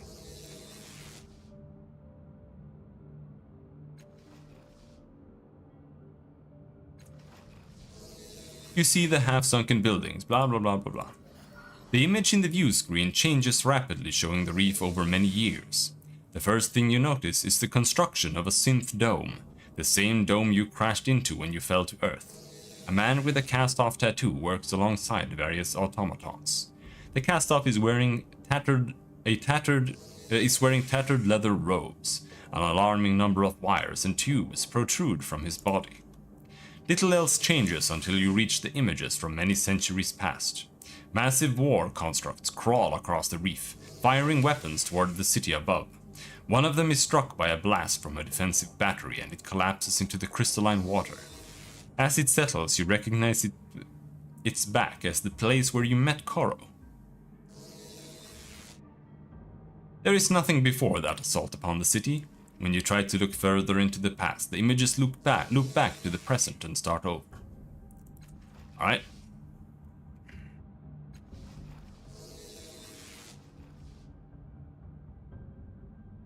Select one to look at the present. You see the bustling city square near the bottom of the cliffs. People of all types mingle about, show off their wares, or entertain the crowds. A crowd gathers around a man bound in ropes of rotting viscera. He shouts at the air while his bonds grow tighter. The crowd watches with a mixture of emotions.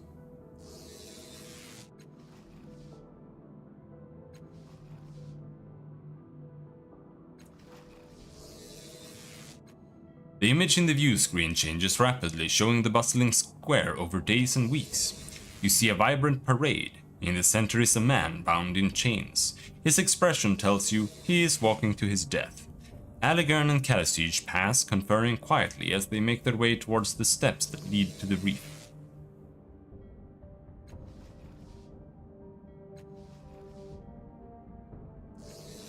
It's gonna take forever! You see the bustling city square near the bottom of the cliffs.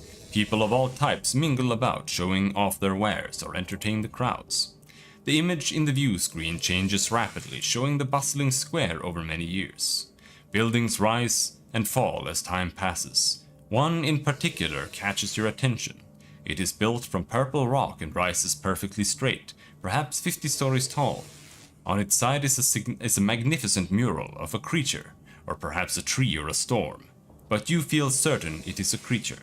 Perhaps the creature, the sorrow that is hunting you. The building stood for centuries before it was torn down. So is it like the wall from that we saw down there?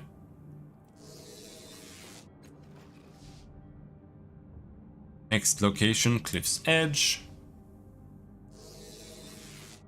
The thing is, like, looking there now is most likely useless, but I have to do it anyway, because it might not be useless. The people of this area are for the most part rough and bitter. They don't live on the edge by choice. Yeah, I know. Well. Dozens of buildings are built into the cliffside. Many of them hang precariously over the sea below. Buildings collapse into the sea quickly as if something were undermining them. Yeah, we know. 128. Over many years, the further back into the past you look, the more buildings there are. They have been falling gradually into the sea over many centuries. Above and below there are seaward-facing batteries. There are seaward-facing batteries. Defensive weapons that predate the Ninth World, but they too collapse into the sea as the years pass. Shortly before the distant past ends, the last of them topples from its perch, leaving the city defenseless.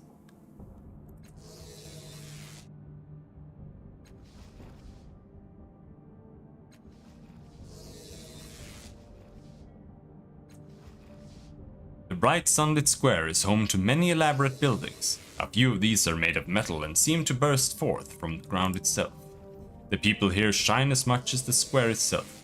They are well dressed and obviously wealthy. Many levies walk the square, as well as Eon priests, foreigners, and a few non-humans.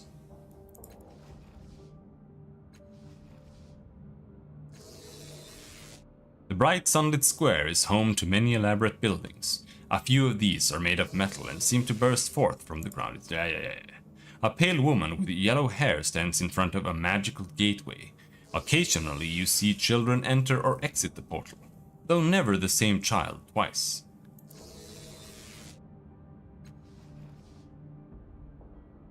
Distant past. Centuries ago there was some kind of rebellion. It spilled out from the bloom up to the highest parts of Sega's cliffs. Leading the charge is a woman wielding a glowing hammer. She is covered entirely in silver scales. She doesn't even have a face that you can see. Her followers are numerous, and the leaders of ancient Sagas are quickly killed or subdued. Oh no. It's bad.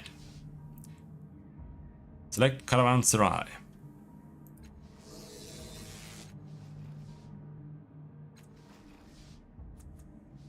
It looks exactly the same as the scene before you. Yep.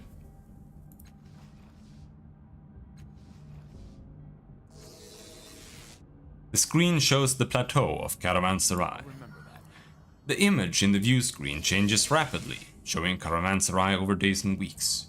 You catch a glimpse of a woman with purple hair and slow the image down to wash. She stands near the entrance to the hostel speaking to the proprietress. After a moment she embraces the woman, then she hurries off towards the docks. The woman's hair seems to move of its own accord. She is almost certainly the woman that Omedon described.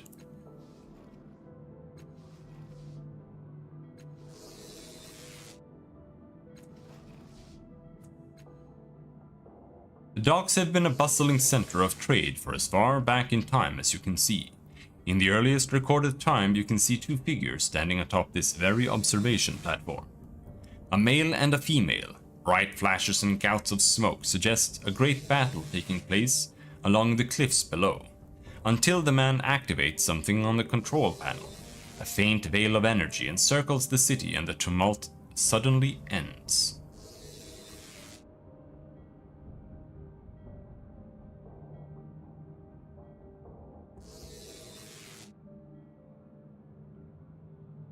Yeah, that's when he unmoored. I think he unmoors the city from time, using those machines that you see in town.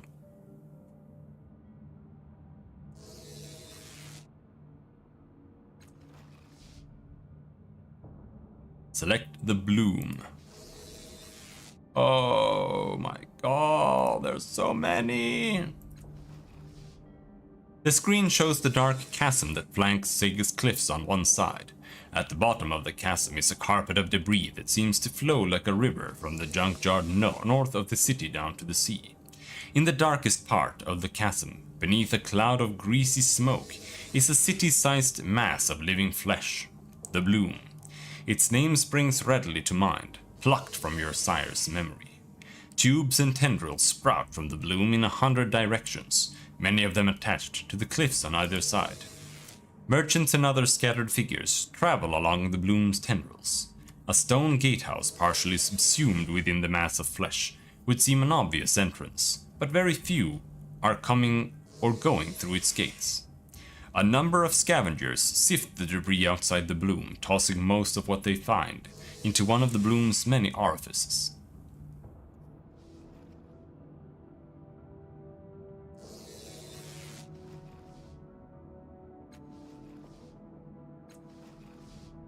The screen shows a city-sized mass of flesh, the Bloom. Yeah. The Bloom sees a lot of diverse traffic, merchants, refugees, and the destitute. A number of shady figures enter and exit, mostly though through a stone gatehouse that is partially subsumed within the mass of flesh. Not a single levy or Sega's official ever seems to travel there.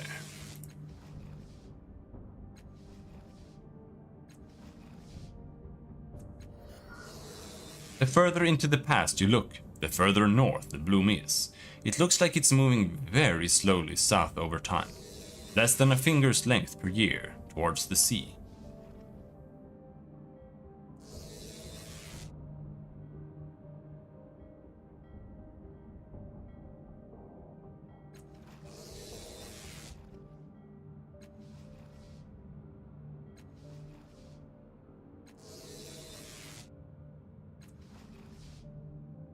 The screen shows an area north of Sega's cliffs below the crag of the city where the land stretches out to the horizon. Amidst a maze of bluffs and outcroppings is all manner of debris, most of it predating the Ninth World. Metal and synth monoliths rise above a field of scrap, a functioning machine perches on the edge of an enormous pit. Strange plants and vines struggle to reclaim the land. It's even more cluttered and fantastic than the reef of the fallen worlds. Scavengers wander the maze, not all of them human. They pick out whatever Numenera or scraps they can find.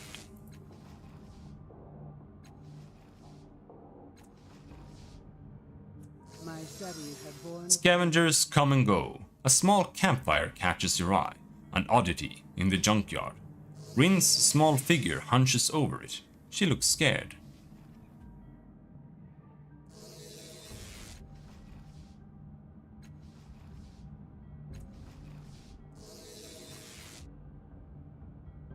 Scavengers come and go. The enormous pit grows slowly larger. In the more distant past, a wall stretches across the junkyard, bristling with northward-facing batteries to protect the city from attack. But as time passes, the wall is abandoned. The batteries crumble into ruin and the whole structure is subsumed beneath the surrounding trash. Last one. Arabia Sound.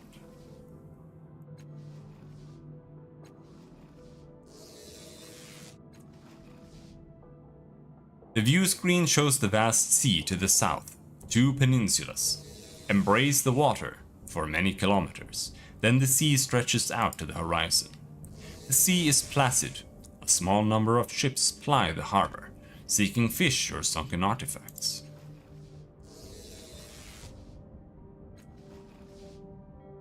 The screen shows the vast sea south of Sega's cliffs, Strange ships come and go, both sea and air, bringing trade goods from places you cannot see beyond the horizon.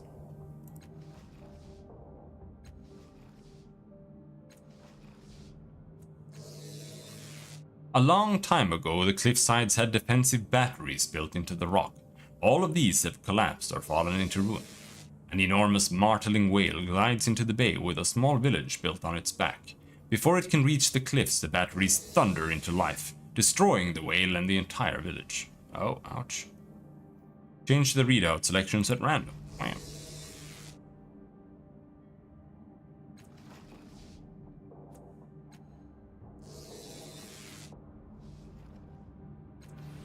Alright, well that's it.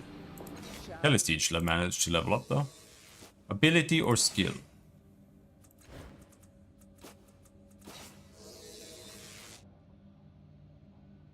Cipher use. I don't know if I care about that. I don't know if I care about that. Deception though.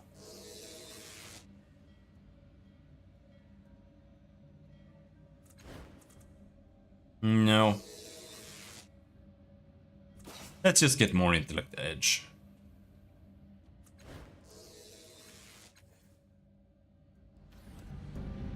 Holy shit. That was taxing. Oh boy.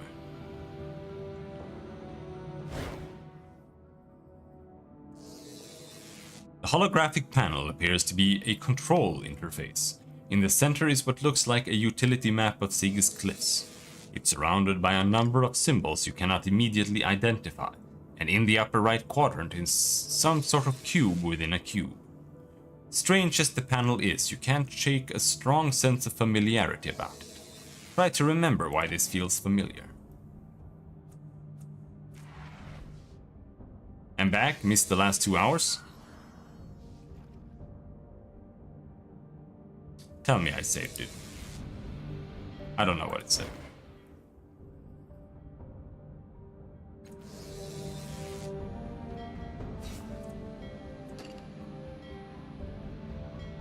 $9. 37, yeah. That's low there. Alright, we have to go solve. We have to solve the murder, because I need to sleep. I need to sleep, but I can't. Learning begets doing. We'll come back here again later. which companion is exclusive with each other, it's only jump down the ledge.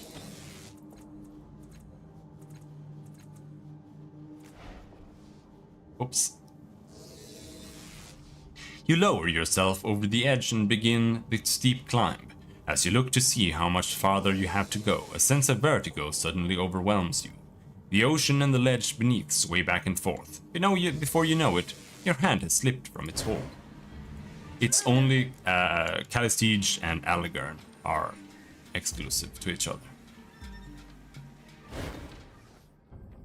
You slam painfully onto the ledge. At least you made it down. Of course.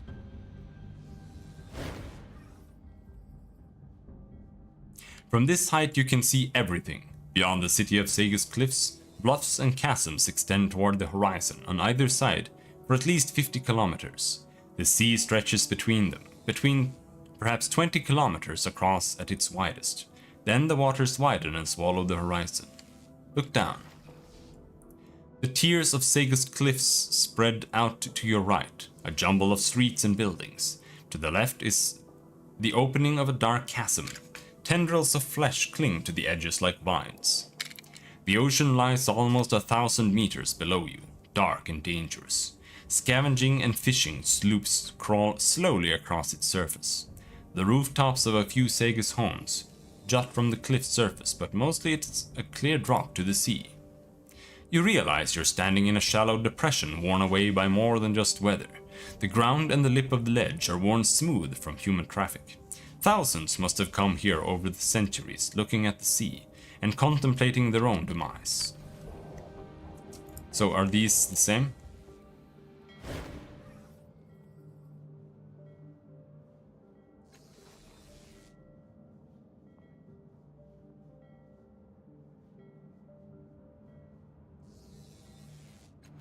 Clear drop to the sea. What about here?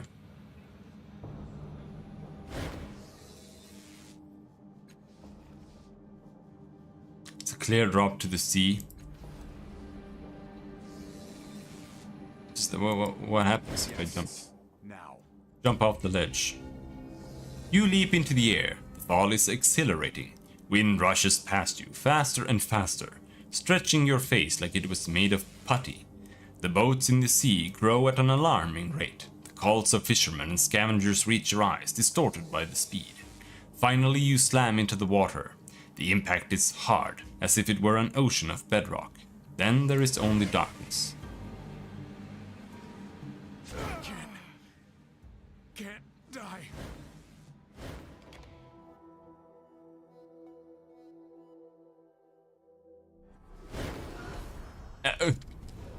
Good morning. Oh, this teleports you to Dendra or her.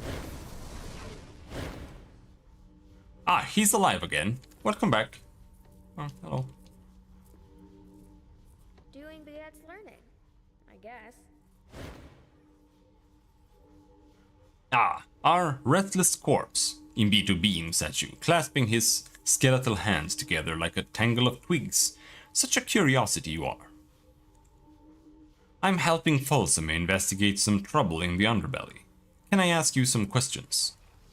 Of course, he says. And do tell Folsom hello from me. We are dear friends. He raises a finger. Well, he frowns more than I smile, but we do have a grand time whenever we meet, which is often. One of Folsom's protégés was murdered. Do you know anything about it? Not a thing, he says, then grins. Why? Am I a suspect?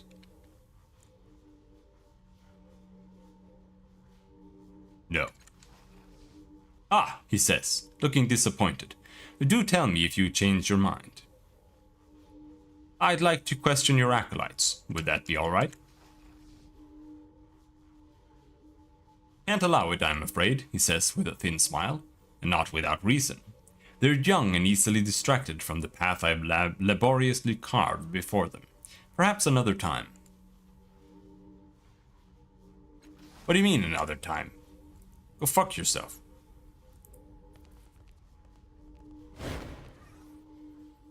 What you want? Shul meat? He says, leering. Farewell. You bet.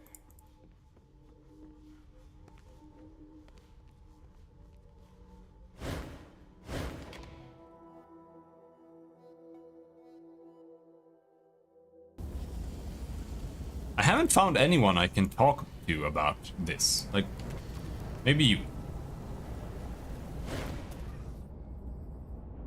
In a stall filled with all manner of dusty parts, connectors and strange devices, a woman tinkers with a half-assembled power source, peering at it through spectacles that have several adjustable lenses. Her long white hair is disheveled and the skin of her thin frame is marked with small scars and burns. She looks up, curiously as you approach. Welcome to Machella's Mechanicals. I got a bunch of broken stuff and a few things that work. You want any of it? Let me know. Where do you get your stock? She shrugs. Trade, mostly. There's an old priest named Zaligern who brings me things now and then. Doesn't like to tell me where he finds them, so I don't ask. I get stuff from Manth too, though sometimes his stuff's too hot to touch. Even a few things from the Sticha, if you can't believe it. You trade with the Sticha? Before they all cleared out, I did. She gives you an accusatory frown. They dig up all kinds of things in those tunnels of theirs. Picky about what they trade for, though. Only want things that'll hold the lightning charge. Flashbacks, generators, that kind of thing. Her brow furrows, which is weird now that I think about it, because their eggs hold a charge. Like little batteries they are. I've even converted a few of them to power things. Good thing the Sticha never found out, though. Be like using a baby for firewood in their eyes. Let me see what you have for sale.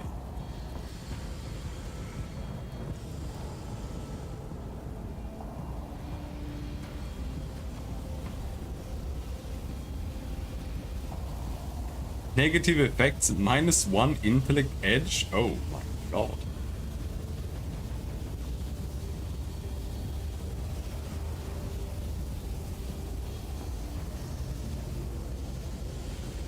Sting charge. I think I usually put this on her.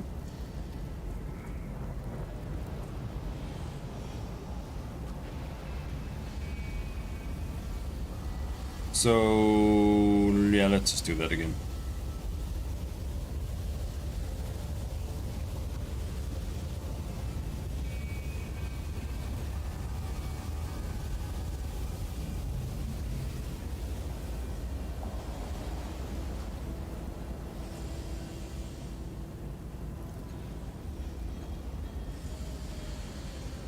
Did I just buy 2? No, I must have already had one. Okay, well, you can have one each, I guess. Because this pistol is garbage.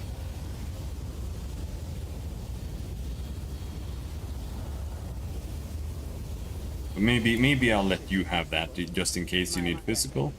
You have that. But damn, you have strong armor.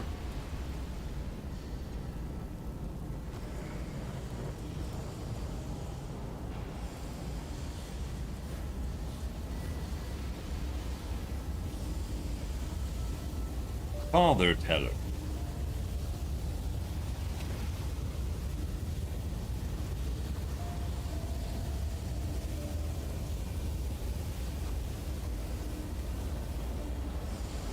I don't want this.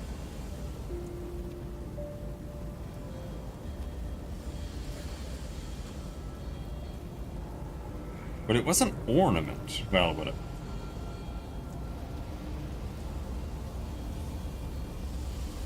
That's just for selling.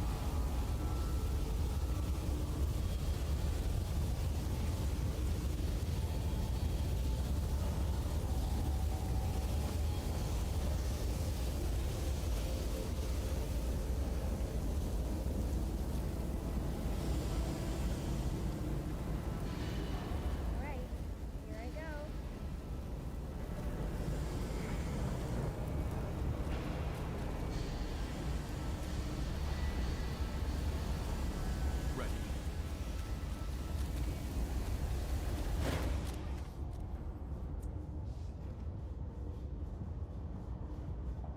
Liquor from one of the orbs above you catches your eye. You look up just in time to see the image of a woman leaning toward the surface of the glass from the inside.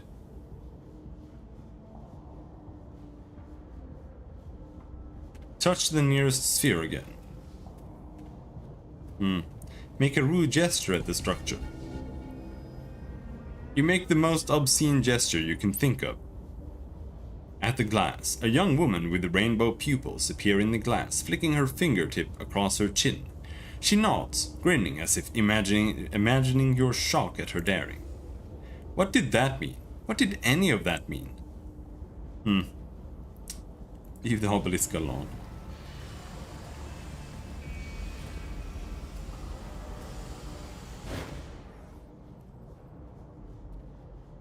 I am hunting for the person who murdered Folsom's protege. Would you like to assist me? Assist? He squeaks. Me? Of course, Holy One. Absolutely. I swear to you that I will not rest until I find some scrap of information that is of the smallest use to you. Well, have you? Oh, okay, that's useless.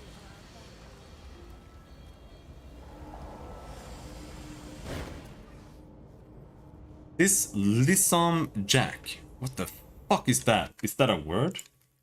Lissom. Moving or able to move with grace and ease. Lithe and graceful. Easily bent. Supple. Lissom. Okay. This Lissom Jack looks down on his luck, judging from his bare feet and dusty jerkin, but he takes in his surroundings with a hopeful gaze. As you approach, he smiles and throws out his arms in greeting, which reveals the tools of his trade on his belt. He puts a finger on the side of his nose and gives you a wink. How now, helpmeet? Got any vert plod for a topside slipper? Hey, it's my old friend. Wonder if he's got any new work for me. I have no idea what you just said. A look of panic flashes across his face, instantly replaced by a big grin and a hearty laugh. Just a little nonsense phrase we used to say to each other back in Kjorkareen. You looked like a fellow I knew there, so I thought I'd see if you remembered it. Pay it no mind. He claps his hands and gives you a fresh once-over. So, new to the underbelly, eh? Just visiting or looking for something in particular? Who are you? He bows. Month Pa, professional fenestrationist, recently arrived in the big city from fair Kjorkareen, and at your service. Fenestrationist. The design and placement of windows in a building. An opening in the surface of a structure, as in a membrane. Okay.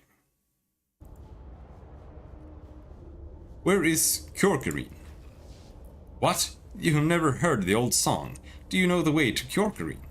He starts singing. In the back of beyond. East of the spire and west of the Vrond. That's where the girls are footloose and free. That's where my sweetheart is waiting for me. No? Not one of your favorites?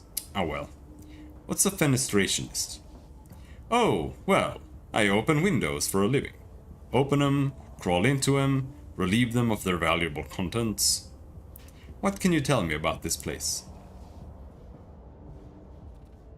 He smiles wryly. What can you tell me about the shins in your purse? Have you got a few to spare? I am skint at the moment and it's making it hard to remember things. Fine, here's 3 chins. He snatches the coins and then they disappear into his ragged shirt. Much obliged. Now, he rubs his beardless chin. Where to start? You want to hear about the people who live here, or maybe the Stitcher tunnels, or the manufactory, or those crazy Dendra O'Hare bastards. He points at you leering. Or maybe you heard about the murder and you're looking for a thrill. Do you know anything about the murder of Folsom's protege? Now that is some spooky effluvium and no mistake. Circle of blood on the wall, but all they found of the Vic was a skinless hand. It happened in that alcove on the other side of the structure if you want to see it. Oh my fucking god. I know. Tell me more about the Dendra O'Hare. The cannibals. Ah, sometimes I think they do it just so they can be crazier than anybody else. I know they got some kind of mumbo-jumbo reason for eating dead folk, but I think they just like making people squirm, you know? It's useless.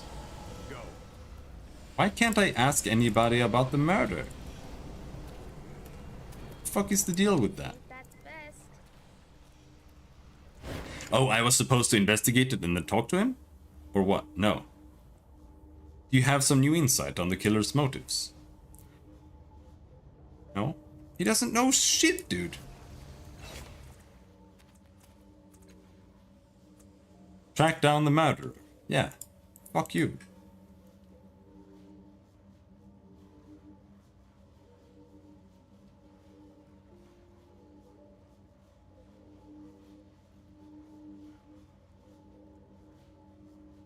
So he suspected Markina, and we've just been looking for Markina this whole time.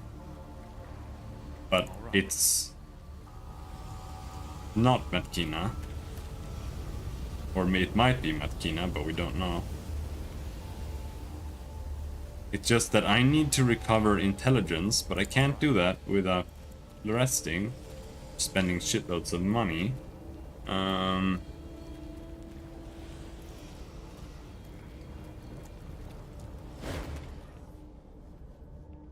What kind of meat do you sell?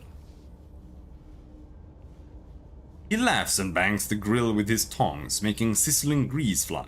3 kinds, friend. Anine, Drebble, and Lock. Right in those vats, actually. Want some? I'd like to buy some meat. Sure. What would you like? Anine shank, Drebble wing, or Locktail? I'd like an Anine shank, please. That'll be 2 shins. Hey. Muke nods, saunters over to the vat of red, throbbing muscles, and carves off a slice. He spears the meat with a sharpened bone skewer and slaps it onto his grill, sprinkling it with a flurry of spices. When the meat is cooked, he hands you the skewer and you take a bite. The meat is gamey and a little tough, but the spices are so intense that you hardly notice. Lots of folk eat that 3 times a day, Muke winks. Wish more of them would give me my Drebble wings a try, but it's their loss, hey? You take another bite of the Anine meat, trying to get a sense of the flavor that lies beneath the heavy spice. Its taste summons a welter of memories. You've eaten Anine flesh before, perhaps many times. It evokes a vague sense of desperation of a vast ruined landscape, detonations erupting around you, scavenging the bodies of fallen beasts for food. You realize that it isn't one memory but many lifetimes perhaps in a hellscape of war. The memories fade. I'd like to buy some meat. Give me a Drebble wing, thanks. Another 2 shins. Good choice. Muke produces a jagged knife and saws one of the leathery wings from the fluttering mass and tosses it onto his grill. It flaps weakly for a few moments, then lies still. An aroma like sweet baking fruit begins to rise from stiffening wing. After a short time, Muke lifts it from the grill with a pair of tongs and hands it to you. You take a bite. The wing is crunchy and sweet with a rich and fruity taste. Good, eh? Nobody believes it till they try. Muke grins and slaps his belly. I eat them all day long. Keeps me trim and handsome. I'll try a Locktail. He shrugs, giving you a dubious look. With a quick motion of his hand, Muke tears 2 wriggling Locktails from the vat, twists them together and ties them into a loop. Then he drops them on the grill where they begin to sizzle and spit. As they cook, the green and white color grows brighter and more intense. After a short while, Muke takes them from the grill and hands them to you. Somehow the tails are still wriggling as you take a tentative bite. The meat is flaky, overly sweet, and it fizzles your mouth like bubbly water. Muke shakes his head. Kids love those things. Can't stand them myself. I've never seen meat grown in a vat before. How does it work? How? He shrugs. Couldn't tell you. Found a little doodad back when I was a butcher and I'd fiddle with it all day long. Kinda like I do now with my tongs. He waves the tongs around to show you what he means.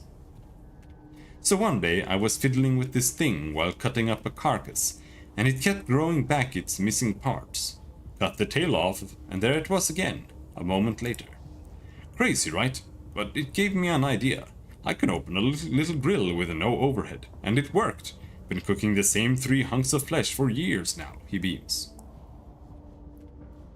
Can you use your doodad on yourself? Funny you should ask. Not long after I found it, I cut myself pretty good. Thought I'd try using my doodad to close up the wound. He grimaces. Well, it worked, but then I started growing toes all over my body. Didn't care for that at all, so never did it again. Still trying to get rid of the toes. Why are you bundled up like that? Oh, on account of the toes. Nobody wants to see a man with toes growing all over his body. Especially if he's cooking their food. Not even people in the underbelly got strong enough stomachs for that.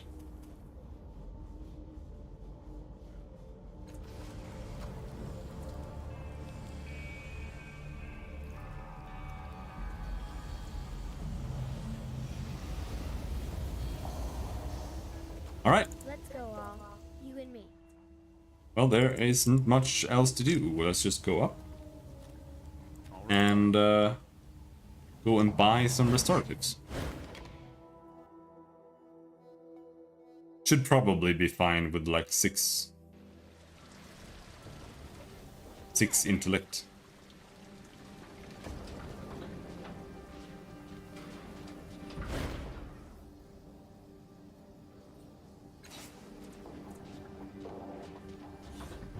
They're not that expensive, so...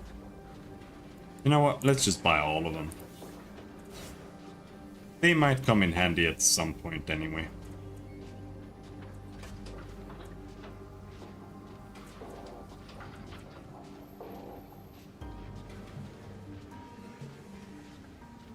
I want this one too.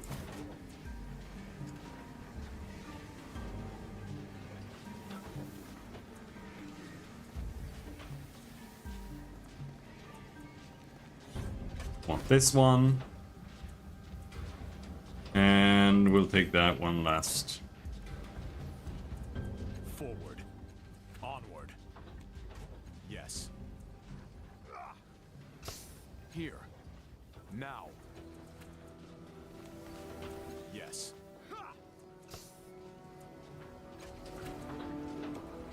Yes.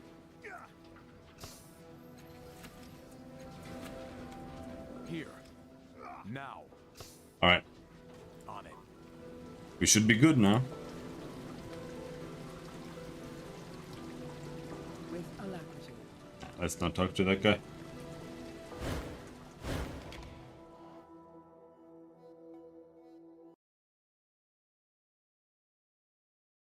All right, Rin. You can do this.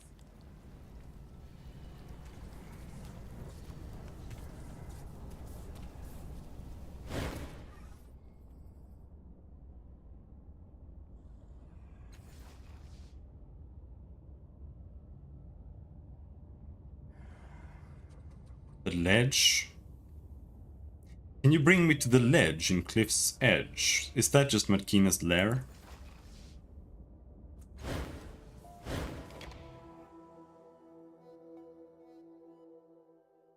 No, it's down here, right? Yeah, I've been wanting to find this. Man, I should have kept Eritis, but whatever. Quick Ice Axe. Oh, it's super OP.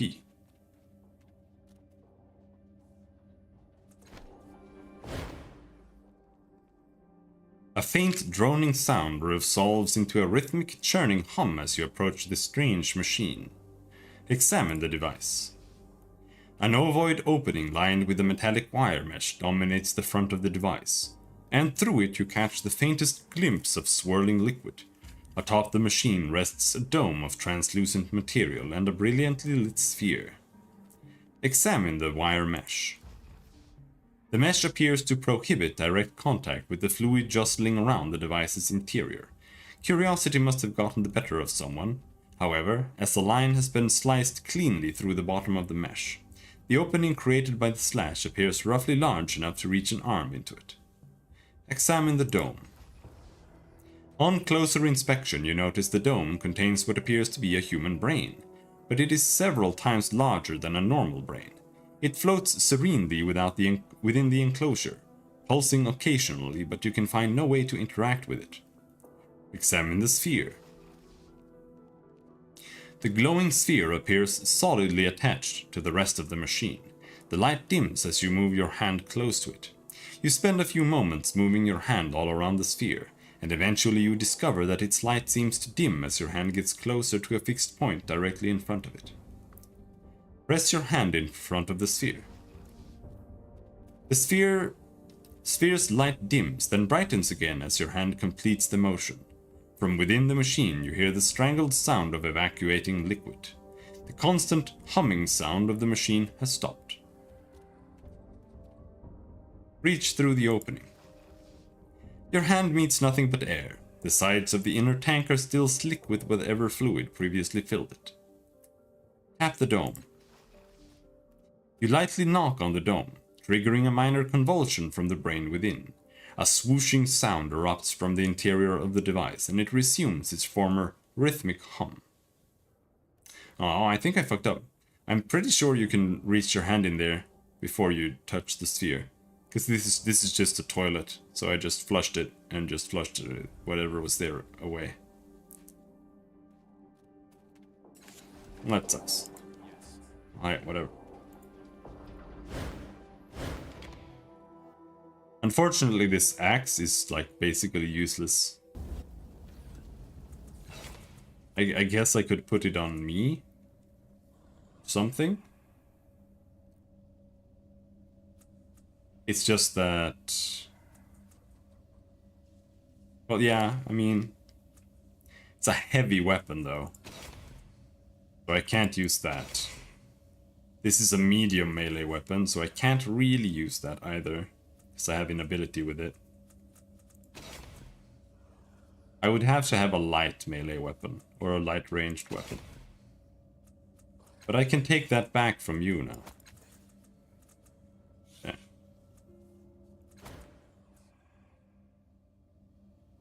That won't give me a penalty.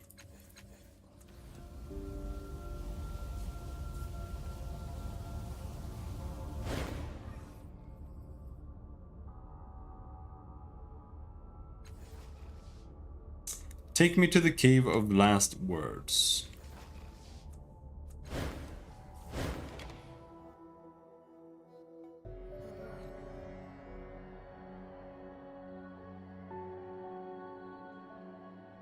Where does this lead?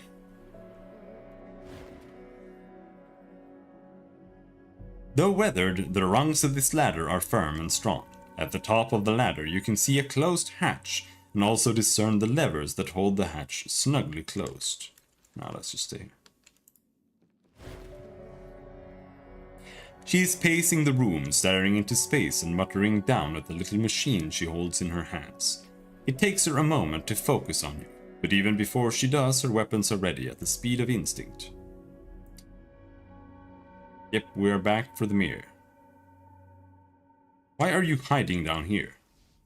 I'm not hiding. Her rage is quick, hot, and palpable, and something about it makes your vision dim for a moment. I'm strategizing, planning. Why would someone live voluntarily in a place like this? She gestures around her, and as her eyes break contact with yours, her emotion leaks from her frame. This is where I stay. It's a bolt hole. Always have been for those who know where to find it. Even Sheila hid here, they say. What can you tell me of other cast-offs? Self-absorbed, treacherous, leave a trail of misery and suffering. Shall I continue? Also powerful, scheming, ambitious. Her smile is crooked and quick. But you want names, don't you? She barks a laugh that's half a sob. You won't get them from me, though. Not now. I remember Adiris, and I remember the first.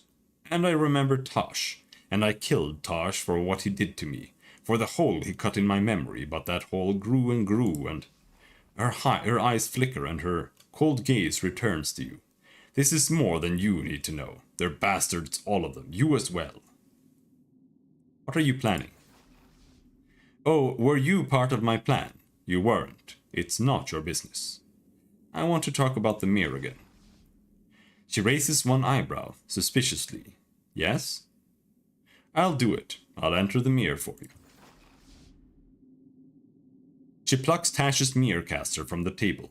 She looks at it, at you, and back at the device. She licks her lips as if weighing her options, and then before she can hesitate anymore, slaps it into your hands as if... slaps it into your hands. It's surprisingly heavy. Do it, she says, her voice heavy. Find the jock. Bring me my answers. You focus on the device and you feel something tugging at your mind.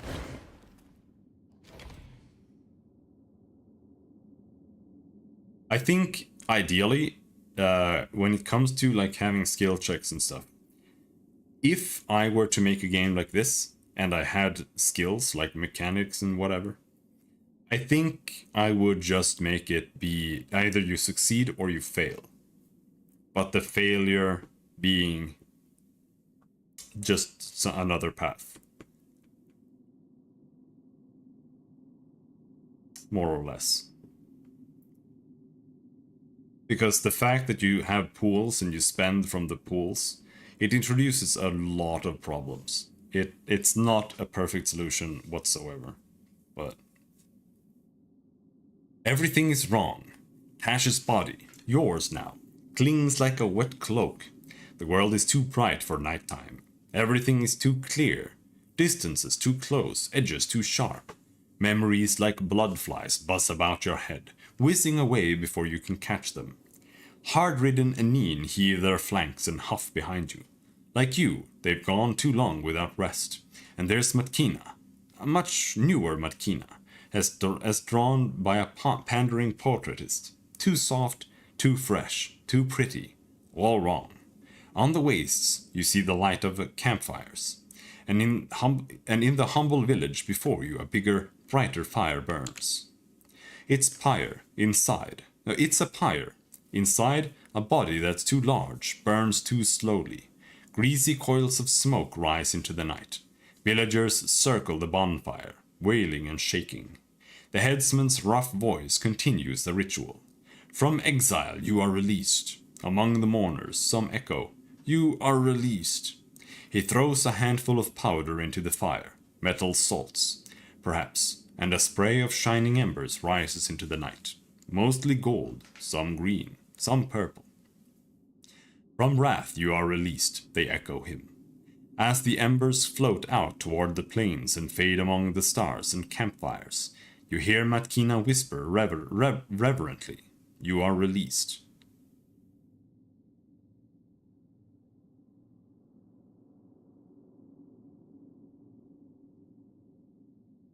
Try to remember who you are and why you're here.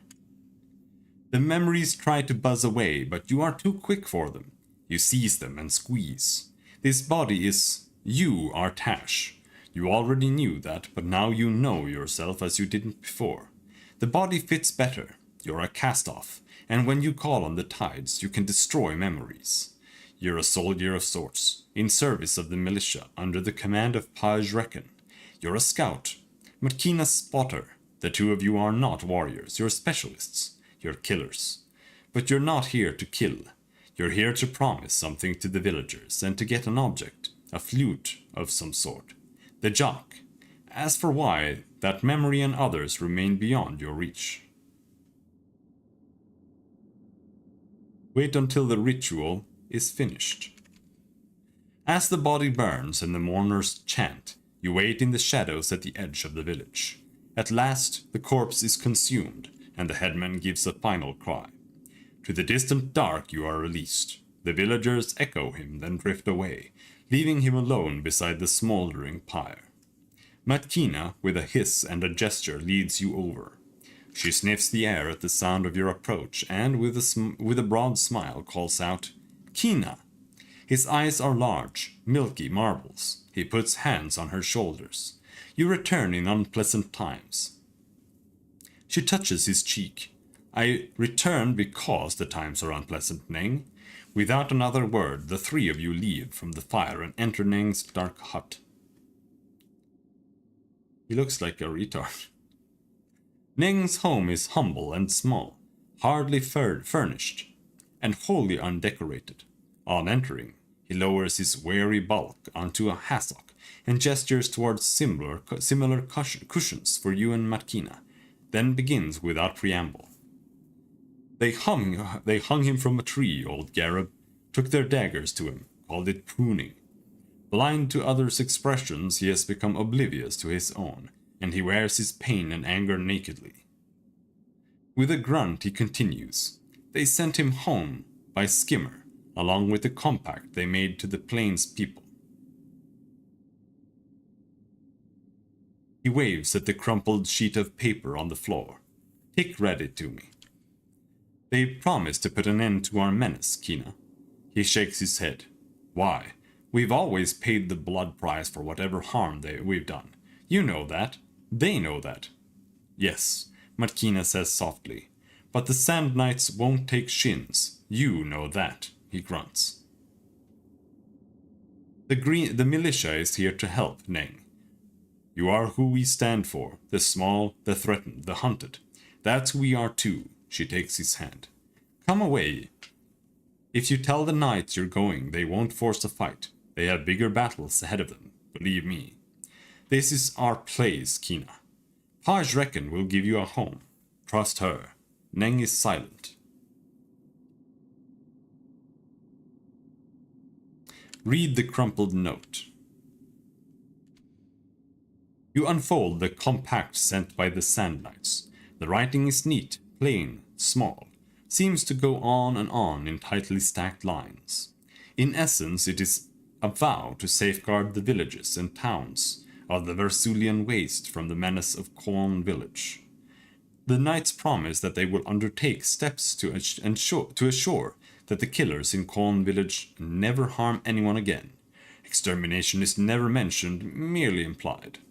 Beneath the knights' martial chop are signatures from various burghers, mayors, and elders of towns and villages on the waste. The knights ask nothing in return from them. The signatures vow nothing. They merely endorse, justifying whatever the knights undertake.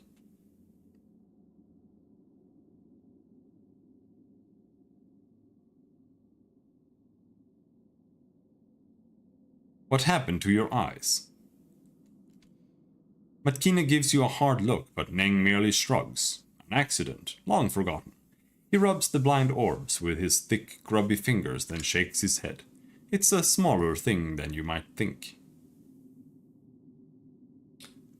Say nothing. Matkina glances at you in frustration, clearly expecting you to help her make the pitch. Listen to me, Neng. Paj Reckon has set aside land for all of you, deep inside our territory. You'll be safe. It's not so simple, he answers. Not so easy. Plains people cannot understand. Matkina hisses in frustration and gives you another look. It seems she is hoping you can move the stubborn old fool.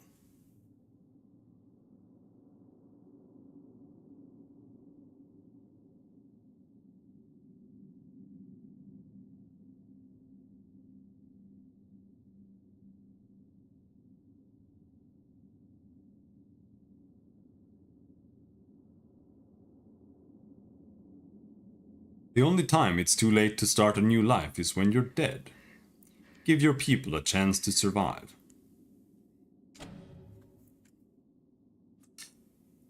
%70 chance. 90. Ning nods slowly. You're right, of course, even if you've got the manners of a Marger marauder. After a minute, he turns his blind eyes to Matkina. But we can't go without the Jock. The what? Matkina asks. Up the hill behind the gate. The cave's been sealed for generations. Inside is the Jock. It's what helps us keep our worst instincts inside. If we leave its song, he trails off, gesturing to the pyre outside. After a pause, he leans in, whispers in Matkina's ear. Now, he says, you alone of the plains people know how to open the gate.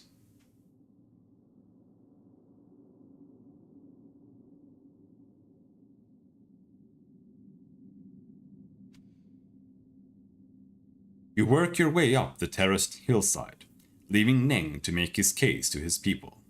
In the distance, you see that the Sand Knights are on the move, riding hard toward Quoln village. Neng will need to make his case to them. When you arrive at the cave and its huge ancient gateway, Matkina shakes her head. For years I wondered about this, she says. The hill people tell a fable that the first men and women came out of here. They said the gate would only open when it's time for people to disappear. She shrugs. One way to keep kids from poking around and disturbing the jock, I guess. Something she said stirs your mind, and your memories jingle like a wind chime. Try to dredge up the memory that is troubling you.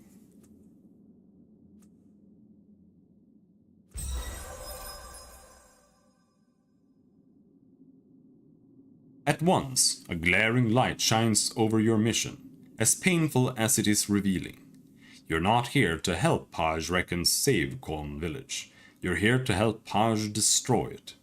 She knew the villager's secret, knew about the jock. Most importantly, she knew the Sand Knights would come, knew about their compact. The plan isn't to take the village out of the Knight's way. In fact, it depends on causing the very battle Matkina promised would be averted. When the Knights arrive, Paj will destroy the jock, forcing the hill people into their feral state, unleashing them upon the Knights, weakening one of the malicious foes. And Paj is coming in person to see that all goes right.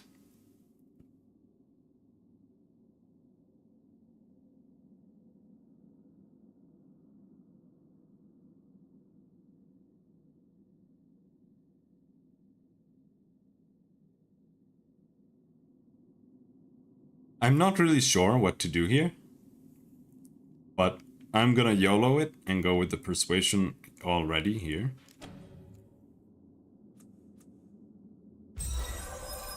You hurriedly relate your memory of Paj's plot, how she and an armed band will be waiting to take the jock and destroy it, in order to unleash the Teratomorphs upon the Sand Knights in a living trap.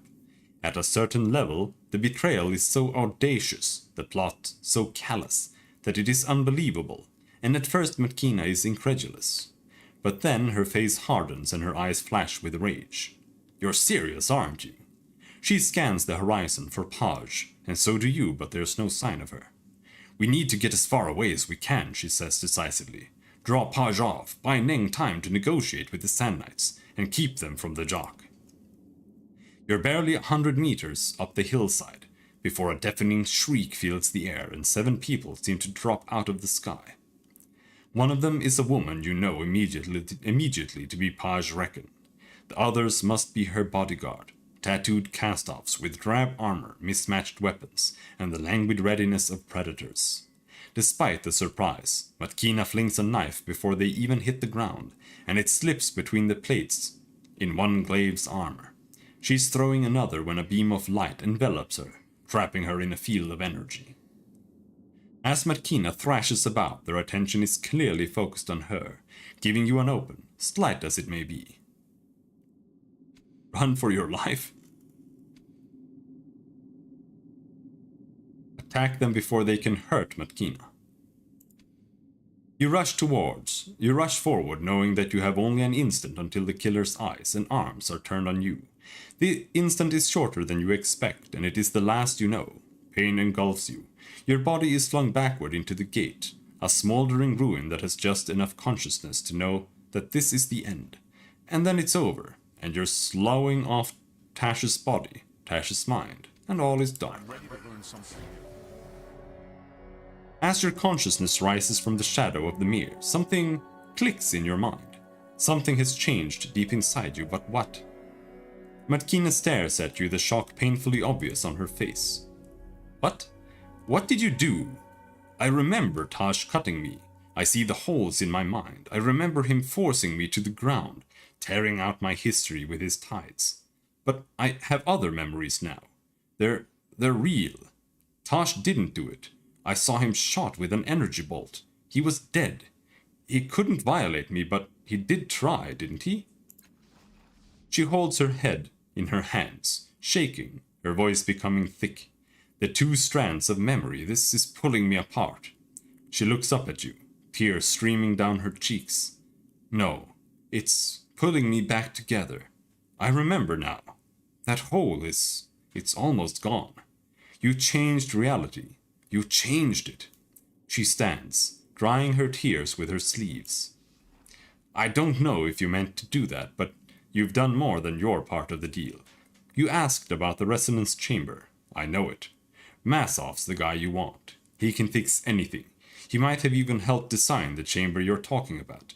Your best bet is to look for him in the cast-off sanctuary. Miel Avast. There's a cast-off sanctuary.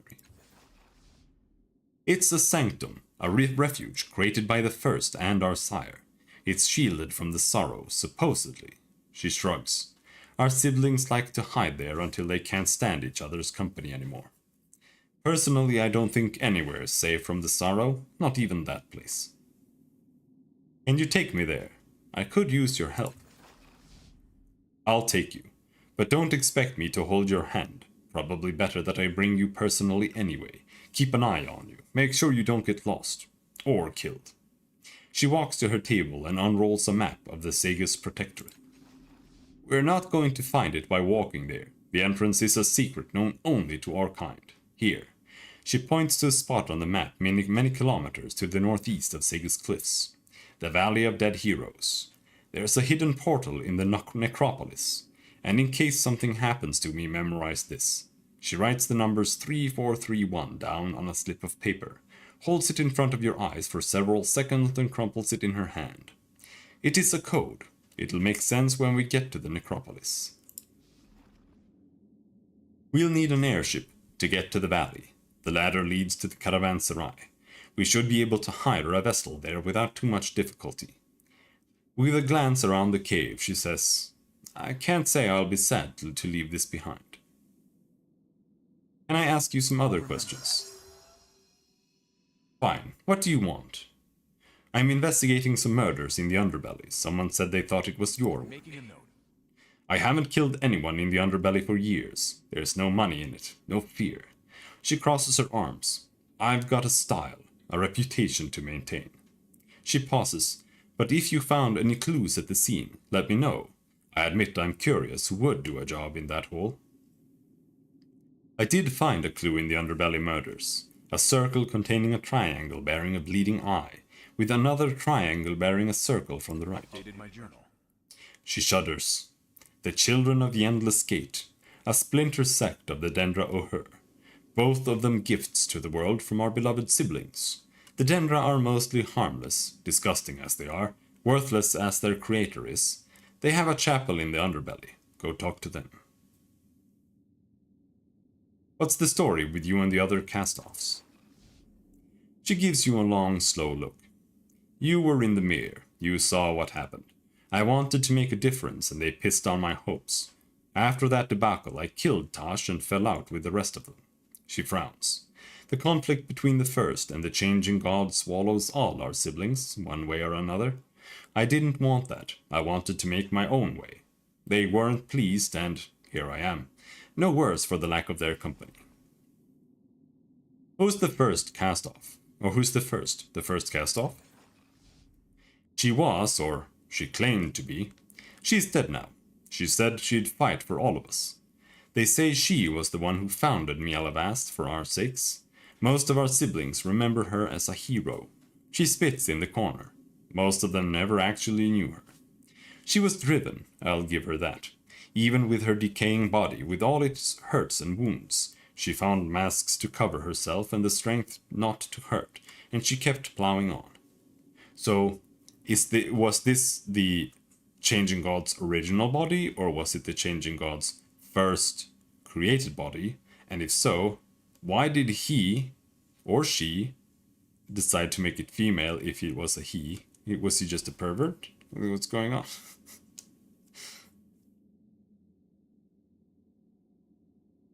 What can you tell me about the Changing God? Brilliant, charming, and ruthlessly self-centered. More blood on his hands than I'll ever have. Legend says he wiped out the Tabat. A nearly complete genocide. He left one alive as an object lesson. One of their generals enslaved in the city to teach his enemies not to cross him. How many cast-offs are there anyway? She shrugs. Hundreds? Who knows? Supposedly, the changing god went to other worlds, bent time and space, slipped through dimensions, and he always had his spare bodies with him. There could be thousands, millions for all I know. How did you find this place? I listened to the stories of old thieves. I went to the Bloom and listened to the stories of Chila. I made friends with the Sticha, and I asked them if they knew about a place like this. Turns out they did. What can you tell me about this place? This is the Cave of Last Words. It was a thieves' hole until the tunnel leading in collapsed. 500-600 years ago, it was where the scum of the city would slip away from the city guard. Before there were levies, before the slave families. The truly desperate lawbreakers fled here when they had no other options. That there, that's the suicide tunnel, she points. The words on the cave walls, those are the final words of people with nothing left to lose etched into the bedrock of the city, burned in and burned out by the hopeless. A fitting metaphor. She looks at you appraisingly. If you question the worth of your life, these terminal thoughts are instructive. For a long time they helped me hang on. I almost wrote my own words there many times, not that diving off a cliff would have ended me. And then there's a ledge at the end of the tunnel, just in case those words are inspirational. Her crooked grin resurfaces. The view is also quite nice. Thank you, Matkina. Let's go. Fine, I'm ready. She has a dagger, which causes minus to armor. She is a jack with infused weapon. She has light weapons, stealth, perception, quick fingers. Flex skill is good. What should I put her quick flex skill on?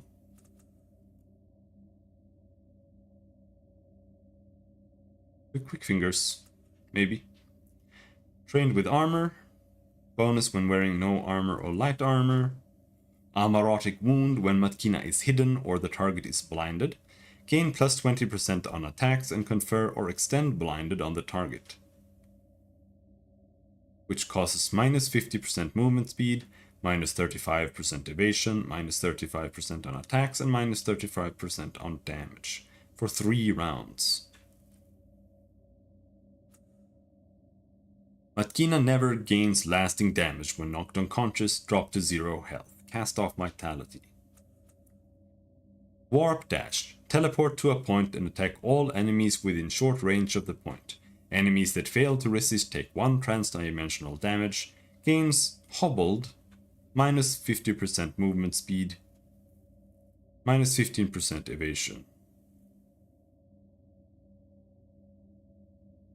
Plus 1 damage per effort applied. Max plus 8.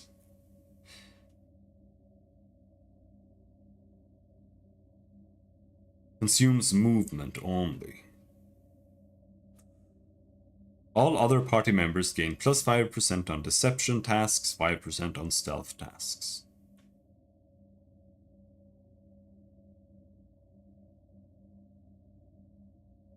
And here she can attack using non-physical damage.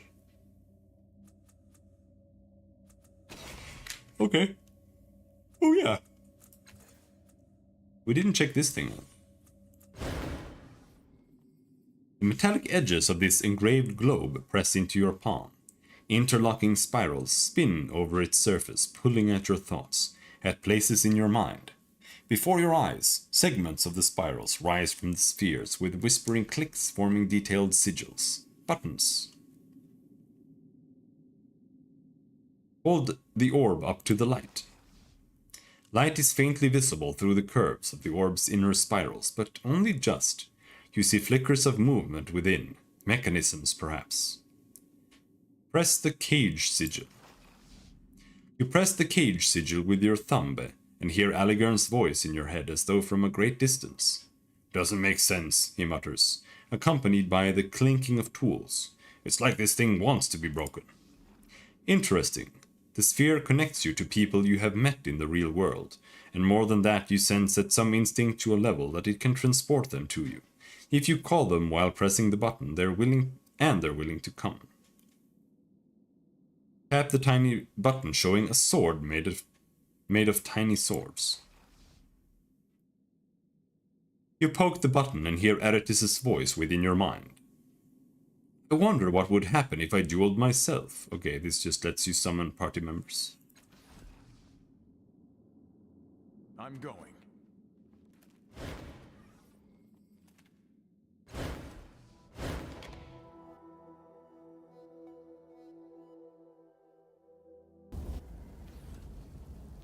I'm going.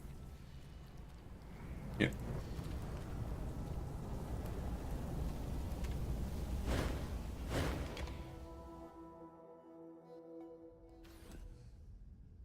All right. Oh, it's bugged. It's bugged. Bug.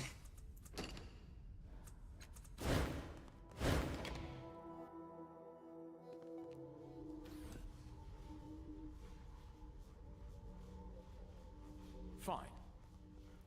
It's still there after the quick save.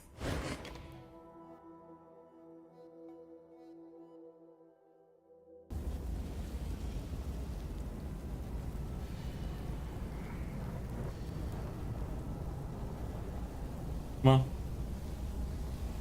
There we go. Bye-bye. Did you get the party member that is just Goop?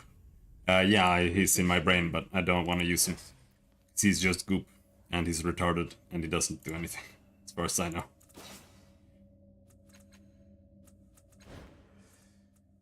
Abilities unlocked. Deal Maker. Plus 5% shins earned from selling items, minus 5% cost when buying. You and allies within short range gain inspired at all times. Plus 5% on everything. Okay, let's get that. I don't care about money. 2 abilities. Mind Barrier. Gain intellect pool, 1 armor. Data Sphere Link. You gain training in everything there. I want that one. Energize. Quantum Step. Innervate. Let's take Data Sphere Link and Flash. Flash is an AoE.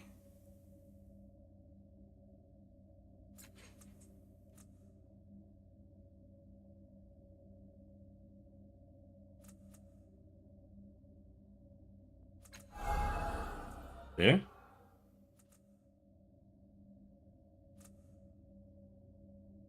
Now I just need +1 in Lore Natural and we're good.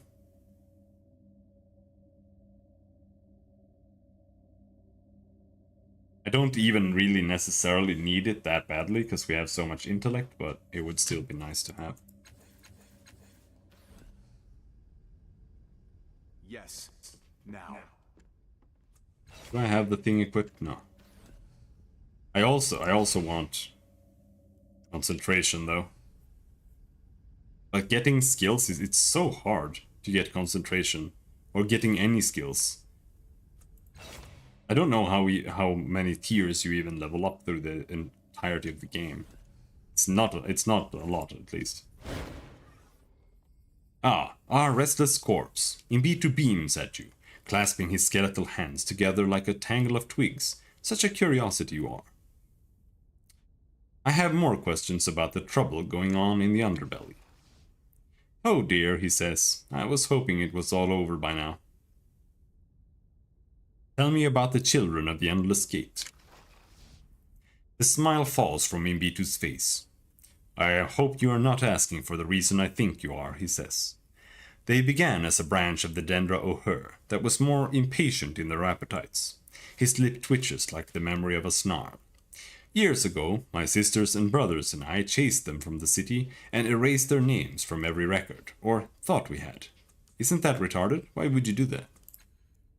Perhaps, he says, turning troubled eyes on his acolytes. No. This is the first time I've spoken of the Endless Gate in years. They cannot possibly be involved. He takes a deep breath and smiles at you again. It's like watching a wrinkled sun emerging from the clouds. Could their twisted beliefs have somehow infected one of them? Impossible. I have evidence that the Dendra O'Hur are involved. Can I speak with your acolytes? Making a note. Oh my, he says. I suppose you have my permission. Do be gentle with them. He flashes his teeth at you.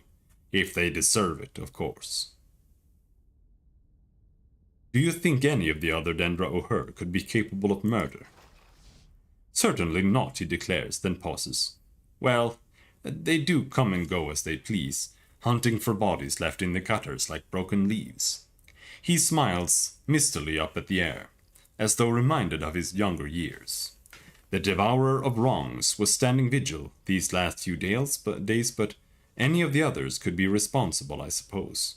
He runs his eyes across them, humming a fretful little memory. Oh dear, he says, they really are a suspicious lot, aren't they? Mallet enjoys hurting people. Kiatawa tells her little lies, and Gazay, well, she's quite unique. He seems as pleased at this as though he accomplished her uniqueness himself. All in all, they're a horrifying bunch, aren't they? I really hadn't noticed before. Where were you when Folsom's protege was killed? Ah, he says, excited. I have quite an amazing alibi. Is that how you say it? Alibi. He draws himself up and sets his jaw sternly like a caricature of justice itself. I was with Folsom the entire night. He can tell you as much. It may not have been entirely legal what we did, but it wasn't murder. I'll remember that. He leans in close to whisper in your ear. I promised Folsom I wouldn't tell anyone how he helps with things. You'll need to ask him if you want to know more. He winks and stands back. So, as you can see, I'm beyond suspicion. For one thing, the priest was already dead.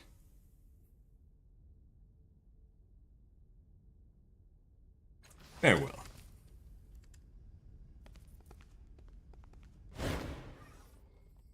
What you want, Shulmit, he says, leering. Imbitu gave me permission to ask you about the murder of Folsom's protege Weedle. Is that right? He says, glancing at Imbitu. The leader of the Dendra O'Hur gives him a small nod. Yeah, all right, he says. Ask your questions for all the good it will do you. Did you know Weedle? Ha, he says. Yeah, I knew him. Glad to hear he's dead. He chuckles. He was smart and knew it. Always looking down on the rest of us. Always ordering people around with Folsom looking on. Smiling. He snorts. But if you're thinking I chopped him, I didn't. I was getting drunk in a corner of the manufactory. He grins nastily, wondering what all the screaming was about. Damn uppity lock nibbler. I should have been Folsom's man, not him. Making a note. You know who you should ask, he says, leaning in. Kiatawa. I saw her hunched over some corpse in an alley all by herself. Doesn't matter what the meat is, people who eat on their own always got something to hide. He nods at the other cultists.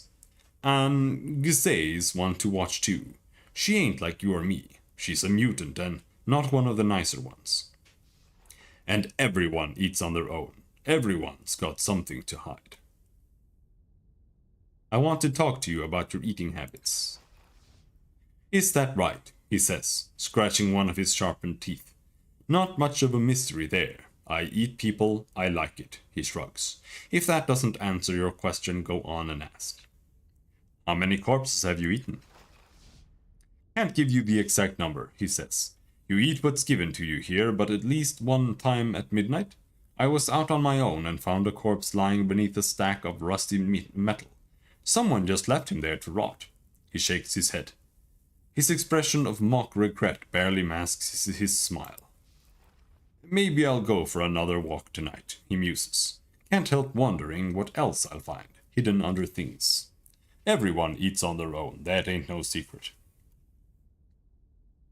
Doesn't eating human flesh bother you? Bother? No, bother ain't the right word. He rubs the back of his neck. You think you're gonna mind the taste, but you don't. The part I'd like is that memories from the person you eat end up in your head, and you can't make 'em shut up. The part I don't like is that memories from the person you eat end up in your head and you can't make 'em shut up. So he's just here because he's literally just a cannibal. The four of us ate this Skalark, not a fancy one, but one with old robes. Yatawa was talking about some words she kept hearing after. He scowls. I didn't get a word. I saw a memory of his when I was picking him out of my teeth. He was lying in bed, dying maybe, waiting for his son to come see him. His eyes kept closing, and his son never came. He shakes his head like a beast trying to dislodge a biting insect. Not that I saw anyway, and that's just from one meal. They get in my head, make me forget who's me. Imbitu says it gets easier, but... His eyes flicker away from you for a brief moment, and you see the fear in his eyes, the helplessness. Why do you eat corpses if it troubles you so much? It doesn't trouble me, he growls, but his voice is shaking. It just ain't easy, but it'll get better. Look at Imbitu. He's been doing this a long time. You glaze at Imbitu. The elderly head of the Dendra Okur waves and gives you a huge, rotten grin. Yep. Farewell.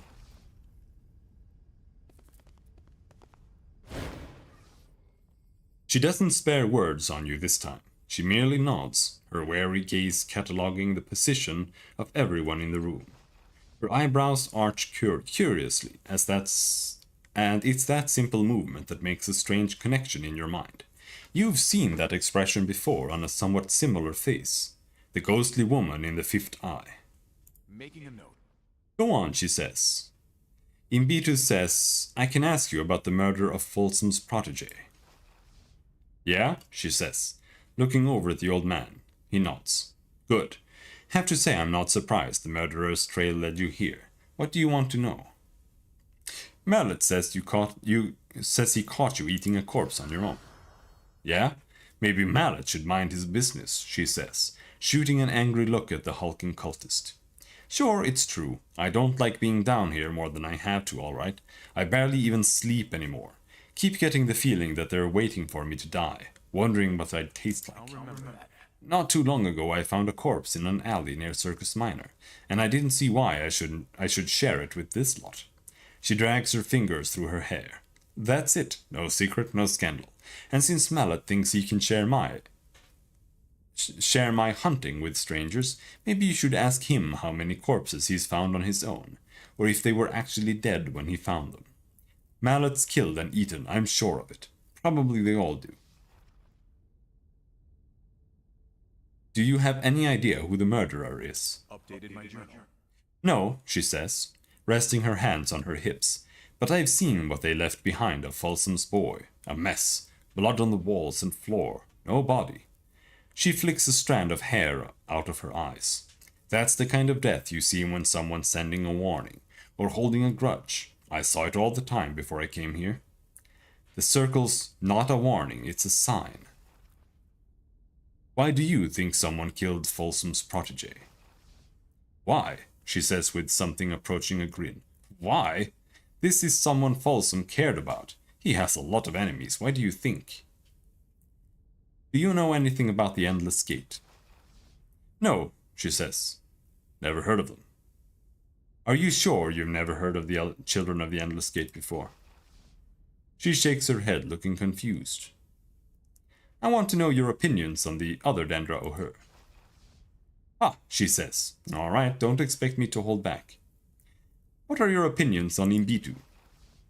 He's lived too long, she says. Maybe the Dendra O'Hur were something once, but he's just looking for his next meal now, and the rest of them are following his example. How do you feel about Mallet? He likes hurting people. More than that, he's proud of it. She runs an angry hand through her hair and lowers her voice. I'm not sure, but I think he's been killing rivals from his old life and eating them. I know he killed. He probably ate too. Why wouldn't he? What do you think of Gizeh? She used to be worse than she is. If you haven't talked to her yet, you'll see what I mean. She glances at the mutant uneasily. Maybe all those corpses she's eating on her own are bringing Sagas into her head, civilizing her maybe. She shakes her head, but that just means she's a predator who knows the mind of her prey. She's a monster. Certainly she's murdered to eat, why wouldn't she? I have some other questions, do I? I'm done asking about the murderer. she says. Did I say that to the other ones?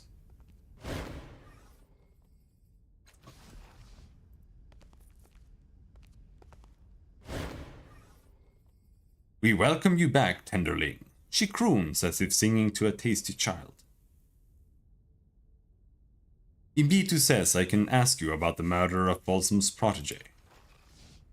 Her small eyes glow with humor but flicker first to the leader of the Dendra O'Her. He nods. Ask your questions, tenderling, she says, stroking the back of her hand with her claws. Even this gentle motion draws blood. Murder! How can it be murder with no body? How do you know about the murder? Or what do you know about the murder? Oh, tenderling, she chuckles, delighted. You use the wrong word over and over. There is no murder if there is no body. This was...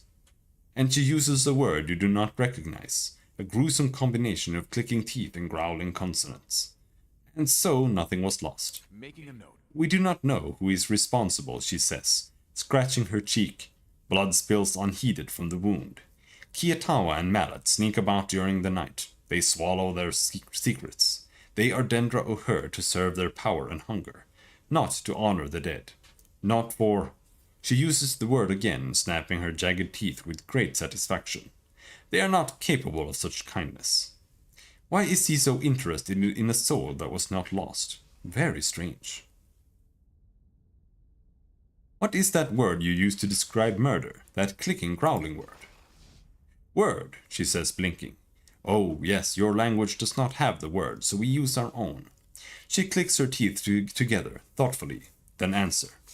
We know of murder, of course. To leave a body, to rot, is to say that the soul inside is not worth keeping. This we punish. This decision is not for anyone to make. The word we speak is of the opposite. On my world, when one of us dies or is killed, we eat their flesh and take their souls into our body. We feel the light of them reach our corners. She raises a claw, smiling. They becomes we, you understand? I see. You only think it's a murder if the murderer doesn't eat the entire body. Yes, she says, clapping her hands together with delight. You understand. This murder is no murder, she pronounces the word with obvious scorn.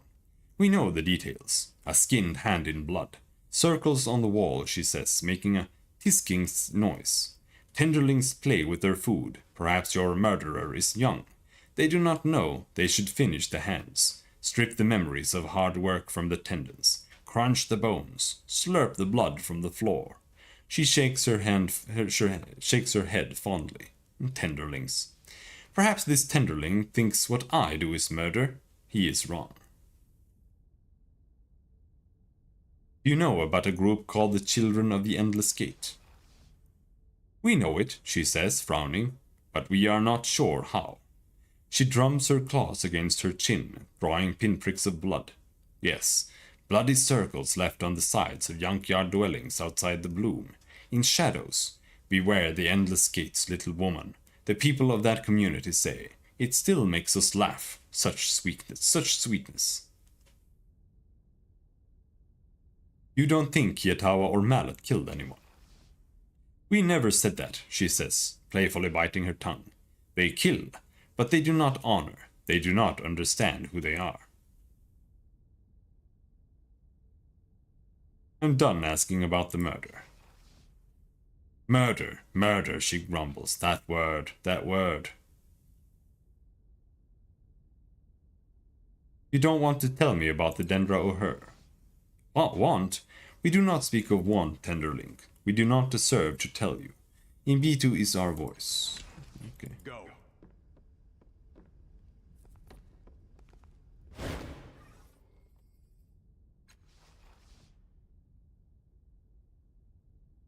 Have you ever heard of something called the Endless Gate?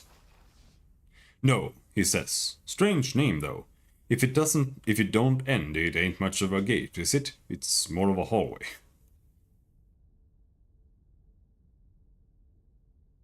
Tell me what you think about the other members of your family. Family, he repeats. Ah, good one. I trust my brother over this bunch, and he tried to cut my throat when I was 5. He clucks his tongue. Go on and ask your questions. What are your opinions on Imbitu? He's alright, Mallet says. Got half the city scared of him and the other half bringing him meat. Not bad for an old man who smiles at everyone and never raises his voice. I hope to be half that feared when I'm done. More than half. What do you think about Gizeh? Gizeh's a monster, he says, shaking his head. Less than human and more than a beast. I've seen her take a corpse's face off with a swipe of those claws and tuck it into her mouth like pan bread. Didn't stop until the body was gone, down to the last drop of blood. He bites his upper lip, drawing ribbons of blood. Talk to Gizeh if you want. Figure her out. Me, I keep my distance. How do you feel about Kiatawa? He opens his mouth to respond, closes it, thinking. Something's wrong with her, he says finally. And I ain't stupid. I know how that sounds, coming from me, just something's broken in her. And it's always getting worse. You feel eyes on you. You glance around in time to see a Kiatawa looking around. I have some other questions.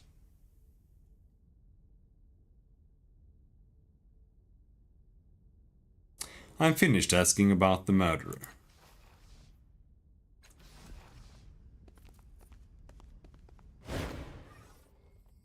Ah, our restless corpse. Imbitu beams at you, clasping his skeletal hands together, blah blah blah blah blah.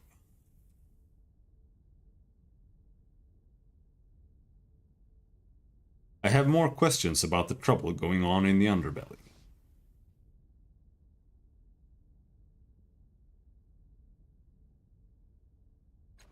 Isn't there anything else we can talk about somewhere? Can we ask around?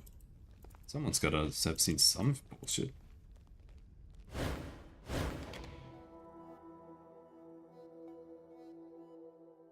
Maybe we can ask people now that we have Markina and we don't need to ask about Markina.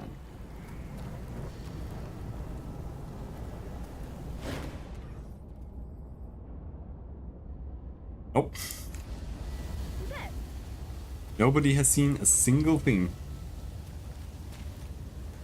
This is kind of shit.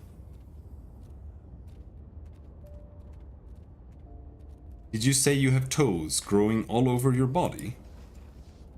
Hey, we all got our problems, and I got it better than most around here. Ain't my fault anyway. Well, I guess it's a little bit my fault. Fine.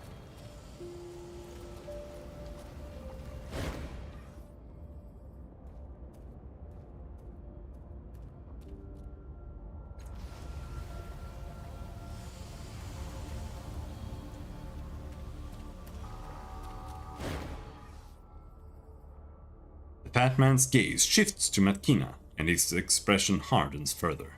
Matkina, you will tell me if you know anything about this murder, he says, gesturing at the bloody floor with a ringed hand. And if you are responsible, you will reveal the name of your employer. Now. You know me better than that, she growls. Or should. Should I? He says. Very well. Lend your expertise to the task at hand, Matkina. Find me the killer. I suggest you try your hardest. He smiles tightly and returns his gaze to you, waiting for you to speak. Imbidu says he was with you when the first murder occurred. Is this true? Yes, Fossum says. He does not elaborate. I've discovered that the Children of the Endless Gate may be involved in Weedle's murder. Interesting. Imbidu told me the group had been crushed long ago. I would count it a favor if you continued your investigation. Speak with Imbidu and his acolytes. Tell me if you believe one of them is responsible.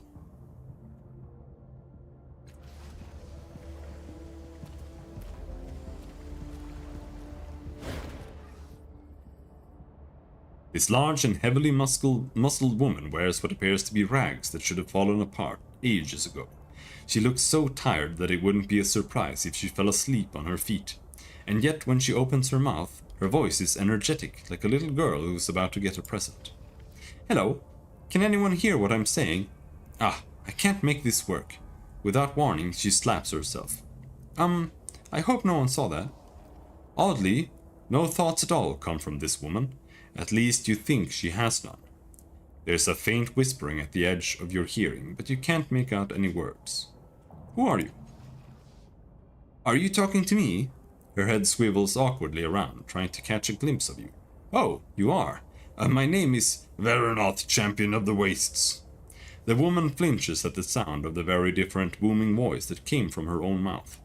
That's not my name, you stupid thing. It's Veranoth, Champion of the Wastes. Damn, I come from a land you've never heard of.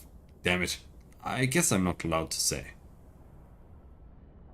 You're controlling a construct, aren't you? That's not a real body. Ah, don't be ridiculous, the other woman shouts. You've got it, the girl says a second later. It keeps yelling over me if I talk about something I'm not supposed to, she says, lowering her voice. But maybe if I speak carefully. Her chin drops to her chest. My family explores the world using special tools. The body stabs itself with its finger pointedly. But they tell me I'm too young to help, so I waited until everyone was sleeping and, you know. The head lolls back on its neck, winking at the roof of the cavern. Are you an explorer too? I am, but not like you.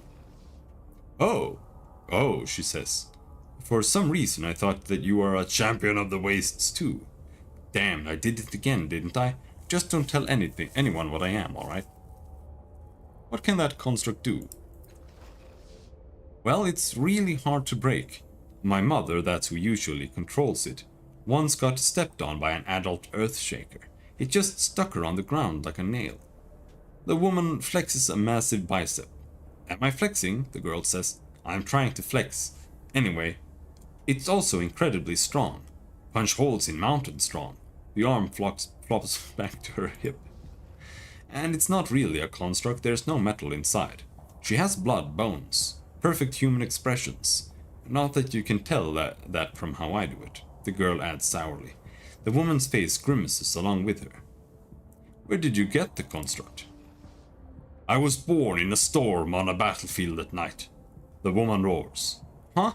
The girl says after a respectful silence. She really doesn't want me to tell you what I just tried to tell you.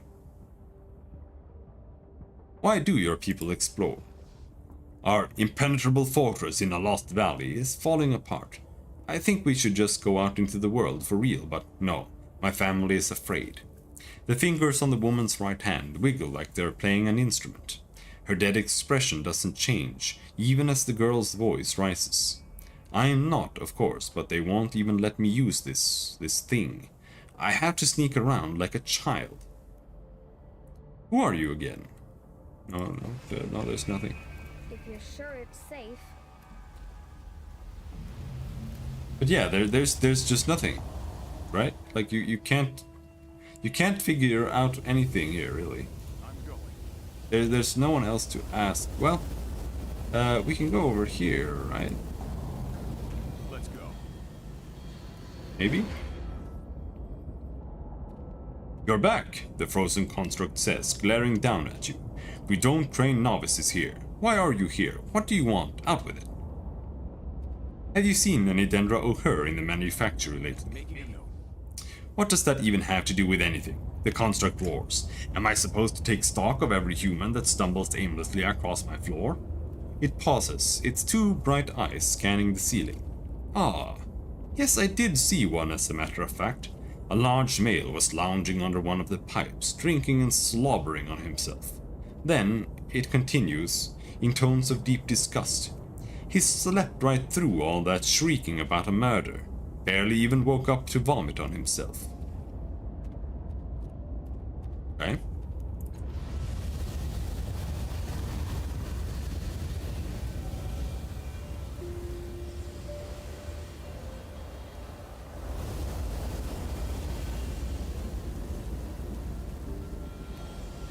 Trust and honesty are our bonds. He does not have anything to say. Hello, mutant. What about you? You have anything to say?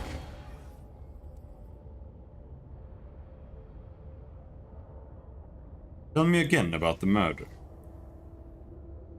doesn't have anything to say. Headless man. What is it? Peak doesn't have anything to say.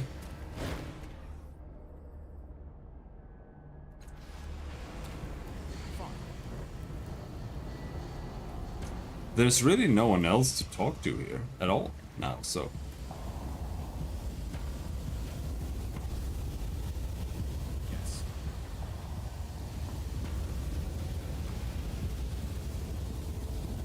Yes. It's only the Japanese one and the other one that doesn't have an alibi now. Let's go all, you and me.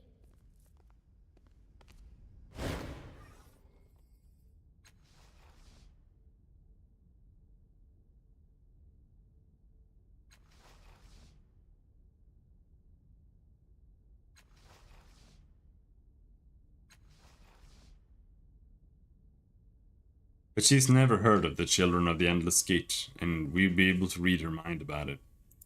So it's Gazé. On it.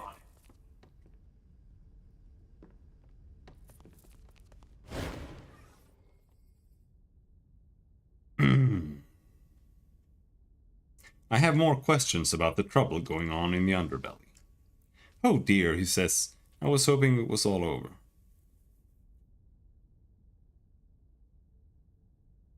Which of your acolytes might be capable of murder again? The Devourer of Wrongs. Who is that?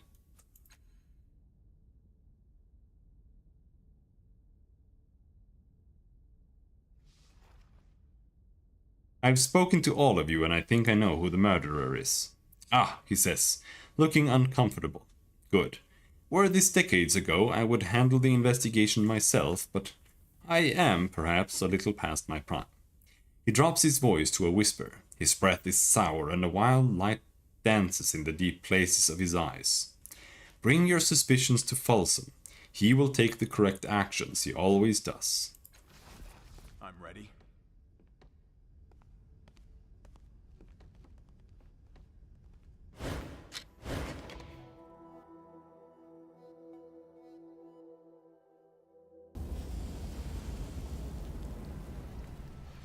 All right.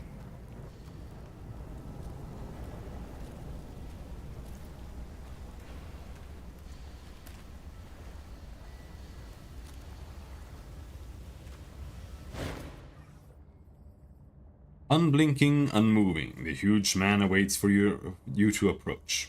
A cocked eyebrow gives you permission to speak. Do you have any new insights on the killer's motives? I know who the murderer is. Do you? He says, a gleam in his eyes. Tell me. The mutant called Gazé. I'm ready to learn something new. I will not lie, he says. That savage creature was at the top of my list of suspects. My people will speak with her and discover her reasoning. He signals to his bodyguards. They slip from his side and flit towards the Dendra O'Hare chapel at a flat run.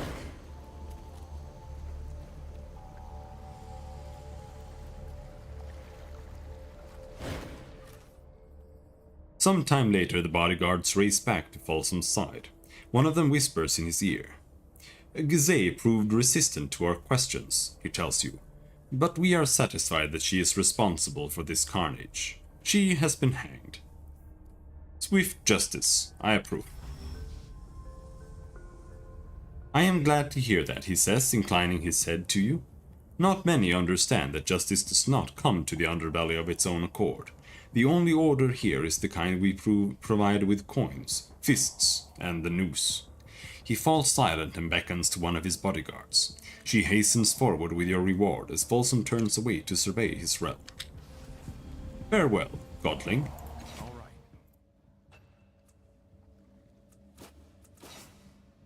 See, now I can get lore. I think I'll just get lore. Man, I don't necessarily need to max anamnesis, right? It's enough that you just have anamnesis. But I think you always have anamnesis. Even if it's just white. Because it's not an inability to anamnesis. It just saves you a bunch of intellect. So what we're gonna do is we're gonna just increase edge right now.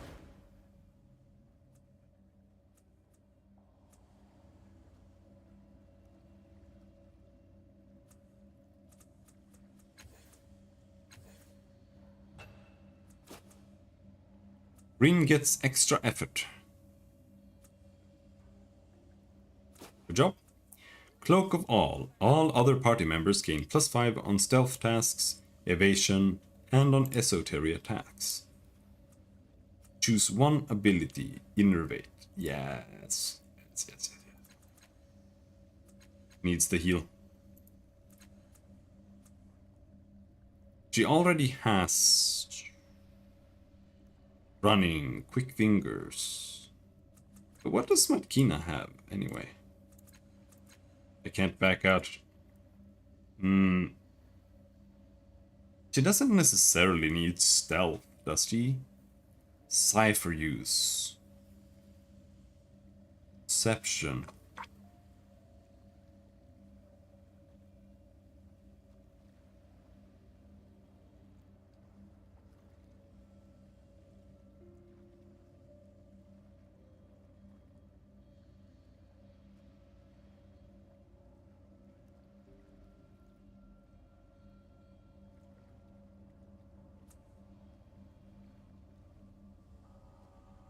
I don't remember what Matkina has here.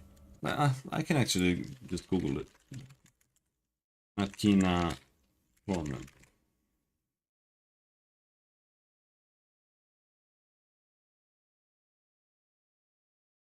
Trained quick fingers. Light weapons. Specialized perception stealth.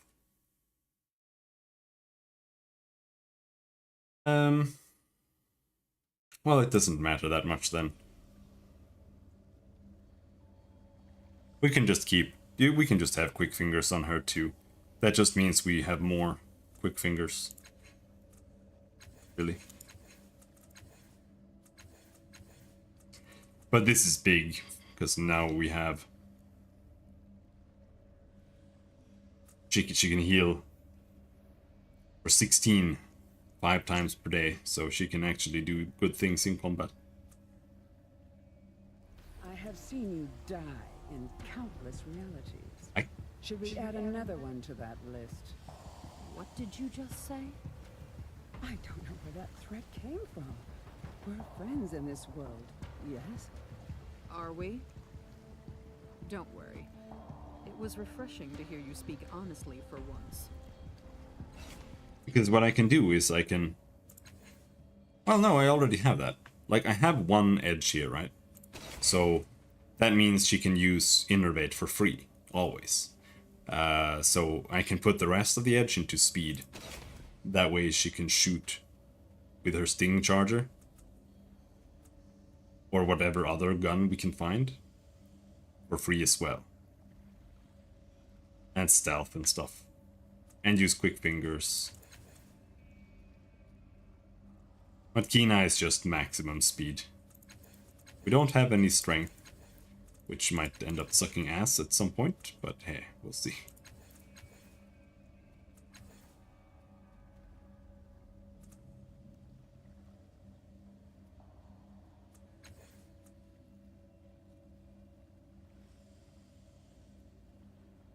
I have 15 intellect though. So I think since I'm just gonna keep putting edge into intellect, I can start putting more in strength, just so that we have some strength somewhere.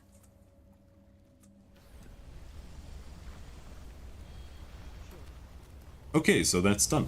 But with that being done, I think we're gonna stop there because it's really late and I am tired as shit. Return the book. You bet.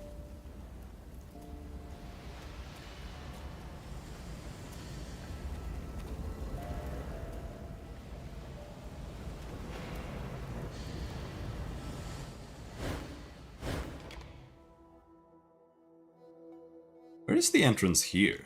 Like on the right? Somewhere? Yeah. Yes. Now.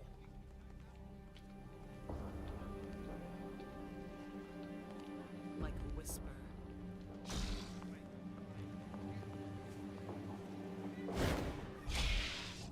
The thief returned, the merchant says. Belinda wondered why, but did not ask. Oh yeah, what I wanted to do was just look at it too. The pages of this ancient heavy book rustle as if waiting to be turned. A cast-off tattoo is inscribed onto the title page. Someone has attached a much newer tag to the binding, which reads, "Exclusive property of Falinda and Steristi booksellers." I figured we should probably read it, since it was something that the Changing God actually went out of his way to get. You flip open the cover of this tome of Singing Thorns. On the title page is a cast-off tattoo divided into 5 curving triangular shapes that color the color of each tide, with a small inscription beneath. You try turning to the next page, but can't. It's as if the pages are a solid block of paper. You lay your hand on the title page's rough, somewhat metallic surface, and the sharp triangular shapes spring up around your fingers with a vibrating hum. The possibility of losing your fingers to this book was a danger Falinda somehow neglected to mention.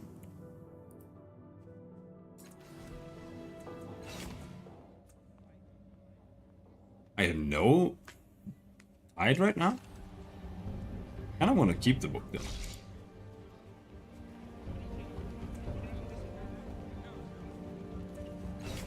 Till we can figure something out with it. Well, we can quick save and just try using it.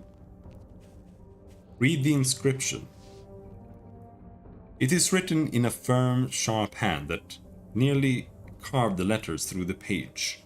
Symptoms: cyanosis, hemophilia, spontaneous bruising, jaundice, argyria. See her as she was. You do not deserve to forget what you lost. Touch the silver thorn. You prod the silver thorn, producing a high, pure note. Touch the silver thorn again. Touch the red thorn. You carefully pluck the crimson thorn like a stringed instrument. A note rises from the vibrating razor edge. You touch the blue thorn. You experimentally run your finger along the back of the blue thorn. The moment raises a cool, complex note from the curved surface. It hangs in the air, humming softly. Touch the gold thorn. You caress the golden thorn. A warm note rises from within it, making your fingers tingle. Touch the indigo thorn. You tap this dense thorn, coaxing a multitude of tiny chime-like sounds from the metal. As you listen, they coalesce into a single firm note. Blue first, right? And then, I don't know, just try it. Blue, silver, music fades, blue, red, indigo,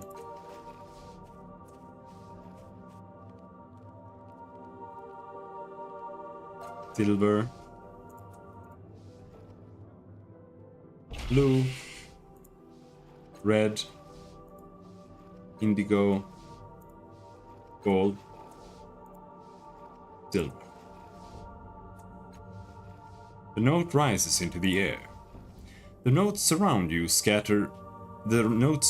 you scatter into silence, as if swept aside by an impatient hand. The book blurs open, flipping from page to page faster than you can read. But still you catch glimpses, neat tables of strange creatures and their tidal affinities.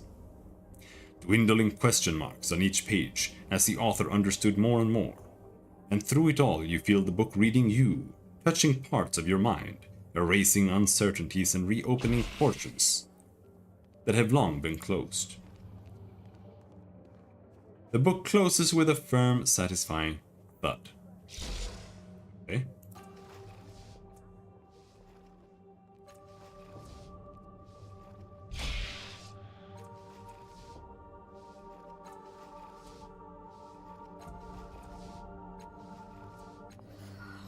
You finish the song again.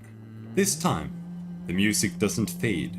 The book twists in your hand and begins flipping from the end of the book backwards. You see in inky shadows a bed and the dying woman upon it. She clutches the blankets to her throat. Fists shaking, silent tears wet the pillow beneath her cheeks. Her teeth are set against the pane, and the singing continues, cracked with the hope that it will bring her peace and let her sleep. The book slams shut, nearly taking your fingers with it. Blue. Red. Indigo. Gold. Silver. This time, the book does not open at all. Only the song remains. Read the inscription again.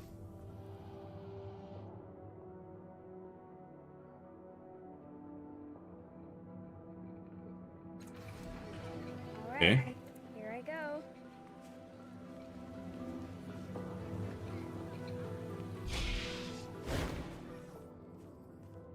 The thief returned. Valinda wondered why, but did not ask. Here's the Tome of Singing Thorns. I'll remember that. Valinda snatches the book from the thief's hands. The merchant says, doing so. And yes, it was the same book, still sealed, still worthless, still priceless. The merchant traces the sigil on the cover for a long silent moment. As a reward, Valinda invited the thief, the customer, to take, yes, take, one of the merchant's more ragged books as payment. Stock space was limited after all, and the customer would be doing Valinda and Steristi a favor. You lean forward to examine Valinda's bookshelf. That was, after all, the purpose of the establishment. Angul and the Greater Good, the rise of the Angulon Knights. 2 weeks and a day in the pleasure wagons of Ozam's traveling menagerie and soaring circus. Humming and hiding, the secrets of the labyrinth of sound. Known powers, a historical examination of the rulers of the Ninth World.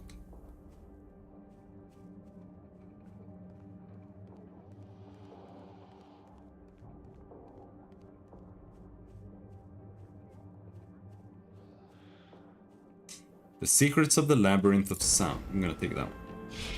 Valinda gladly handed the book over. The labyrinth of sound was an intriguing topic indeed.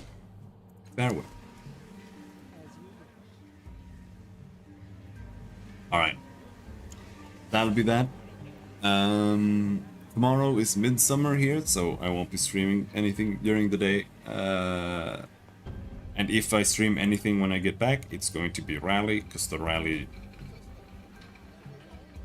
next rally